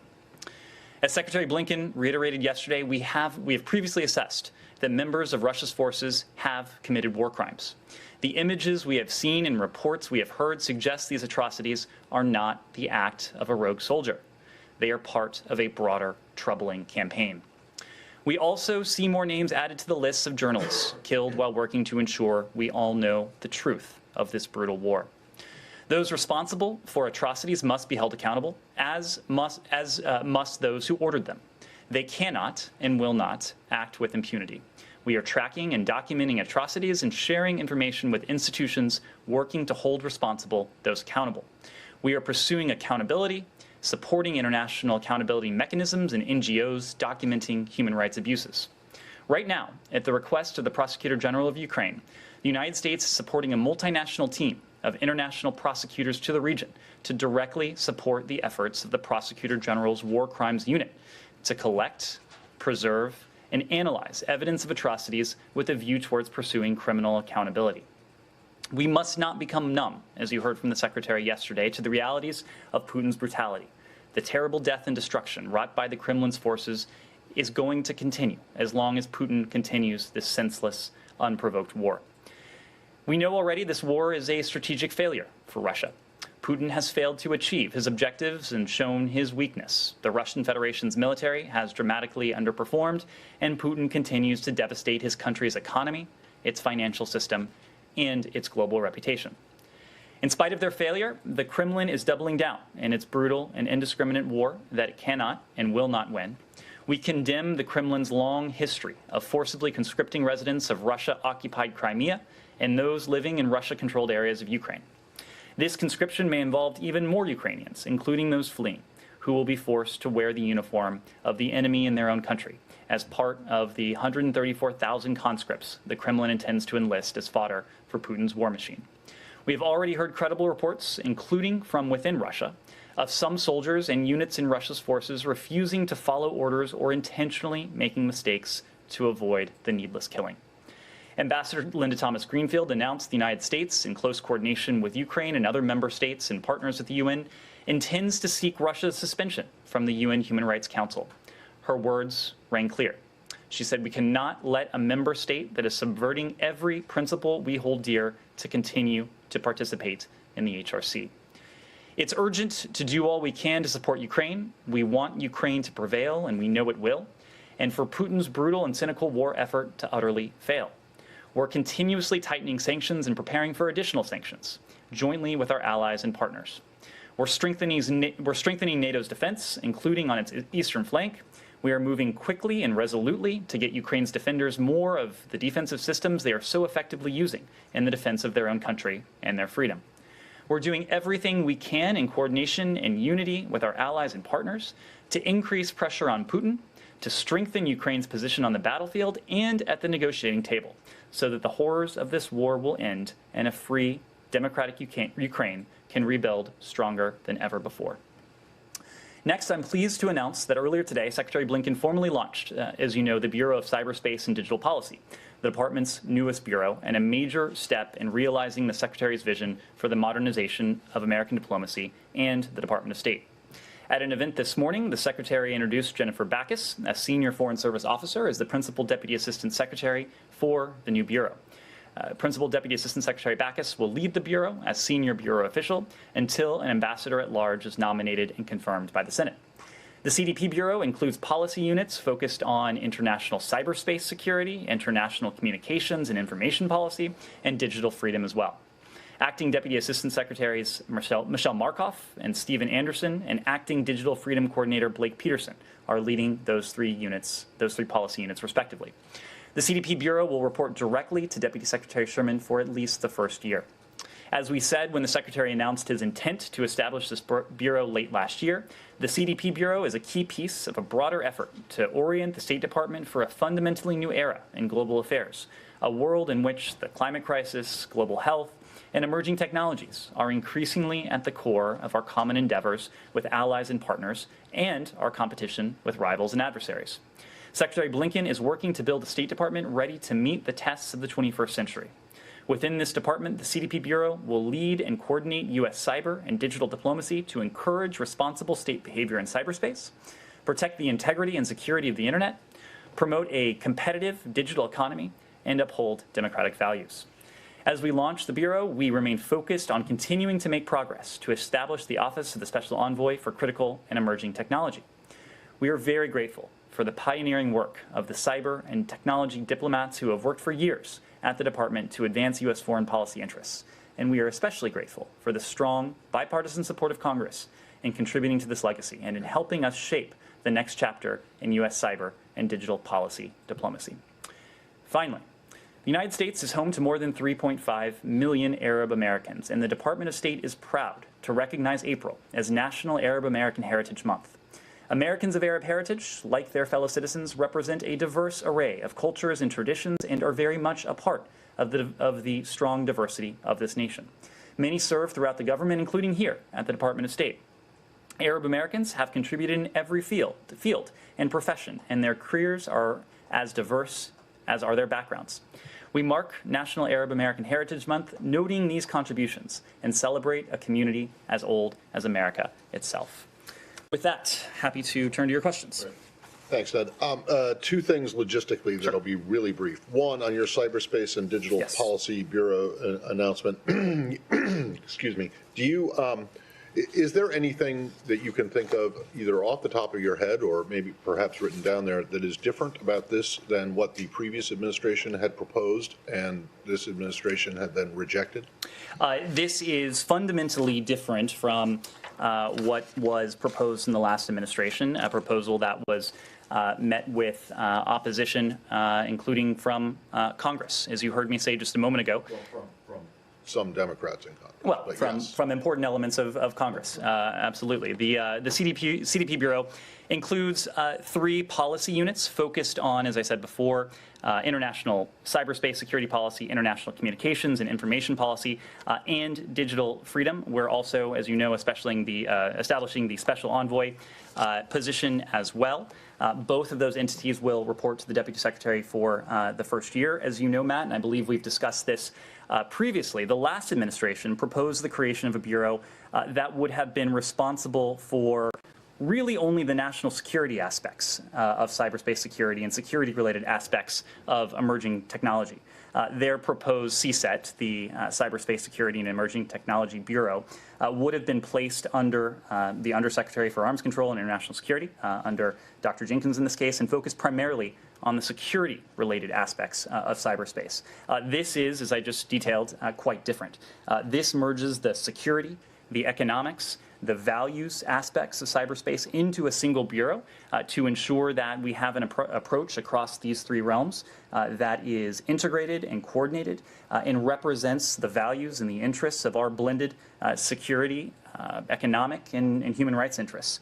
Meanwhile, the Special Envoys team will provide expertise to develop and coordinate international policy on priority emerging technologies and drive forward the technology partnerships towards those cross-cutting objectives. Okay, so you would say that this is broader and than what had been previously proposed, and is not just adding another layer of bureaucracy. It is broader. It incorporates fundamental aspects that were not contemplated in CSET. It is given an increased priority with this building reporting directly to the Deputy Secretary for at least the first year. Secondly, you said, you mentioned that you're supporting multinational something or other. I can't read my notes here. In terms of war crimes prosecutions, at the request of the Ukrainian Prosecutor General. Can you be a little bit more explicit about what that support is? Is it money? Is it people? And is this not part of what had been previously announced, or is this something new? Because, you know, over the course of the last couple of weeks, there have been additional tranches of assistance, some of which have included things somewhat like this. So that's right. So to take a step back, since we have been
been discussing the atrocities and now the assessed war crimes that Russia's forces have committed in Ukraine. We have focused on shining a spotlight on what is transpiring before our very eyes, but then also on our efforts together with our allies and partners to promote and to ensure accountability for all those responsible for perpetrating these horrific crimes or atrocities in the first instance, but also anyone who may have ordered them. And there are a number of accountability mechanisms that are ongoing right now. As we mentioned, the Prosecutor General of Ukraine, this individual has a war crimes unit that has been established. He is putting together criminal cases, and we're supporting that, but that is not the only venue. We're supporting NGOs, U.S. grantees in this case. They're documenting evidence for use in court of law, in an appropriate jurisdiction, whether that's in Ukraine or elsewhere. As you know, at the Human Rights Council, we helped create this commission of inquiry that is also undertaking an important effort to document, analyze, memorialize with an eye towards accountability. The OSCE has established the Moscow mechanism with a very same intent, and we've been part of that as well. When it comes to the Prosecutor General of Ukraine, your question, right now we are supporting a multinational team of international experts and other war crimes experts deployed to the region. This interdisciplinary team includes American experts and is directly supporting efforts of Ukraine's Prosecutor General War Crimes Unit, an effort that entails collecting, preserving, analyzing evidence of atrocities with a view towards pursuing criminal accountability. So it's both money and people? That's correct. So there are American experts. In some cases, they're prosecutors, and some cases they're interdisciplinary experts who are in their personal capacity working with this team that the Ukrainian Prosecutor General has put together. I don't have a precise number to offer you, but they are in the region, not in Ukraine, but they are in the region supporting this important work. And as you alluded to, we have also offered funding through our partners, NGOs and others who are part of this effort. Can you give us a rough idea of how much? We'll see if we can get you an estimate of how much. Lastly, from me, the Secretary's heading to Brussels tomorrow, as you're well aware.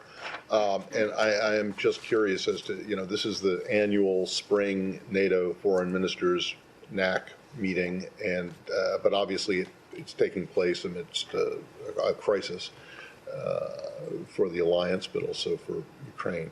And I'm just wondering if there's anything you can preview for about what might come out of this meeting, or if it is kind of Ukraine plus setting up the summit in Spain for later this year. Well, of course, there will be an eye towards what is to happen in Spain later this year when NATO leaders will convene and bless a new strategic concept. But much of this will be, as you might expect, focused on two things. One is ensuring that we are doing everything we can as member states, but also as an alliance, to continue to support our Ukrainian partners, including their security needs, which of course is the purview of NATO. Every single NATO ally has provided assistance to our Ukrainian partners. Many of them have provided security assistance. The United States, for our part, has provided $2.3 billion over the course of this administration, $1.6 billion over the course of the past month alone.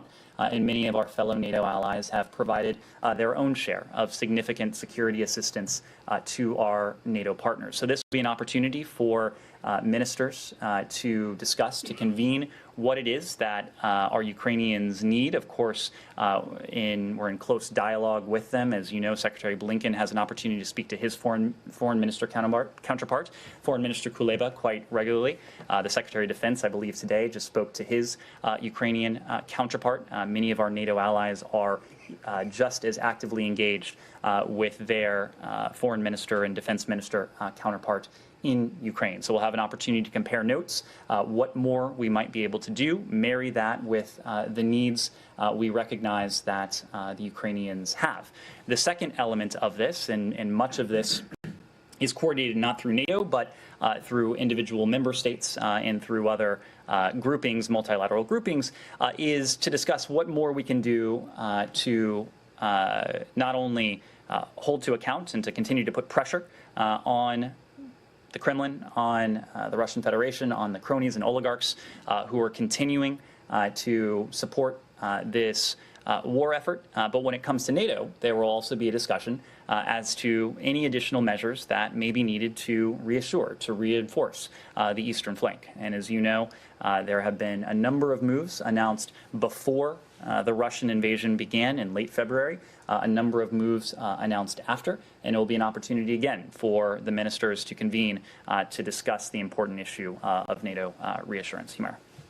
Just to follow up on that, and then will the Secretary be discussing any punitive action specifically linked to Bucha? I am certain that the apparent atrocities that we are seeing in Bucha will be a topic of discussion with the Secretary and his NATO foreign minister counterparts. These images that we've seen over the past 24 hours, they are searing, they are painful, they are equally a reminder of why we must continue to support our Ukrainian partners and why we must continue to hold to account those who are ultimately responsible for these apparent atrocities, these war crimes, these heinous acts. You've heard from our European partners that they are looking at measures to apply additional pressure in response to what we've seen over the past 24 hours. You've heard from the President today that there will be a response from the United States as well. One of the many elements that will be on the table at NATO is a discussion of ensuring that we are working together as individual allies, as individual member states, to harmonize, to coordinate those actions that we have taken and those that we are contemplating and we soon will take to see to it that we are deriving as much utility from this coordinated approach. And my last one on Russia is, can you give us an update on Trevor Reed? Because today Russian news agencies reported that he has ended his hunger strike and is being treated in the prison's medical facility. What is the independent information? Well, we've seen the statement from Russia today. We are concerned by reports that Trevor Reed's health is deteriorating. We continue to call on Russian officials to provide adequate medical care immediately or otherwise to release him to the United States to receive the care that he needs. As you know, there is no higher priority within this building, within this administration, than the safety, the security, the well-being, the welfare of Americans around the world, and that certainly includes Americans who are detained around the world, including those Americans who are wrongfully detained, which is the case with Trevor Reed. The President had an opportunity to meet with the Reed family last week. Ambassador Carstens, Secretary Blinken, have also had opportunities to meet and to speak with the families of detained Americans, including Paul Whelan and Trevor Reed in the case of Russia. We will continue doing everything we can to see to it that Trevor Reed and all of those unjustly held around the world are reunited with their families. Yes. You mentioned the European partners looking at more sanctions. There's a renewed debate in Europe about an embargo on at least oil and coal imports from Russia. Do you support that? Do you call on them to do more on energy sanctions against Russia, even gas? So these are decisions for our European allies to make themselves. When President Biden signed last month the executive order that essentially banned the import of Russian energy to the United States, we were quite candid that this was not something that we were calling on our European allies to do, principally because there is a context in this country that is unique to this country and that is not shared by many of our European allies. We are an energy producer. We have energy infrastructure, well-developed energy infrastructure in this country. And so we are able to take steps and to do things that other countries around the world are not able to do.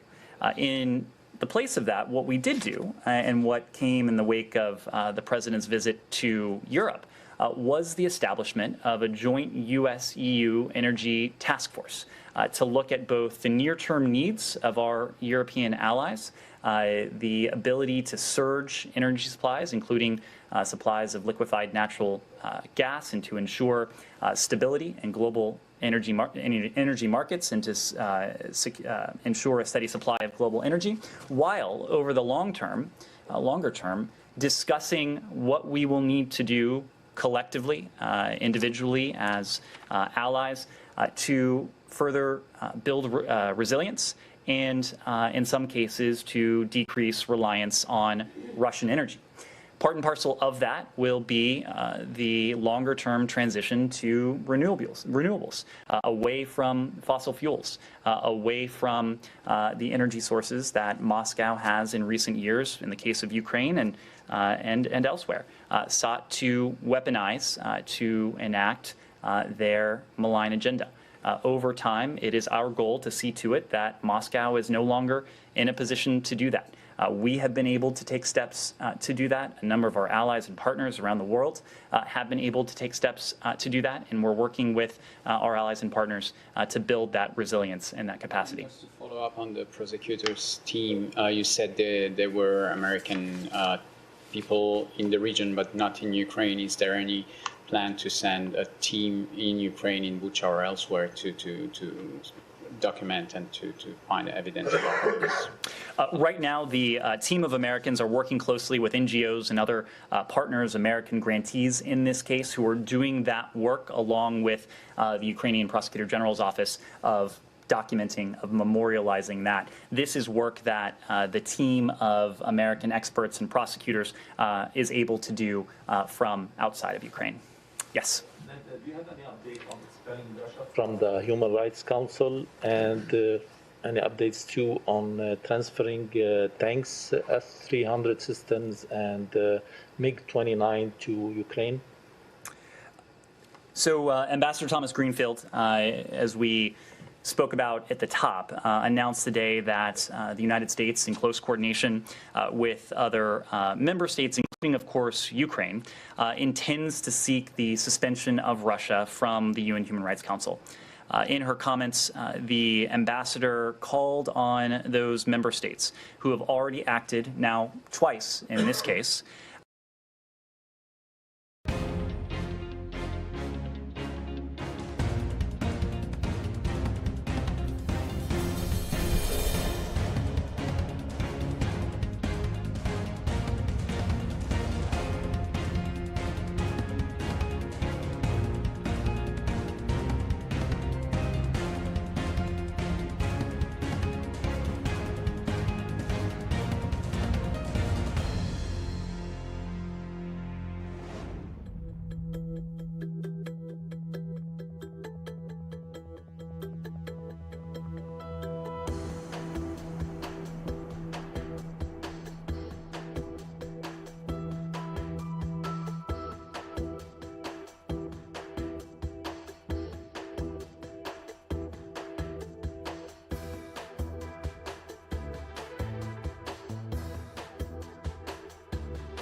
to condemn the Russian Federation to act with us on this. There have now been two recent votes. 141 countries and 140 countries have come together to condemn the aggression, to condemn this senseless war that we continue to see Russia wage against its neighbor. And her words were clear today. She said that we cannot let a member state that is subverting every principle we hold dear to continue to participate in the HRC. Nor should it hold a position of authority and use its seat on the Council as a tool for propaganda to suggest that Moscow has any concern about human rights. She called it a farce. That is precisely what it is. They have turned it into a farce.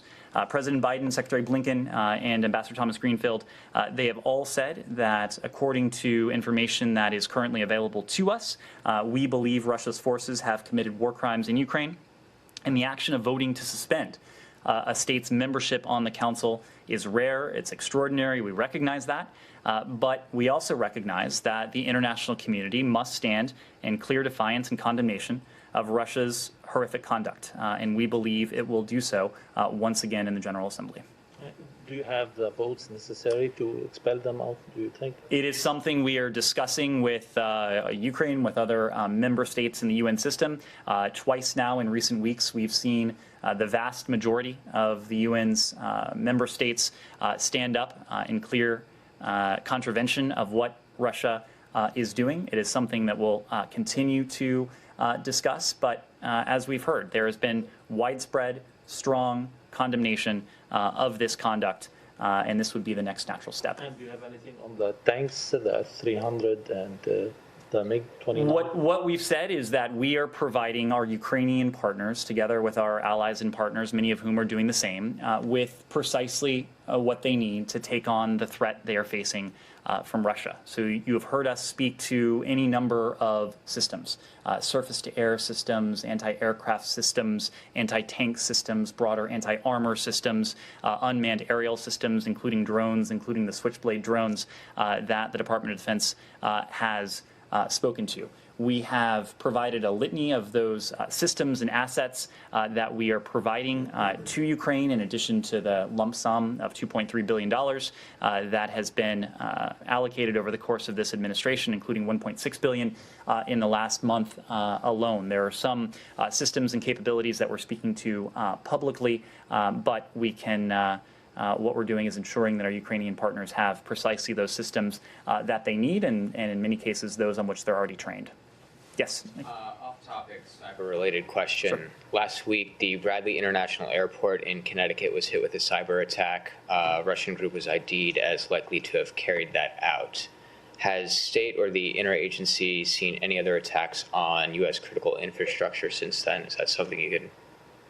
Since then to, sorry, was last Since that attack at Bradley, has state or the interagency seen any similar attacks on U.S. critical infrastructure? So I do not believe, and I would refer you to law enforcement, but there has been any attribution for the specific incident that you're referring to. But the president last month did warn, and you heard from Ann Neuberger as well, the White House, the National Security Council senior cyber official, of our concern that Russia may seek to use its significant cyber capabilities to go after American interests, including interests here in this country. I'm not in a position to speak to or provide any additional details today, but we're working very closely with industry, knowing that cybersecurity is not something that the federal government can do on its own. It absolutely has to entail a partnership between the federal government and the private sector. There have been briefings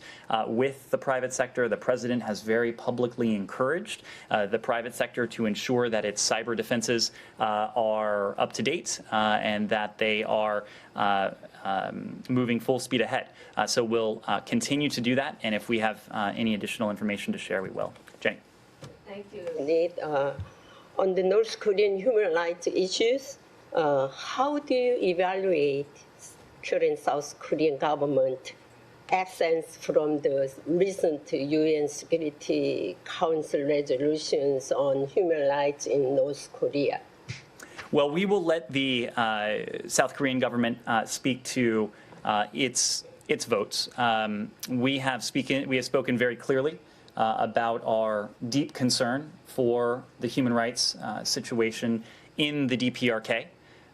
We have noted that in the past. When it comes to the incoming South Korean government, I should say, I would note that there is a team here in Washington today. ROK President-elect Yoon, U.S. ROK Policy Consultation Delegation is being led by the National Assembly Representative Park Jin, who will have several meetings at the department today, including with our Deputy Secretary, including with Ambassador Sung Kim, our Special Envoy for the DPRK. We know that the U.S. ROK alliance is the linchpin of peace, of security, of prosperity in the Indo-Pacific, and we look forward to continuing to work with our partners, our allies in the ROK, including the incoming government, on the challenge that's posed by the DPRK's ballistic missile and nuclear weapons programs, but also to seek to address the humanitarian needs and the concerns of the DPRK people. Will the Secretary Blinken meet this team or not? I do not believe there's any plans for the Secretary to meet with the team from the incoming government, but the Deputy Secretary will and Sung Kim will as well. One last question. There is information that North Korea has hacked huge amount of money using virtual currency. Do you have any information on this? I do not. This is something that the Treasury Department may be able to assist you with. So is the treaty alliance with Japan no longer the linchpin of Indo-Pacific security as it was?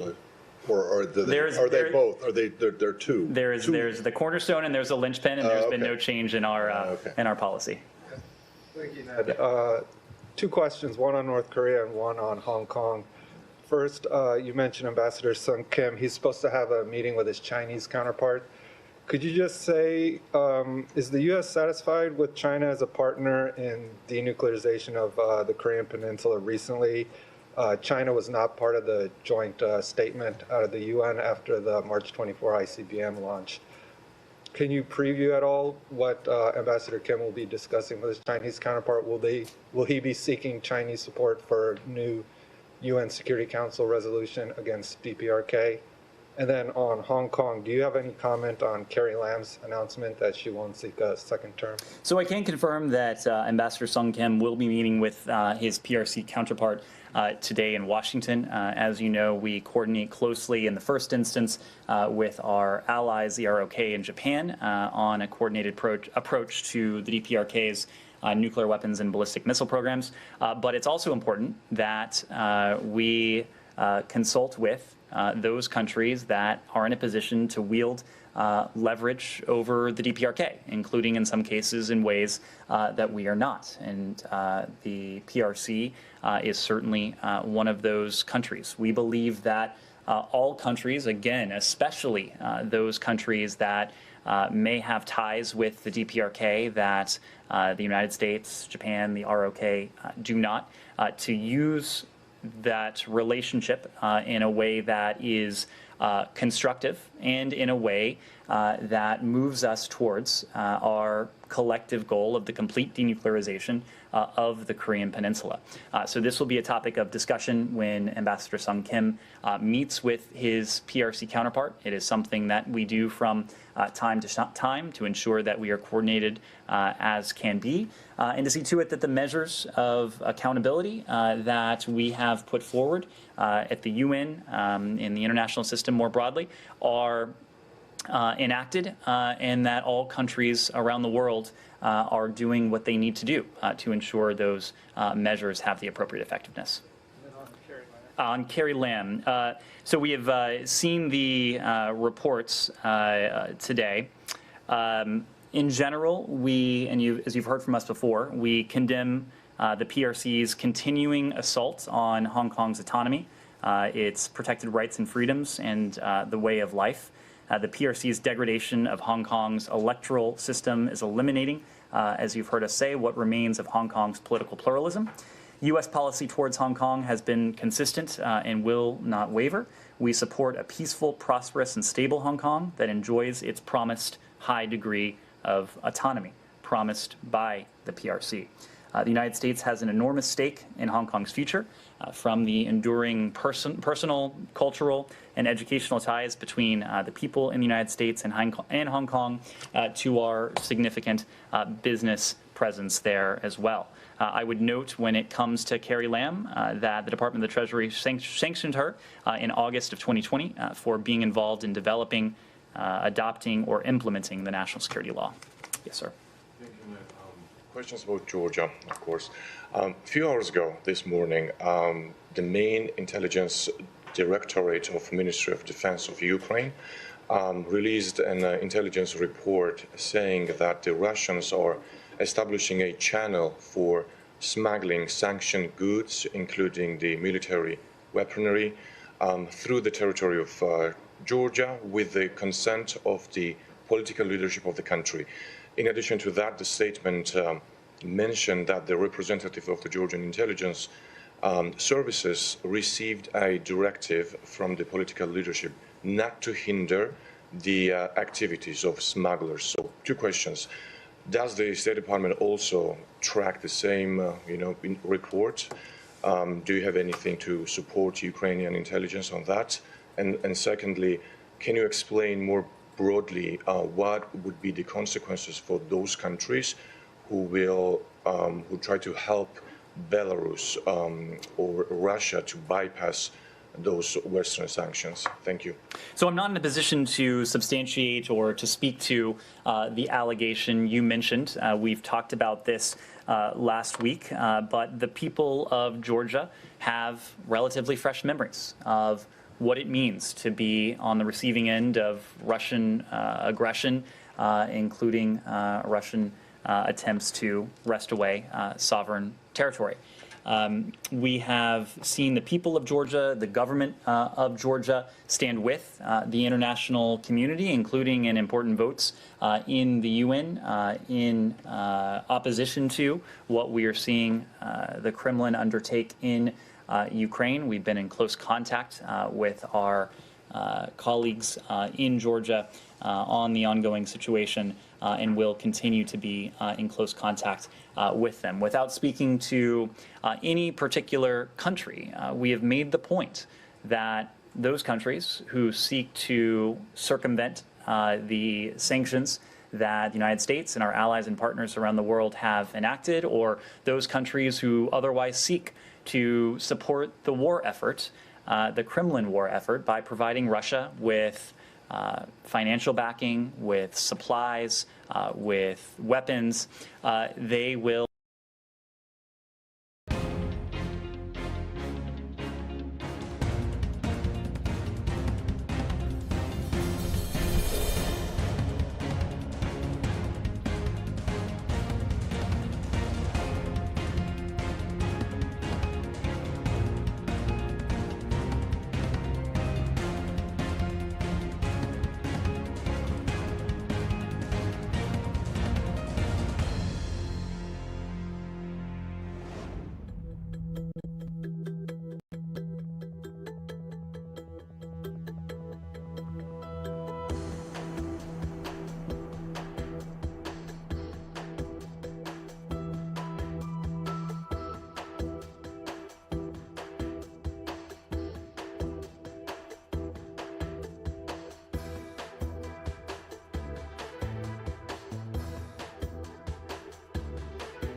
will face consequences. They will face consequences for attempting to skirt sanctions or for undertaking any actions that would otherwise aid Moscow's war effort. And just to follow up on the coordination on the prosecutorial level that you mentioned in the beginning, if I understood correctly, regional countries are also participating in that effort, That's right? Do you have any information as of now if Georgia also participates in that effort? I will leave it to the Georgian government to discuss how they might be supporting the effort towards accountability, to hold accountable those in Russia and those Russian forces in Ukraine who are responsible for these atrocities and war crimes. Yes? I have a question about the nuclear negotiations with Iran. For weeks now, and since the pause in the Vienna talks, you've been saying that a deal is within reach, is close, but there are issues still outstanding, and there's been progress made, but the ball is in Iran's court that they have to make this a political decision. Well, today your Iranian counterpart said exactly the same thing, that the ball is in the U.S. court. I noticed that. How much longer are these weeks going to go on, and how much longer are you going to be kicking the ball back and forth? Well, I don't know that this is what you might consider a genuine kicking of the ball back and forth. And I say that because anyone involved in the talks knows precisely who has made constructive proposals, who has introduced demands that are unrelated to the JCPOA, and how we reached this current moment. That said, it has been our consistent position. We won't negotiate these issues in public. We still believe there is an opportunity to overcome our remaining differences. On the question of time frame, this is something we've discussed at length before. We continue to believe, as of April 4th, today, 2022, that a mutual return to compliance would be in our non-proliferation interests, in our broader national security interests. That is because today, and for as long as this remains the case, a mutual return to compliance would again place verifiable, permanent limits on Iran's nuclear program, in the vernacular, to put Iran's program back in the box, in a way that would be to our benefit and to the benefit of not only our European allies, who are also members of the P5+1, but to the broader international community. Now, Iran, since 2018, when the last administration walked away from the Iran deal, has made significant advancements in its nuclear program. And the continued pace of those advancements is slowly chipping away at the non-proliferation benefits that a mutual return to compliance with the JCPOA would convey to us and to our allies and partners around the world. As soon as it is no longer in our interest, that is to say, as soon as Iran's advancements in its nuclear program go beyond the non-proliferation benefits that we would otherwise accrue from a mutual return to compliance, that is when the deal would no longer be in our interest, and we would pursue other means of seeing to it that Iran cannot ever obtain a nuclear weapon. Well, you have been saying this about Iran's progress in its nuclear activities, about its enrichment, but it seems like either the weeks are getting longer, are being extended, or have they slowed down their progress maybe to give time? I don't know. I'm not in a position to offer an assessment of Iran's nuclear advancements from here, beyond saying that when the deal was fully in effect at the outset of the deal, Iran's breakout time was close to a year. It went from a small handful of months before the deal to about 12 months when the deal was fully in effect. And we know from our experts in this building, we know from our experts in the intelligence community, we know from our experts within the IAEA, that Iran was abiding by its commitments under the JCPOA and the protocols that were in place to verifiably and permanently prevent Iran from ever obtaining a nuclear weapon were working. Now, since 2018, Iran has been in a position to accelerate its nuclear program in ways that would have been barred, would have been prevented by the JCPOA when it was in full effect. And with that, Iran has been able to shrink that breakout time from where it started to a point where we can measure it in weeks rather than months. To us, that is unacceptable as a long-term proposition.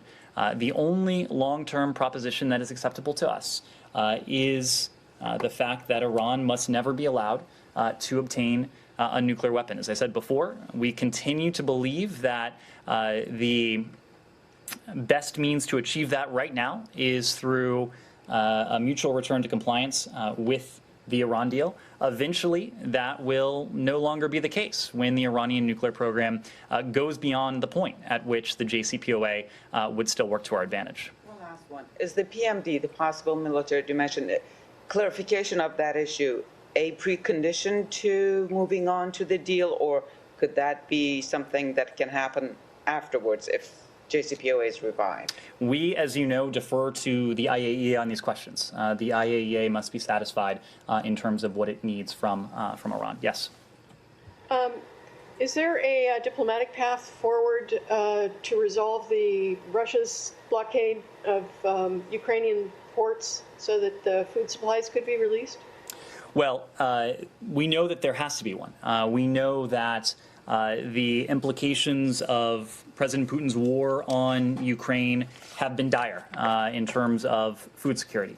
He has launched a war between two of the world's largest producers of food supplies and fertilizer, for that matter, while disrupting the supply chain, while targeting ships that in some cases have been carrying agricultural products. We were just in North Africa last week, and there are countries in that region who import more than half of certain commodities, including food supplies, from Russia and in some cases Ukraine. And so the fact that President Putin has launched this war has not only devastated the people of Ukraine, it has not only had a devastating effect on the Russian people, those who are fighting and dying in Ukraine, but those who are suffering the consequences of the measures that the international community has put forward. But this is, in many ways, a conflict that is being felt around the world because of the rise in commodity prices, including the rise in food prices as well. What we are doing, we have put forward significant humanitarian assistance for the region that we have spoken to, including the up to $1 billion for Ukraine and for those in the region who have been affected by this. But we also have a program called Feed the Future, and together with Congress, we are working to ensure that that program, which seeks to ensure greater resilience over time to price shocks, especially when it comes to food prices, is funded, is able to help both the current situation and with the situation over the longer term. There has been about $11 billion that we are working with Congress to fund in that program. Yes. Need one more talking about the South Koreans and U.S. and policy consultation delegations is said, they said to be discussing a comprehensive strategic alliance with the United States. What is the core of a comprehensive strategic alliance meaning? I mean, they said that. Comprehensive strategic alliance. I see. Well, I can't speak to to that particular reference, but obviously I can say that the ROK is an important treaty ally of ours, and we work together as allies to take on both the threats and the opportunities that are presented in the Indo-Pacific region. When it comes to the former category, there is no greater threat, as we've said, to international peace and security, and especially acute in the region than the DPRK's ballistic missile and nuclear weapons program. We work very closely with the ROK on that. We do so bilaterally in terms of our alliance relationship. We also have emphasized the trilateral role, working together with our Japanese and South Korean allies on this urgent challenge. I think we discussed last week that Secretary Blinken last had an opportunity to meet with his ROK and Japanese counterparts in Hawaii late last year in the trilateral format. Deputy Secretary Sherman often engages with our allies in the trilateral format as well, and Sung Kim does as well. Today, in addition to her meeting with the team from the incoming ROK government, Deputy Secretary Sherman will also have an opportunity to speak to the Deputy Foreign Minister of Japan, Deputy Foreign Minister Mori, which I think just underlines the emphasis we have, both bilaterally and trilaterally, on coordination with the ROK in Japan. Okay, final question? Got a couple. Well, they'll be extremely brief. But just first, just in the interest of consistency in our sports metaphors, when the ball in court, it generally does not involve kicking, right? Basketball, volleyball, tennis, right? It's hitting or throwing, not kicking. So just along the lines of the linchpin cornerstone Appreciate it. debate. Yeah. Two completely unrelated things, political situations in foreign countries. One, in Hungary, Viktor Orban has won, or congratulations in order for him? Well, we concur with what we have heard from the OSCE Office of Democratic Institutions and Human Rights, ODIHR, the preliminary findings that they have put forward, that Hungary's parliamentary elections offered voters distinct alternatives and were well run. We also note ODIHR's findings that while competitive and well administered, the elections were marred by the pervasive overlapping of government and ruling coalitions' messaging that blurred the lines between state and party, as well as by media bias and opaque campaign funding, resulting in the lack of a level playing field. On more questions regarding the content of the interim report, we would refer you to the OSCE, but we urge Hungary to work closely with the OSCE to address these concerns. Okay, and then secondly, in Pakistan, the situation seems to be a bit in flux right now. I know that you guys have denied the allegations that you were somehow behind an effort to oust Prime Minister Khan, but I'm wondering if you have anything more. There is absolutely no truth to the allegations, as you heard from me last week. We support the peaceful upholding of constitutional and democratic principles. That is the case in Pakistan. It is the case around the world. We do not support one political party over another. We support the broader principles, the principles of rule of law, of equal justice under the law. Thank you very much.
Good afternoon, everybody.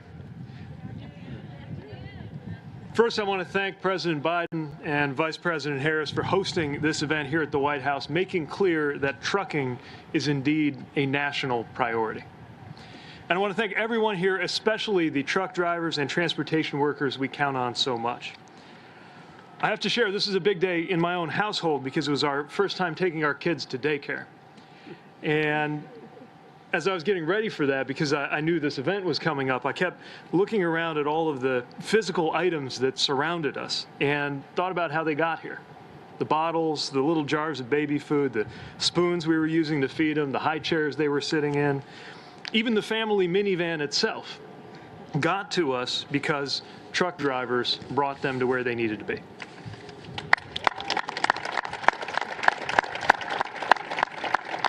And that's true for everything that we count on: groceries, books, livestock, medicine. If you enjoyed the food you ate for breakfast, the clothes that you're wearing right now, or the device you might be using to watch this event, you can thank a truck driver for getting that to you.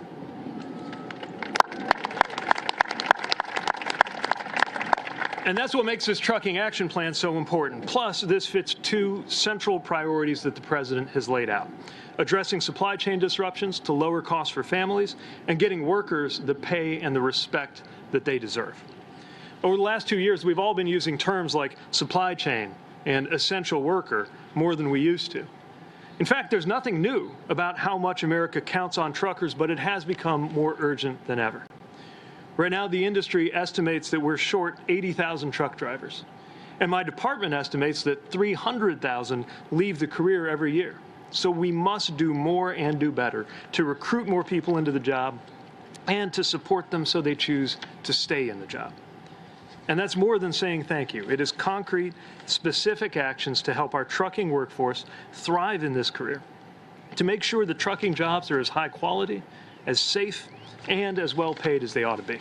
And that is what President Biden challenged us to do with this trucking action plan. So we started out by going and listening to truck drivers. Virtually and in person, we talked to truck drivers in every part of the country. As part of that, I got to spend some time on the road in the passenger seat of a semi with a driver in Illinois named Lola, who I think is here today. There you are. Hey, good seeing you. And she brought her granddaughter, Lola Ann, who she talked about a lot. I'm glad I actually got to meet you. She talked about her family. She talked about wanting to be a driver for years, but waiting till her kids were grown so she could start going over the road. We talked about safety, talked about training, talked about why she loves this job and how we could make it easier. And that day and across all the conversations, I saw the pride truckers take in their work and the challenges they face. Their voices have shaped the work we took up in the President's Trucking Action Plan. And we just completed the 90-day sprint to get these actions off the ground, so I'm pleased to provide an update. In order to create debt-free pathways into the career for more people, including more women and drivers of color, we teamed up with the Department of Labor to grow the number of registered apprenticeships for high-quality paid on-the-job training. We're investigating truck leasing arrangements to make sure that they're above board. We're working on truck driver pay, including those hours when drivers don't get paid even though they're very much on the job because they're waiting for somebody else. We're making it easier for veterans to join the trucking workforce, partnering with the Department of Defense. And of course, we are fixing roads and bridges across America. One trucker told me infrastructure is our workplace, and now we are enhancing that workplace thanks to unprecedented funding through the President's infrastructure law. And yes, that includes working with states to use that funding to build more safe truck parking, because we know that that is such a central issue for truckers today. These actions are going to help us recruit more drivers and, just as importantly, retain them, to help keep down shipping delays, rein in the price of goods at a time when we're fighting inflation with everything we've got. And, of course, supporting these essential workers is just the right thing to do. I'm proud of all we got done in this 90-day sprint, but I promise you, to the trucking community, and I promise you, Mr. President, this is just the beginning. We're going to keep our foot on the gas to deliver for the drivers who deliver for us every single day, and you're going to hear more about that shortly. But now it's my pleasure to hand it over to a good friend, a proud Army veteran, an entrepreneur who served as a U.S. Congressman, Acting Secretary of the Army, and chair of a new Veterans Task Force, Patrick Murphy. Secretary Murphy.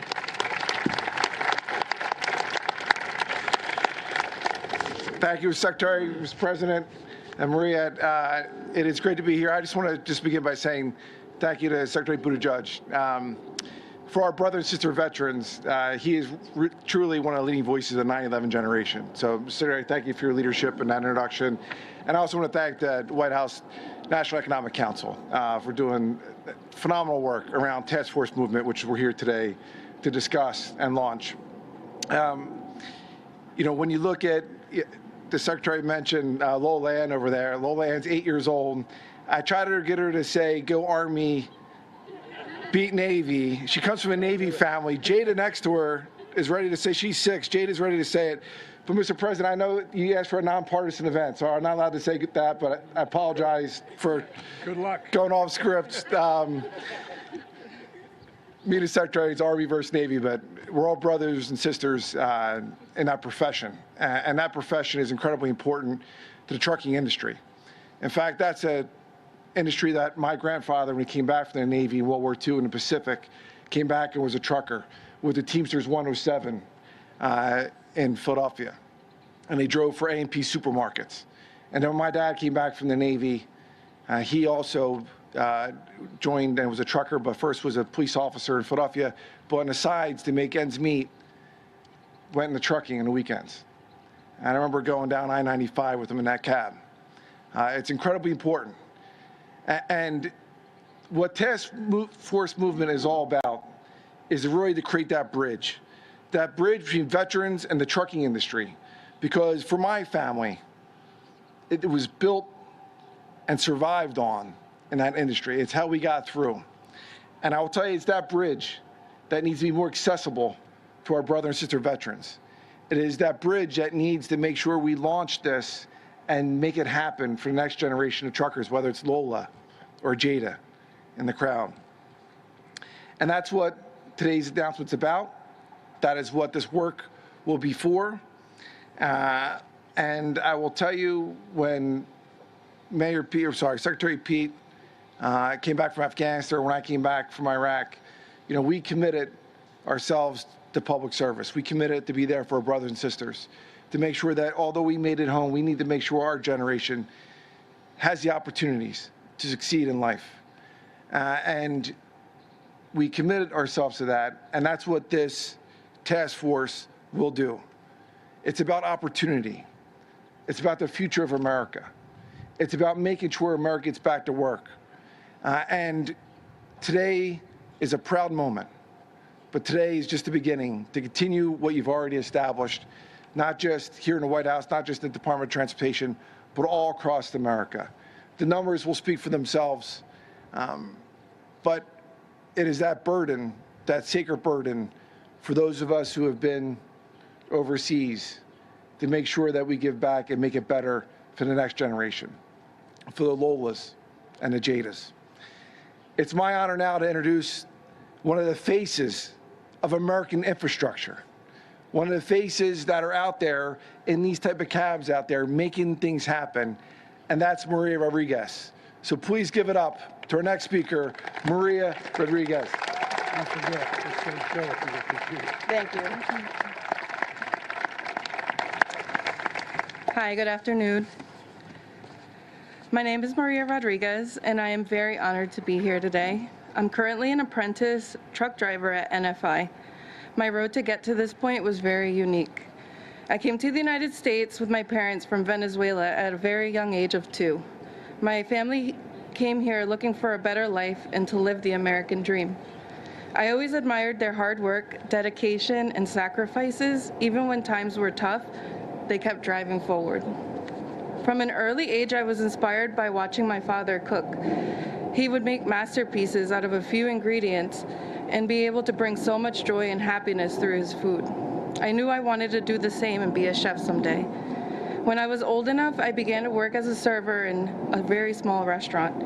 As time went on, I worked for so many amazing restaurants, but in March of 2020, I was laid off due to the COVID pandemic. At the time, I was also a new mom and worried about how I would support my family. I knew I had to make a career change.